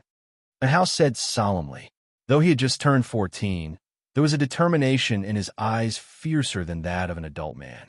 Guan waved his sleeve, and the wind and snow swept in from the horizon, causing an Hao and an Xian to instinctively raise their arms to shield their faces. If you want to help me, live for 1,000 years first. Gu An's voice drifted away in the wind. When the snow passed, the two raised their eyes, and he was already gone. An Xian couldn't help but look at an Hao, waiting for his decision. He stood up, looked toward the horizon, and said softly, An Xian, we must not disappoint Master. An Xian nodded firmly. The siblings stepped forward into the flying snow that seemed ready to swallow them. Guan returned to Mystic Valley. He first inspected the medicinal herbs in Mystic Valley and then returned to his loft, keeping his divine sense focused on an Hao and an Xian the entire time. Although they were less than 300 miles from the Supreme Sect, he still worried, as the Supreme Sect was now a mix of fish and dragons. For the next few days, no matter where he went or what he did, he kept part of his divine sense watching over an Hao and an Xian until they safely reached the outer sect of the Supreme Sect. When a young and Hao revealed his Qi Cultivation Realm 9 layers cultivation level, it immediately shocked the elder of the Outer Gate City, who personally attended to them. The reason he chose the nearby Outer Gate City was mainly because there were many great cultivators in the city, and Hao wouldn't be easily plotted against or possessed. As the new year arrived during the Spring Festival, Mystic Valley, Guan, Yilan, Zhenxin, Wuxin, Xiaochuan, Tang Yu, and others sat around a long table celebrating. Other servant disciples sat at another table, clinking glasses together. Have you heard? Recently, the outer sect recruited a disciple with heavenly spirit root. Even the elders of the sect's main city were alerted. His name isn't Hao, and he's only 14 years old, almost at foundation establishment. It's unbelievable. Compared to him, I feel like my cultivation has turned me into a pig. Zhenxin marveled while holding a wine bowl. Heavenly spirit root. Everyone was intrigued, and Wuxin couldn't help but ask, is that true? The Taizong dynasty hasn't had a heavenly spirit root for hundreds of years. It's true. Our law enforcement hall even guarded him for a few days until the sect leader took him away. Yilan nodded, much calmer than Zhenxin. Everyone continued discussing the heavenly spirit root, with Wuxin sharing many legends, making Yilan frown. How does this kid know so much? Is there something suspicious about him? Yilan thought silently as she looked at Wuxin. Although she had known him for years, people could change. No, she had to check Wuxin's entry records. Listening to everyone talk about and how, Guan couldn't help but smile. From now on, there would be another interesting aspect to his farming life, watching how high and how could grow. After a long discussion, the topic shifted to the immortal cultivation world. It was said that a demon disaster was occurring in Chongluo, Sangzhou, with a demon attempting to assassinate the emperor. The emperor narrowly survived, resulting in anger and a pursuit of those responsible, with entire families being executed. Guan knew that Li Xiandao hid the 9 layers of divinity transformation realm, so he wasn't worried, listening with great interest. The New Year's celebration, bidding farewell to the old and welcoming the new, lasted until dawn. When the sun first rose, Yilan and Zhenxin left. Guan did not immediately leave Mystic Valley, but quietly entered the 8 scenic caves to bring delicacies to Sky Dragon. Under the green vine tree, seeing Guan arrive, Sky Dragon was very happy, swimming quickly around him. Now it was nearly 2 zhang long, with dragon horns fully grown, looking like a real dragon, its black dragon scales gleaming with cold light. Master, when can you take me outside? Sky Dragon rubbed Guan's face, asking pitifully. Guan stroked its head, smiling, didn't I tell you? When you grow up completely. Outside, many people are eyeing your flesh, just like you look at mutton. How big counts has grown up. I feel I'm very strong now, even stronger than you, Master. Sky Dragon said aggrievedly. Although Guan had practiced swordsmanship under the tree, he had never shown his true strength, so even Sky Dragon didn't know his real abilities. Hearing its words, Guan thought he couldn't continue like this. He'll think of a way. Guan pondered. He decided to find Xianxia to see if she understood transformation skills, to turn Sky Dragon into a snake so that it could follow him outside. Upon hearing this, Sky Dragon immediately became happy, even cheering, making Guan laugh. After staying in the 8 scenic caves for an ancient hour, Guan left, leaving quickly because he sensed a familiar presence approaching Mystic Valley. Guan returned to his loft, pretending to read a book. After a while, a figure leapt in through the window, and before landing, the voice rang out. Junior Brother Gu, guess what treasure I brought back for you? You're tuning in to the Eternal Immortal Ballad YouTube channel. Don't forget to subscribe and join us on this journey to catch the most captivating stories.